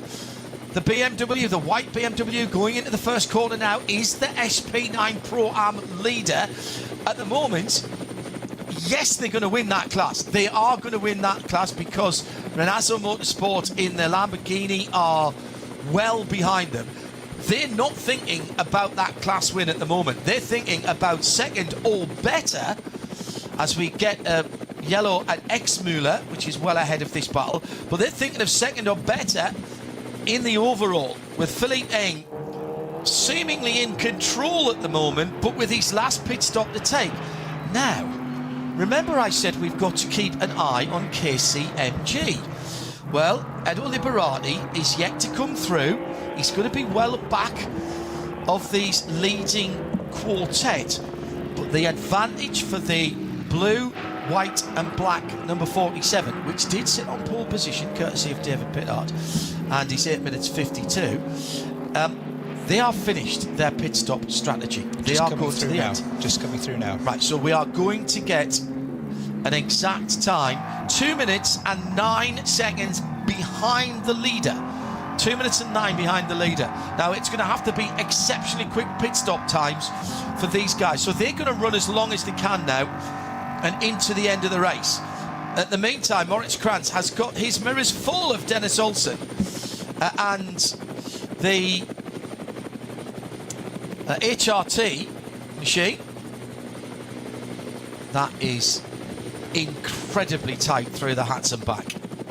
The Ford looks much more in shape through here. I'm watching the difference in the attitude between the two cars. Through those tight twists, the Ford was absolutely on it. I think the BMW just seems to draw away on the straights a little bit. The Ford Evo kit that was debuted at Daytona and the Rolex 24 this year, developed with the customer teams in mind. In fact, all the customer teams got preference for the parts.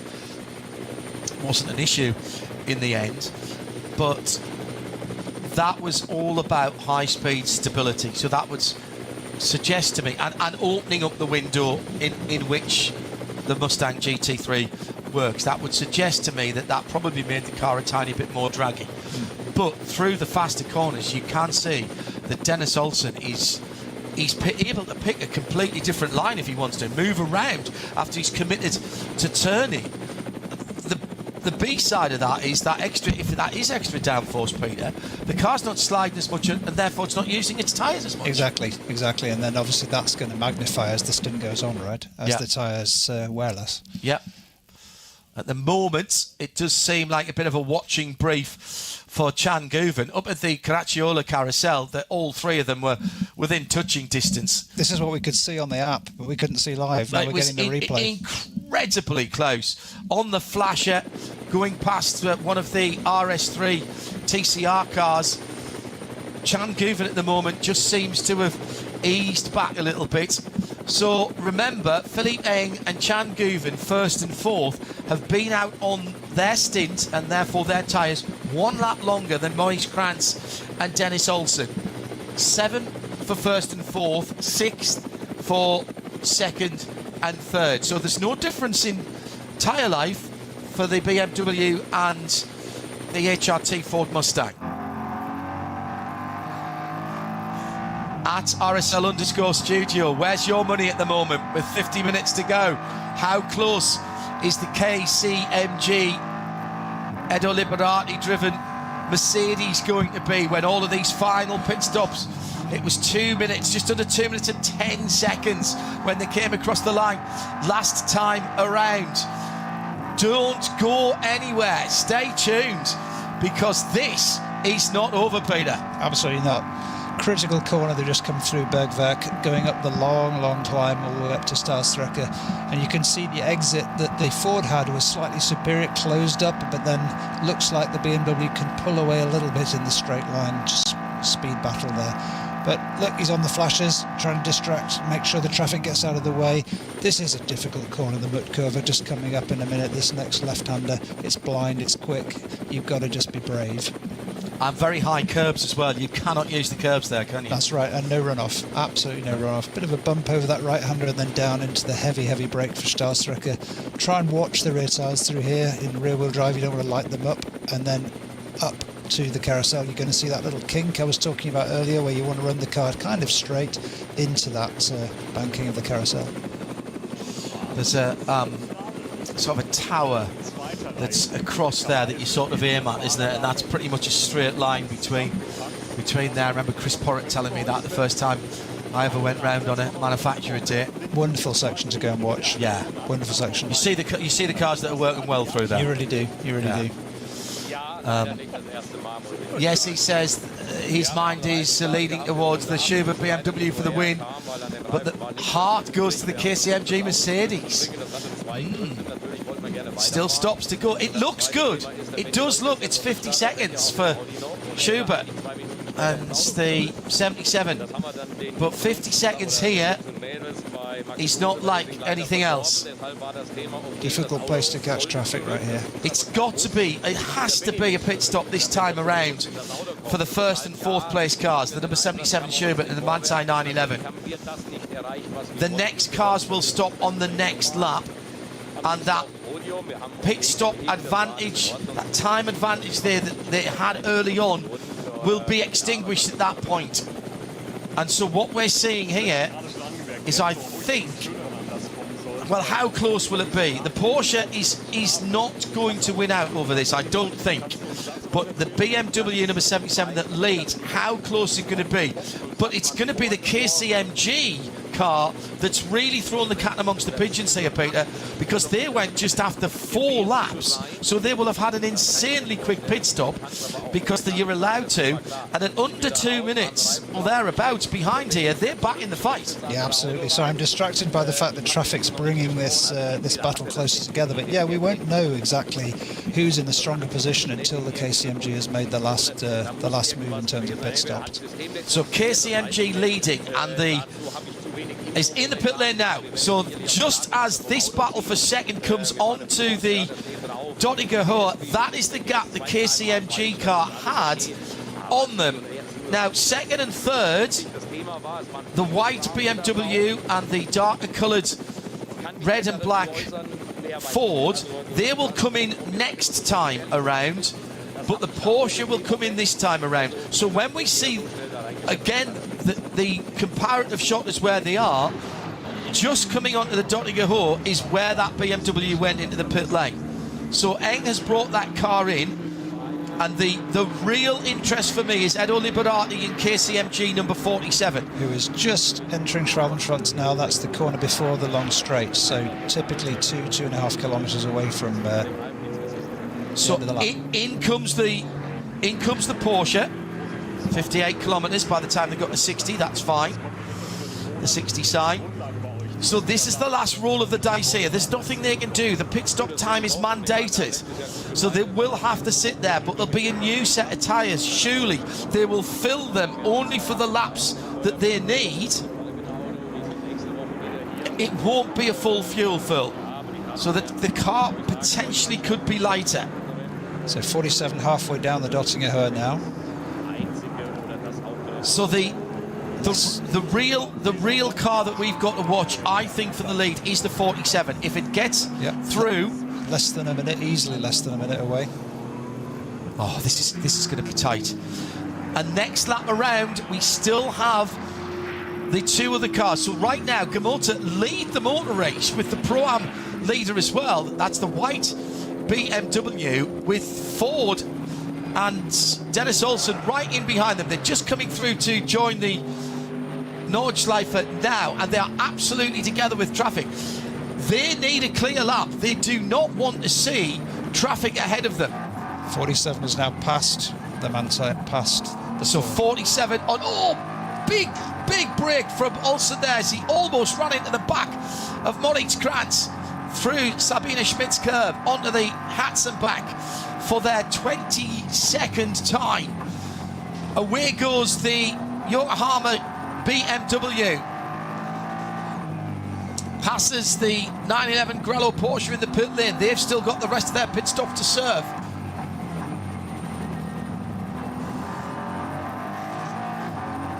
KCMG, remember, still have their penalty to serve. I'm just scrolling through and I haven't seen that served, and I don't believe they served it. Well, you can't serve it when you come in for a standard fuel stop. It was at 87 seconds. So that'll get converted to time post-race, he says. Hopefully not confusing series here. By the way, this is fantastic. Fantastically close. So the 911's pit stop was way longer. 911 Really? certainly just left the pits. Yep, that's the Manti. Well, he was a long way back. The Manti was nearly 50 seconds back on, in fact, over 50 seconds back on the Schubert car, and Robert Freitz has got in that car. So all four drivers have driven it from the chef de keep of Falkenthal, Sven Snabel. He says, we changed the tyre because we needed the car back, but more importantly, we needed Benny Luchter back because he has to drive the 75 Max Cruise car. That's the AT1 car, which is sitting in 6th and leading at the moment. It is under investigation for unauthorised repairs, so maybe taking a full tyre and wheel out is not allowed. Depends on what else they may have done.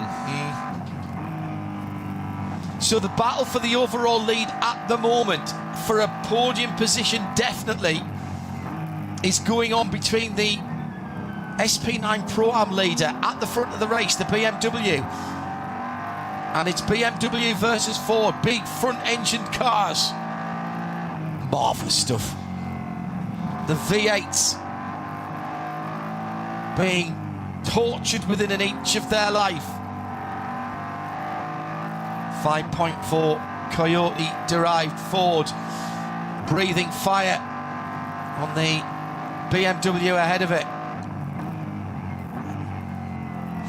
They are carving their way through traffic here. Absolutely incredible levels of concentration required by the two drivers in the fight here, Peter, but also the guys that they're coming up to, the awareness that they have to. Absolutely. Anybody has any doubt about flat-out racing in this kind of category, you're seeing it right now. Nobody's holding back. There's no concern here about managing the car. They're just on it, absolutely on it, as they have been for almost all of the race. That Mustang looks so planted through the faster part of the curve, coming up from... It's impressive. From Bergwerk up the mud curve, and also, oh, there's a car on the inside, might have just saved the BMW there, almost touching again as they go for the little rise. Oh, so close. That is a defensive line for a moment. No, there was another car there. Using the traffic to stop the pass, right? It's like using someone as a pick in basketball, as a screen in basketball. Fabulous driving by Moritz Kranz. Up to the Caracciola carousel. They both drop onto the concrete. Their fillings are being rattled out, and then you pop out of there. If you get it right, you pop out like a cork out of a bottle. You know when you've got the power on right. You don't come out too early. You don't come out too late. Climbing again now. Tough part of the circuit to pass here, Peter. Up over Hoacht, yeah, car goes light over the top, bit of a wiggle just there, then trying to maintain the speed through here, all the way down to Wippermann. You've got a choice of lines through Wippermann. You can use the apex curb on the left, but most people just use the one on the right. This one coming up here, and then a big old bounce as you get the traction back onto the track up over the crest down into Brunchen. I love this part of this. Really hard to keep the car tucked in through that left-hander before you get to Brunchen, because the road falls away. More traffic there. Again, you use the block paving on the exit here. Just run out onto that. You hear your tyres on that through the ice curve under the trees. Another blind brow here in that middle part of the track where you have to know exactly where you are. Absolutely. Down over the first jump just there, and then immediately into that fast right and up over the crest towards the second jump at Flensgarten 2. Again, you're looking for the big bit of curbing that you can use. It's the next bit of curbing. Here comes the Ford. It's right there into the Stefan Beloff area of the circuit, the Beloff S's. Down towards downhill again. He's got to the outside. There's almost a touch there. My goodness me, there could not have been a width of a paper between them. My goodness me, through the Kleiner Carousel. Now, we know the BMW is fast in a straight line. This BMW in particular is fast in a straight line, but Olsen is really close here. The BMW gets the power on through Galgenkopf, the Gallows Hills, onto the long Dottinger Hohe. They'll be coming in at the end of this lap. The BMW has an advantage, but it was interesting to see Olsen there sat in behind the Aston Martin to even try and get a tiny bit more of a drag. It looks like they'll come in from first and second, BMW first and Ford second. The question is, have they done enough to stay ahead of the KCMG Mercedes that stopped many laps ago? I think the answer is no. I think the KCMG is coming up to Schwabenschwanz right now. That's a couple of kilometres away from home. Yeah, it's going to depend on how long this stop has to be. Right down at 59 kilometres as they came through. By the way, we've had it confirmed now by our German colleagues. Thanks, Ollie.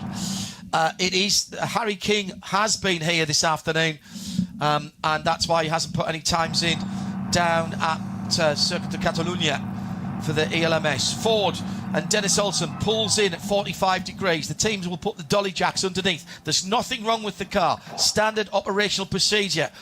Time. Breathe. Let's see if they do driver changes. There's time to do tyres if they want to, and I'm sure they will. Oh, now I've just said that, and there appears not to be a tyre change for the 23 BMW. So because there's so few laps to go, they are just going to do it on the fuel. They're not going to risk taking those out, and then as I say that, they bring tyres out. So 47 will be through in about 10 seconds. So that will effectively be the lead of the race. And then 77 will be through in around about 30 seconds. I'm not seeing anything here. So this car we think will be second, the 77 BMW. It will be KCMG. Oh, no, they've pitted. This is going to be their stop and hold. So KCMG would have taken the lead, but they are coming in to the penalty box for their stop and hold at the far end of the pits. 87 seconds. So here comes the car that will be the new leader. So this gives 77 the... This will give 77 back the lead. So that stop at lap, up to the end of lap 6, because the tyre pressures were all over the place, that has actually worked for them. They've made it work. They didn't plan that, but to your point earlier on about how you have to react and adapt, they've made it work for them. Incredible stuff. Through goes the Sherbert Motorsport car then, and through goes, here's the Manthey car coming through. The Yamaha Racing BMW's got out just ahead of the Porsche, I think. Yep, it has, indeed. And it looks like the Ford's just behind the Porsche. That's right. But yeah. How close, after all of this racing, are these top guys? And different strategies, coming to the slow zones at different times. They've been stretched, they've been concertinaed, they've been stretched. The penalty's going to kill the KCMG hopes here.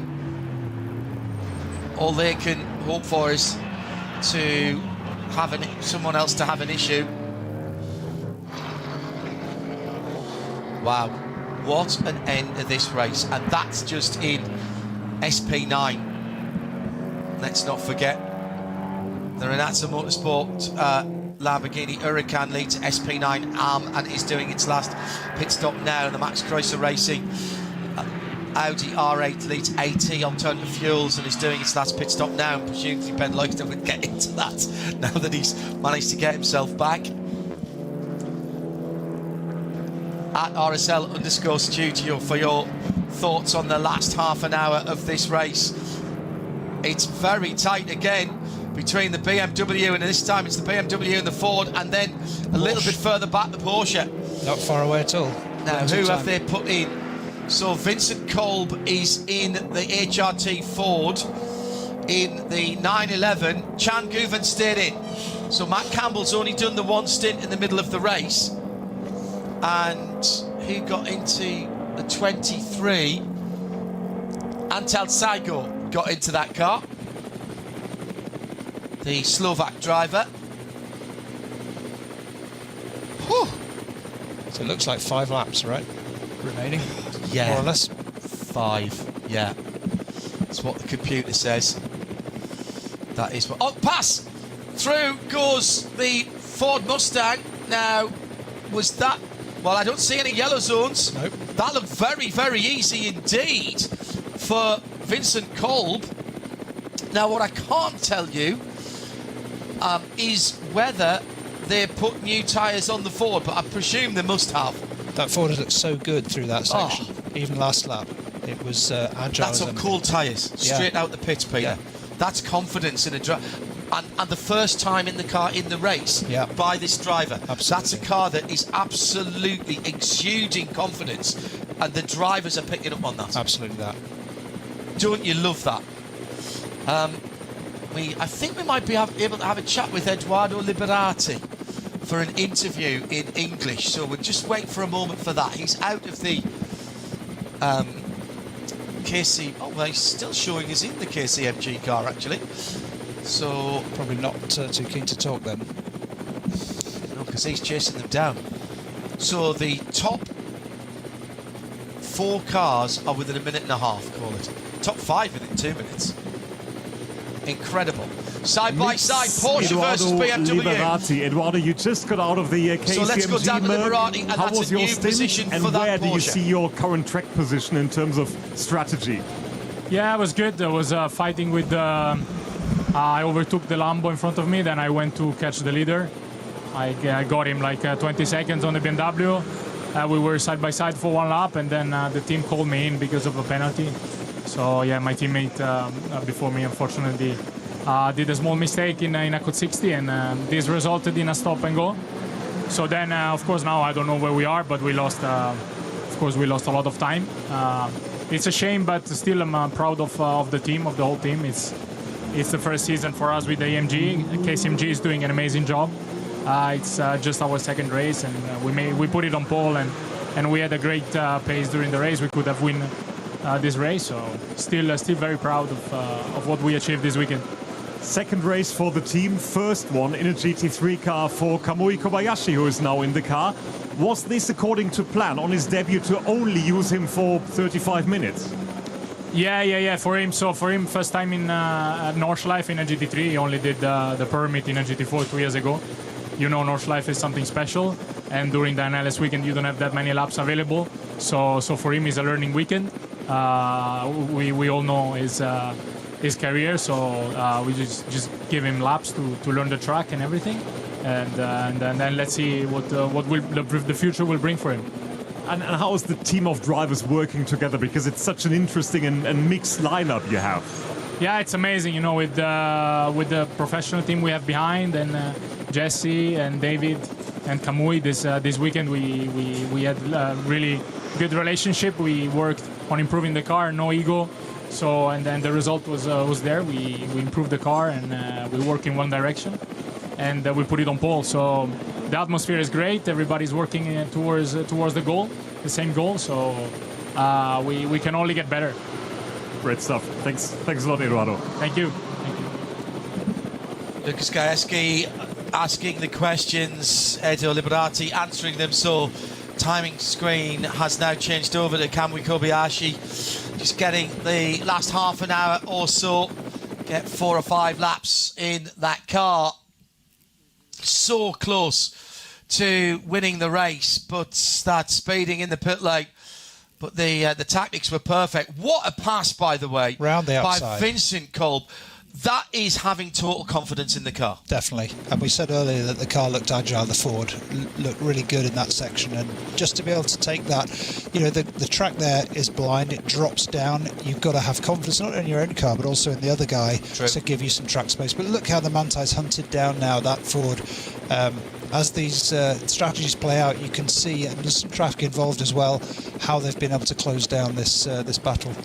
Yeah, this is the battle for second position with Chan Guven right under the rear wing of the Ford Mustang. This is the HRT Ford Racing Mustang GT3. My goodness me, this is tight. We've heard from people like Frederick Vervich that the new Evo version of the car, not really built or considered for tracks that are such outliers like here at the Nürburgring Nordschleife, much more for World Endurance Championship, for IMSA, for GT3 races around the world, to give the car a wider setup window. But it has translated into more competitive pace here, and certainly through the quicker parts of the early part of the lap and the middle part of the lap here, that extra stability that car has got now is really paying dividends. Just a reminder that the outside pass at the end of the Hatzenbach by Vincent Kolb was on his outlap on cool tyres in a car that he had got into for the first time in the race at that pit stop. He must have had so much confidence, built up so much confidence just round the Grand Prix circuit and the early part of the Hatzenbach. That's incredible. An incredible pass to pull off. Agree. Now these right together as they come into the end of this section here. It's not really a passing opportunity into the end of there, but it will position him possibly for a go at the end of this little straight here. On the start-finish straight now to complete lap 24 and start lap number 25. As they go through now, to start lap number 24. Look at the positioning of the Porsche. Look at the positioning. He's having inside. a look. He's going to have a look. If he can get on the power, get a bit of traction. Now, right now, Vincent's got to close them off, stand them up in the middle of the corner. Switch back up the inside. Not quite there. Block pass was tried that. Vincent Kolb did a very, very good move there in the first part of the Howcock because he just stood him up in the middle of the corner so the Porsche could not. Just killed the momentum, didn't he? Yeah, absolutely. And now through the cutout. So the gaps, Robin Freins for Schubert Motorsport, 35 seconds ahead of Vincent Kolb when he went through, who was not even a Porsche 911 or a Ford Mustang GT3's length ahead of Chad Guven. Never mind the stopwatch now. It will ebb and flow with the strengths and weaknesses of both of these cars. Then it's another 22 seconds back to the Pro-Am leader, which is the BMW number 23. We know that's a quick car. And then 32 seconds back to Kamui Kobayashi in 5th position, 4th in class, of course. That Porsche's looking good all of a sudden. The Ford is having to defend into the corners. That's when you know this is serious. Well, now this is the part where Vincent had so much confidence last time around. And here comes Jan Guven. He potentially could do this. We'll go side by side with our last ad break so you don't miss any of the action. No escape. Just asphalt, adrenaline, and the legend. The green hell never forgets. It never forgives. Every corner, a fight. No room for weakness. The Nordschleife is no place for empty promises. It is the place where they are delivered. Engineered for the green hell. Official partner of the NLS. Die Legenden der Nürburgring Nordschleife sind unterwegs. Und zwar direkt zu dir nach Hause. Dank CK Model Cars sicherst du dir deine exklusive Erinnerung an den Besuch an der Rennstrecke. Unzählige Modelle findest du auf ckmodelcars.de oder im Shop direkt in Adenauer.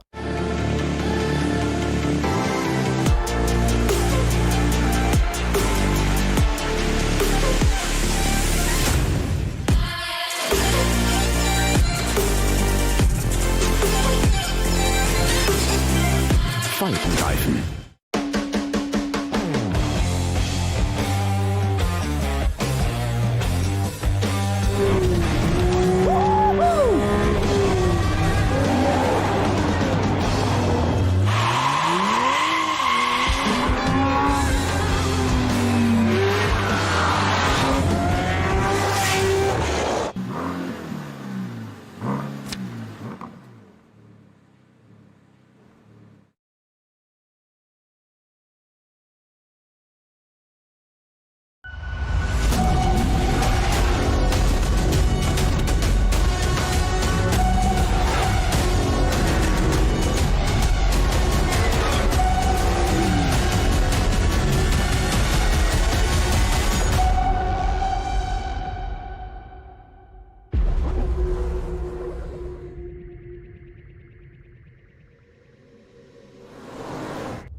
Liebe Fans, Lovely Fans, besucht uns auf unseren Social Media Kanälen. Follow us auf Facebook, Instagram, YouTube und TikTok.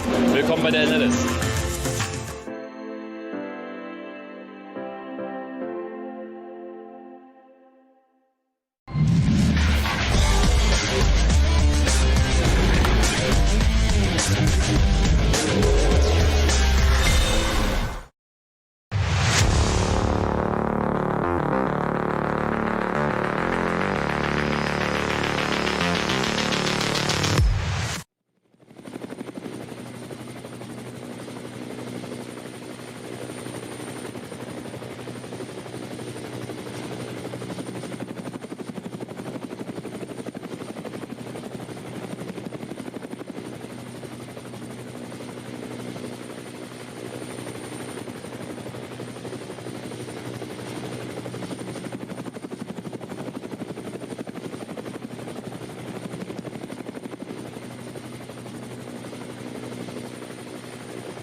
dirty air from the Ford is causing the Porsche a few problems on the faster curves, but overall pretty evenly matched, as we said. Let's see what happens when they get to this slow zone, which the leader is just coming up to right now. Yeah, that's a good point. They are going to have their wits about them. So code 60 and slow zone coming ahead of the leaders. They're coming down towards that area of the circuits. Yep, through Belofes. Yeah. Once they go through the Kleiner carousel, the small carousel. Traffic again in the wrong place, right there. Oh, that could be an opportunity for Guven. Really good reactions from Vincent Kolb. That's a tough corner as well, that little left-hander before the second carousel. And your slow zone starts here. Yellow flag. So that's the first warning. Waved yellow. Double waved yellow. And now, as they come through into the middle, guys, run in the back of him. Guven's run into the back of him.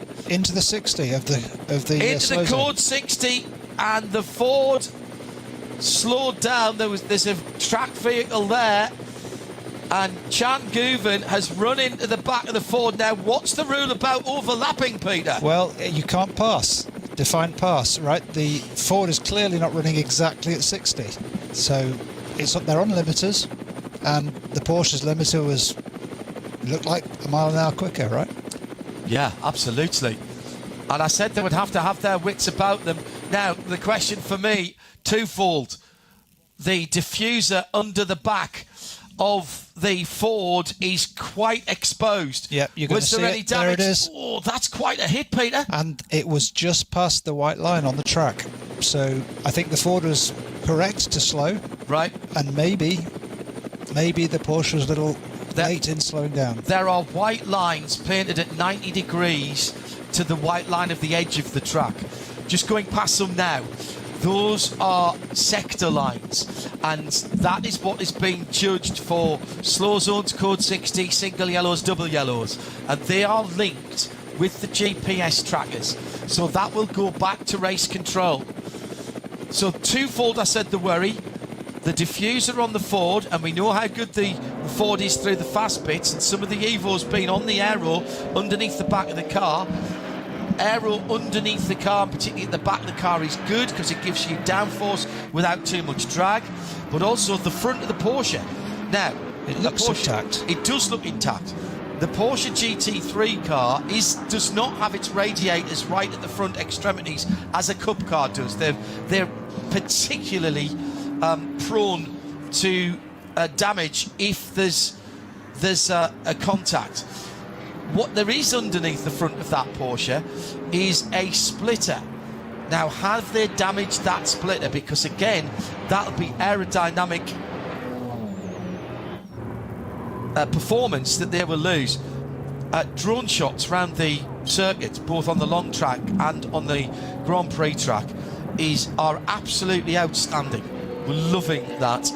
It's a bit like when we did the digital Nürburgring Langstrecken Series, and of course, being digital, we could have every single view that we needed. Right, onto the Nordschleife once again. He's going to look at this. There's a little bit of something hanging down into Sabine Schmidt curve. It looks like Chan Guven has pulled the pin. He has over the outside curb for Vincent Kolb, and that is the path. Peter saw it coming from a way back now. Can Chan Guven pull away? We're now coming into the area of strength where the Ford seem to have the advantage. We'll find out now if there's any damage to these cars. The Ford was quick through here. It seems to be working okay. Obviously, they've both been leaning on the cars hard, but look at this replay. Just positioned the car, got enough of an overlap to stop the Ford turning in, and then he could make the pass. Yeah, very good driving from both. Black and white driving standards flag for Chan Guven for pushing another car. It's a warning. 60. That's a warning. That does mean that he's being looked at. Now, every single incident is looked at within its own merits, but he has had a warning for that. To be clear, that was nothing to do with the pass. No, that was the absolutely. impact into the code 60. The pass was clean. Yeah. passing another car is how it has been described. I think that's because he overlapped, yeah, you asked me. Yeah. Cup 2 battle, second place, looking backwards from Benji Height's Black Falcon car to the SRS Team Rennsport Cup 2. That's the 901. Sitting in behind that is a battle for second place in class. Meantime, the battle for second place overall and in SP9 Pro is still not resolved. So that is Cup 2 for 11th and 12th and second in class. Leading that class, by the way, in Cup 2 is the Milner Motorsport car. That's the 921 blue, black and white car, and that's in 9th position overall. I mean, this is the joy of this racing, and I know Johnny and Bruce and Snowy, when they've been doing it, we race to the end, and the leading cars might have finished, but 6 or 7 minutes back, you've got battles, as we're describing now, just going into that slow zone for second in class. Sometimes the BMW classes have got 3 or 4 cars battling for the podium because they are so evenly matched. I mean, this is what I stress to people. You can see this stuff on TV and you can hear, you know, what's going on, but if you're trackside, you see these battles all the way down through the field. So everything we've been seeing with the Manti and the Ford battling just now, you're going to see battles like that through all 150 cars, all through these kind of races. And the view, the trackside view of the Nordschleife is unprecedented. You're not miles away from the edge of the track. You're not behind lots of chicken wire fencing. You're right there. So if you're if you like photography, if you're keen on your photography, you just read my mind. Yeah, this is the place. You'll not get a better backdrop for your passion. So just to confirm, the standings in the Cup 2 battle are about to change, because the number 901 is about to go into second place and goes into second place at Tiergarten. That was full send. That is absolutely impressive. Still cars coming in to make their last pit stops. It's not over yet, though. Waiting down the inside. Big cover, defensive move by that number 901. Maybe the cutback. Oh, that's so close. Meantime, in Cup 3, is still the Sandberg Smerlis racing car that leads from SRS Team Zork Rennsport in second, and WS Motorsport in third. The miners, as the Aussies might say, second and third place on the box. Well, this is going to go all the way for the next 12 minutes. Two very similarly coloured car as they pass GT4 AMG that was so intent on getting out of the way that nearly threw themselves off the track. So the 900 is back into second. He did get it back. Incredible stuff. That's gone back and forth. So Benji Heights in second. In the 901, it's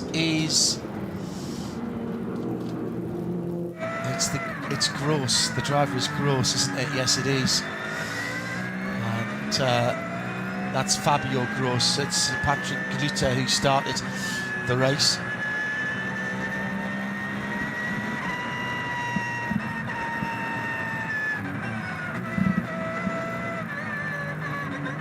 Hello to Paul Erling, who's had disaster with 20 minutes to go. His internet has dropped, and so he can't. He's looking at the Catherine wheel of frustration on his TV, so he's tuned into RS1 for our audio for the remainder of the race. Paul, turn it off and turn it on again. That's as much as I can give you advice as an IT expert. It's all beyond me. I tell you, this battle is absolutely enthralling for Cup 2 second place, with still nothing between the two cars. The Black Falcon number 900 and the SRS Team Rennsport. It's Heights versus Gross. And these cars are quick cars around They here. are quick. I mean, you know, they're not as quick as the SP9s, but they're not far off, and they are very, very challenging to drive. Much less downforce, pretty light front end on the car. Obviously very evenly matched, right? Because it's a one-make class, the Cup 2 class. So what we've got is, you know, driver skill really overriding who wins. Are they as quick, or even possibly even quicker in a straight line than an SP9 car, because they're a little bit less draggy? There have been occasions where they've been in the lead of the overall lead of the race under certain circumstances. So, coming round to complete lap number 25, the Yokohama Advan colours of BMW Schubert Motorsport goes on to lap number 26 with 10 minutes and 4 to go.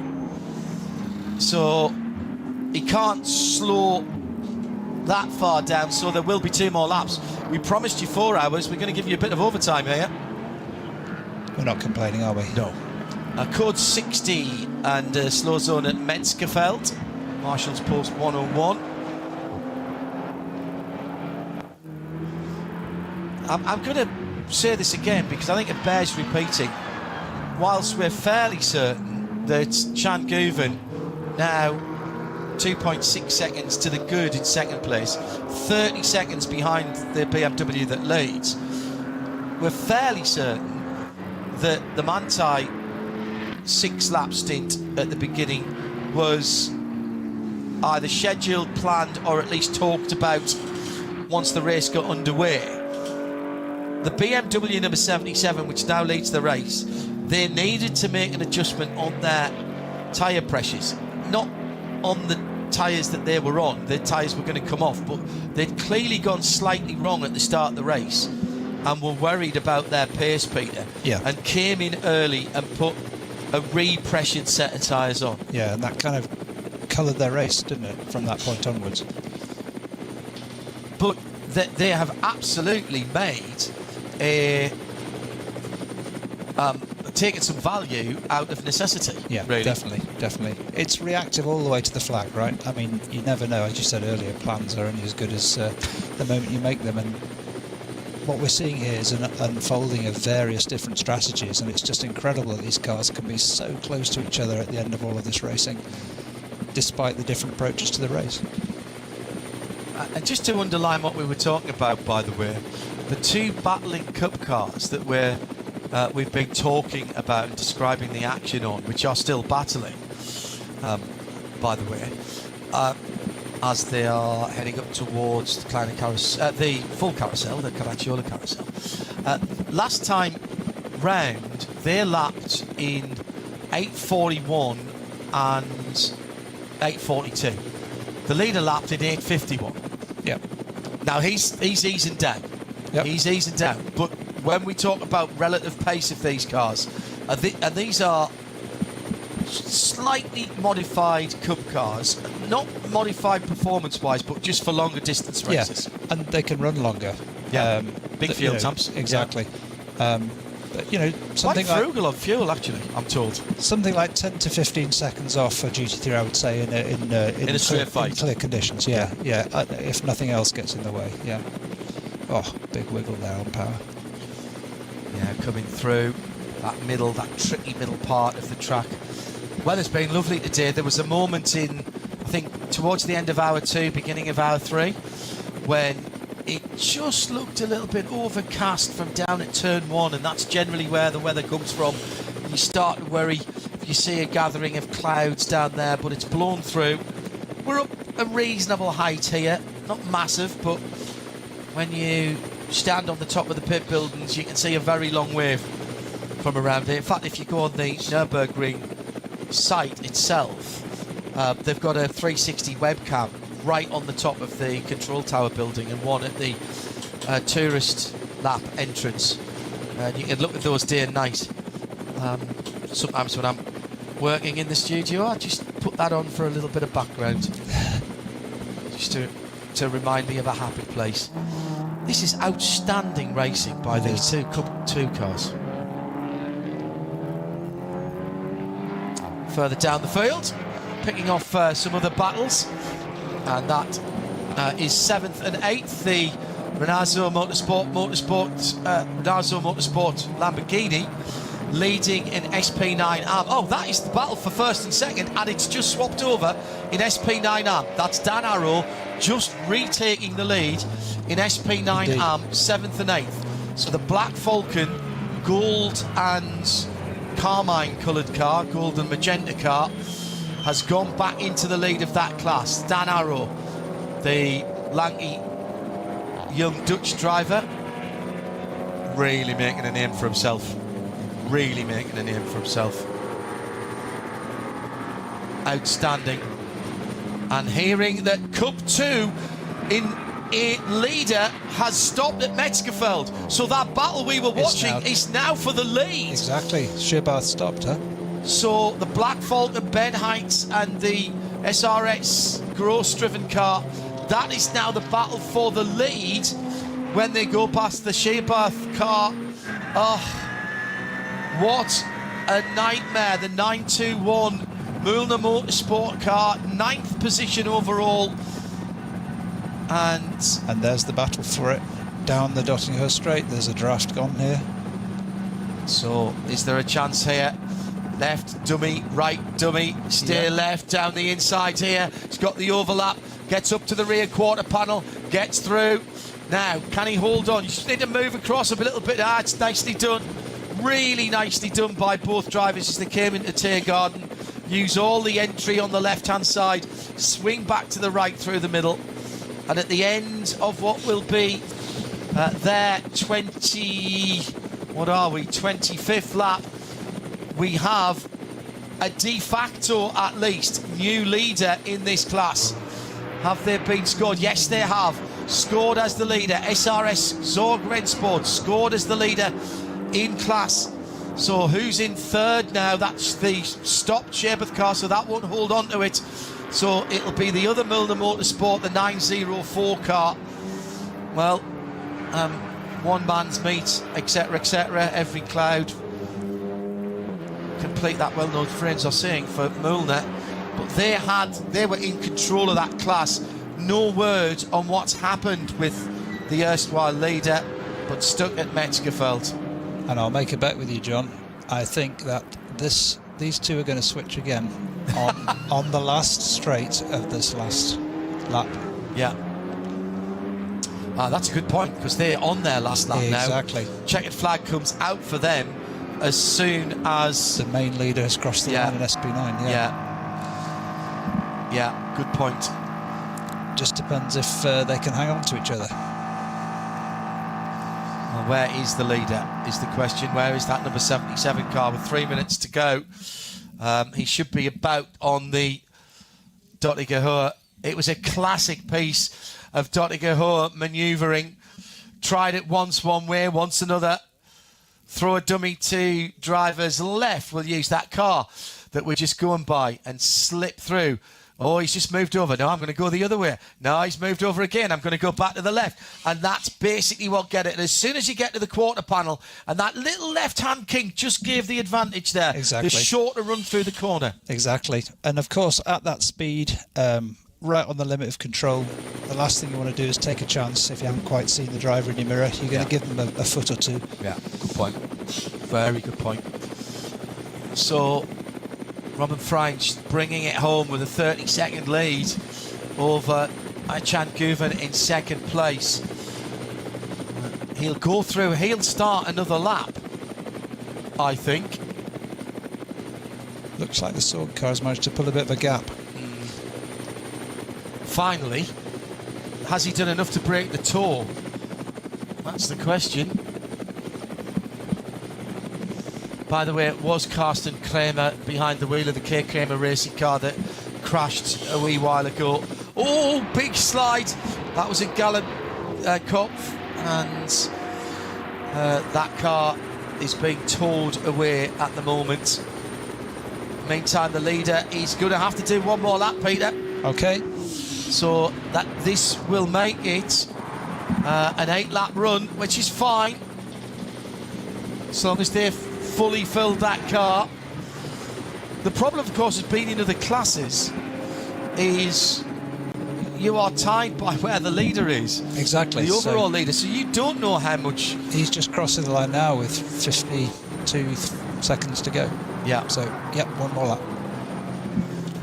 So there's your 4 hours. You've had your 4 hours of the NLS third round. We are now into added time, if you will. Bonus lappery, bonus racing. It does cause problems sometimes for the lower classes. Trying to calculate how many laps they need to fuel for. I've pushed a car across the line here before that was made illegal, as we run out of fuel. Oh dear. So we haven't done the leaders in class for a little while, so we know that Schubert are leading overall. 4th place is SP9 Pro-Am with Gamotta Racing and their BMW. Max Chrysler Racing's Audi with Ben Lechner behind the wheel is leading AT1, the alternative fuel class in 6th. 7th SP9 Am is Renatza Motorsport. No, I don't think that's the case actually. We saw Dan Arrow go through. That's right. The Cup 2 battle is now in the hands of, who did we put there? SRS team. So Rensport from Black Falcon. Yep. From Milner Motorsport, those are your top 3, 10th, 11th and 12th. Pro-Am, 2nd, 3rd and 4th are all together on the timing screens, but spread out a little bit. 18-2, Black Falcon Porsche, it's the number 632 in 16th. And then we've got the Cup 3, Smerlis Racing, the Sandberg driven 953 Porsche, AV by Black Falcon. That's the number 177 that leads in SP10. SP3T is one of the Schmickler cars, and that is the Ravenol number 312. SP40, Max Chrysler Racing, and the 76 car. These are all well inside the top 40. 40th is the best of the TCR cars. That's the Mollebühl Motorsport 801. The 44th position car is the class leader. It's the Manthey SP Pro car. BMW M2 class, Hoffer. Of course it is. Hoffer Racing by Bank Motorsports 888. BMW 240i Adrenaline Motorsport. They had the Team Manhattan wheels cars in 1st, 2nd and 3rd. They maybe still have. That's 54th, 56 is the V6 400. That's the Schmickler number 650. 400. Right, John. VT rear-wheel drive, VT2 rear-wheel drive. That is the next car. That's SRS again, the 524. The privately entered 495 is leading the front-wheel drive class of VT2 and 64th. Sherbert Motorsport in 65th is the SP8T. And stand by, because I have to go down a little bit further. The number 89 is SP7 leader in 70th position. Adrenaline Motorsport in the V5 at 75th, lead that class.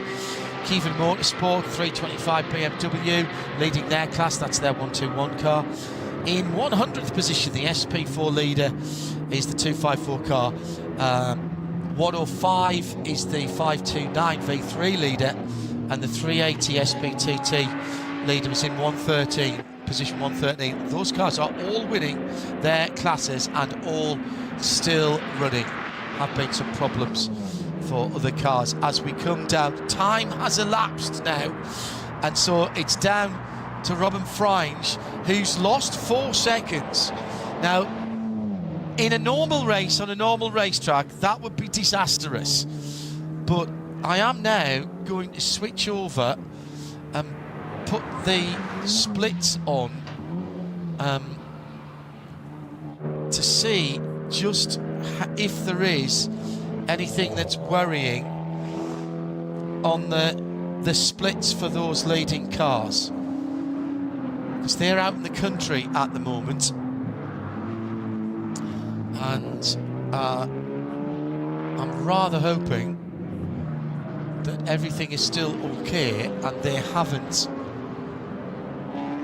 ruined their chance by perhaps not getting all of the fuel in when they needed it.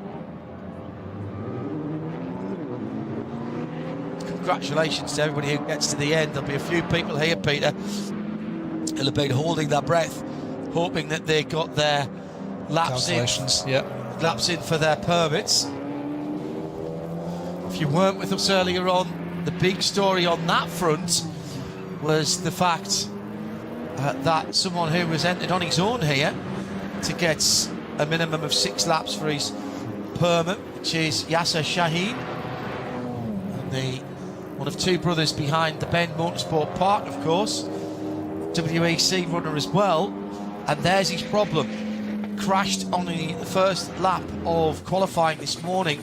His Porsche came and did not take the start, and he's going to have to find a way to do 6 laps after he's qualified at Imola next weekend in the night race or the evening race here.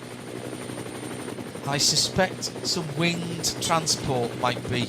Yeah, it's not that, actually, do you know what? It's not that far, is it, from the Nürburgring down to Imola? No, I think it'll have to be winged transport. I know there's a few people who are doing double duty at Spa in the 24H series, and here that's a little bit more doable, a couple of hours or so by car, a little less if you know the back roads, and really know the back roads. Well, what do you say about this, Peter? A necessity that was turned into a virtue, a very shiny BMW in the classic Yokohama Advan colours. Looks like it's just rolled off the truck, looks like it's a promotional film at the moment, as it's more than halfway around the last lap, and Robin Franks it will be that brings it home. I think that's just what he's doing, John. I think he's stroking it. He's being careful. Yeah. I'm more interested in what's going on behind the Manthey. Porsche is not comfortably far enough ahead of the 65 Ford. Certainly not to ease off. No, they're fully on it. Leader did a 9.23 last time around. We have got some code 60s out there. A 9.19 for Chan, a 9.20 for Patrick Cole. But again, we're not necessarily talking apples and apples there, because it's different parts of the track. So the leader's just coming into the final set of code 60s, just at Golden Cop, and not far behind at all the 911 Manthey, closely followed by the Ford. It was a feisty start for Marco Wittmann on the front row of the grid, up against David Pittard in the KCMG, which that car's going to come home in 4th position, actually, after an 87-second stop and hold. And they aren't 87 seconds behind, never mind driving through the pit lane. So that pit lane speeding has undoubtedly cost KCMG the victory here. Kamui Kobayashi's done the last 35 minutes or so, but a feisty start in the race, as I said, by Marco Wittmann. He and David Pittard having a good scrap. Philippe Eng jumped in the middle and did what he needed to do before Robin Franks was asked to bring it home. A German, Austrian and Netherlands combination never has the wrong tyre pressures played out so well.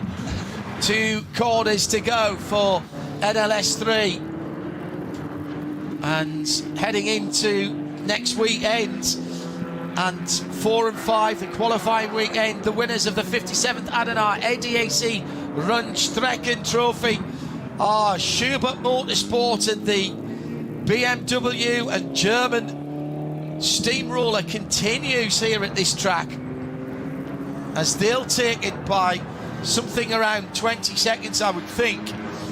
Chan Guven, Manthey qualified only 10th, 1st and 2nd, but both cars who did the early pit stop. There goes the Grello 911, 21, call it 22 seconds, and 5 seconds taken out of the leader as Franks was just soft pedaling it home. Vincent Kolb, what a run for the Ford. What a run for the Ford on the podium for the Mustang. they'll be happy with that and the new version of the car. Top 4 all-pro cars, with Kamui Kobayashi bringing the KCMG car home. Chris Meese, Fred Vervies, Dennis Olsen and Vincent Kolb in 3rd place. 4 drivers, all took an hour-long stint. And then for the classes, AT has come home in 5th position for Max Kreuzer Racing. Ben Leuchter wins the alternative fuel class ahead of the Pro-Am BMW. That car went really well early on, and that was, I think, probably, if we had trap speeds, that was probably the fastest car in a straight line. It certainly looked it. Yeah. Just watching here the Cup 2 battle, just passing through Bergwerk on their final lap. That's the Black Falcon car still leading the Sorg car, but absolutely glued together.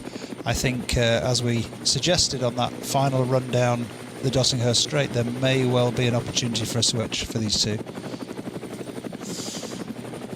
Yeah, they are just outside.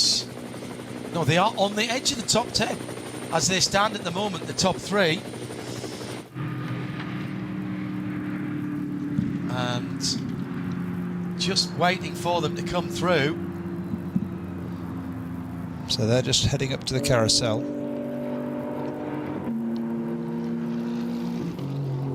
901 and 900. 900 with a slight advantage. 2.4 seconds difference in sector 4. The Dacia has cracked the top 100, by the way. Well, in 100th position, but that's fine. Wasn't 101st. And now, of course, the bizarre sight of the cars not going on a slowed down lap around the Nordschleife. The leading cars go back into the pit lane through the cutout. Everyone else goes into Parc Fermé in the back of the paddock.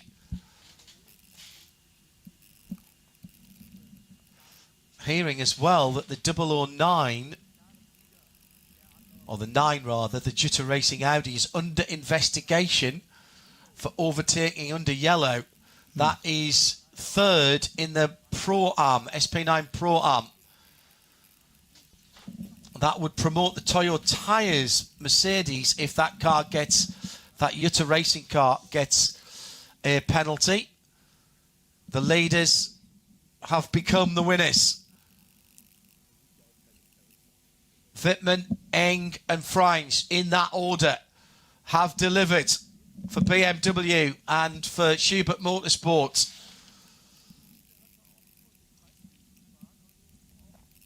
And for Yokohama tyres, one should remind ourselves. That car isn't just sponsored by Yokohama, it is running Yokohama tyres. So is that adding something extra into the mix for next weekend and subsequently at the ADAC 24 hours?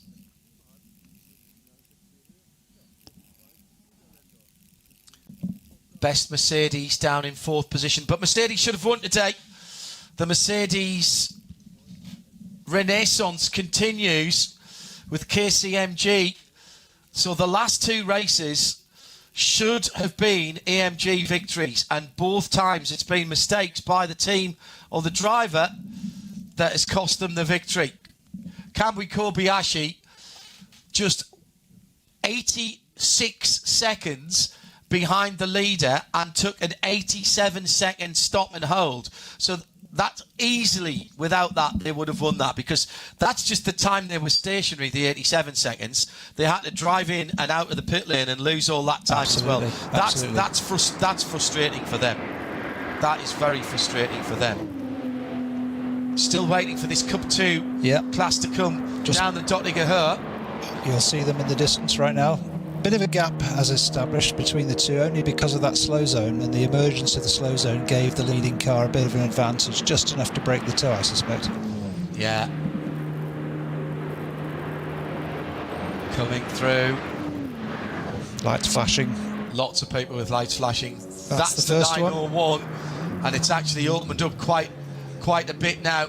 But on the edge of the top 10, 10th position for the Cup 2. Müllner Motorsports with a late issue at Metzgerfeld has robbed them of this victory, and after a 2 or 3 lap nose to tail, side by side battle. It will be the SRS Team Rennsport number 901 that brings home the victory in the Cup 2 class. That's always highly contested.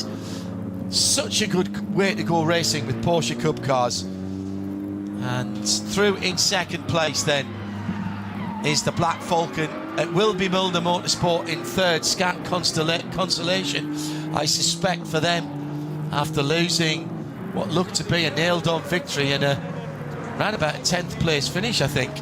So Fabio Grosser and Praktri Grüter, just the 2 drivers in that Porsche. Well done to them. Well, Peter, sum that one up for me. You know, I'm obviously going to be in the position of these drivers in a week's time. It's the kind of conditions that you love to have as a driver: consistent, not too hot, not too cold, no rain. Of course, we had the usual code 60s and what have you, but I think as a preparation for particularly the 24 hours, what a great event. But what I would go further and say is, how close were they at the end there? Multiple classes. Yeah, I think as many questions as answers then in our second race, although builds the third round of the NLS season, and more data to be derived next weekend. 2 more 4-hour instalments as we build towards May and the ADAC 24 hours of the Nürburgring. Peter Kate was alongside me, John Hindhaugh in the Global Broadcast Centre. Thank you to Ollie and the rest of our colleagues at the Nürburgring TV Master Control Centre. Brilliant coverage, particularly thanks to our drone pilot, who was good today, and to all of you who've watched and listened and sent us notes on RSL_studio. Midweek Motorsport on Wednesday, 8 o'clock on RS1. I'll be in Italy with a preview of the WEC, and it's a bagsy, biggie weekend next weekend.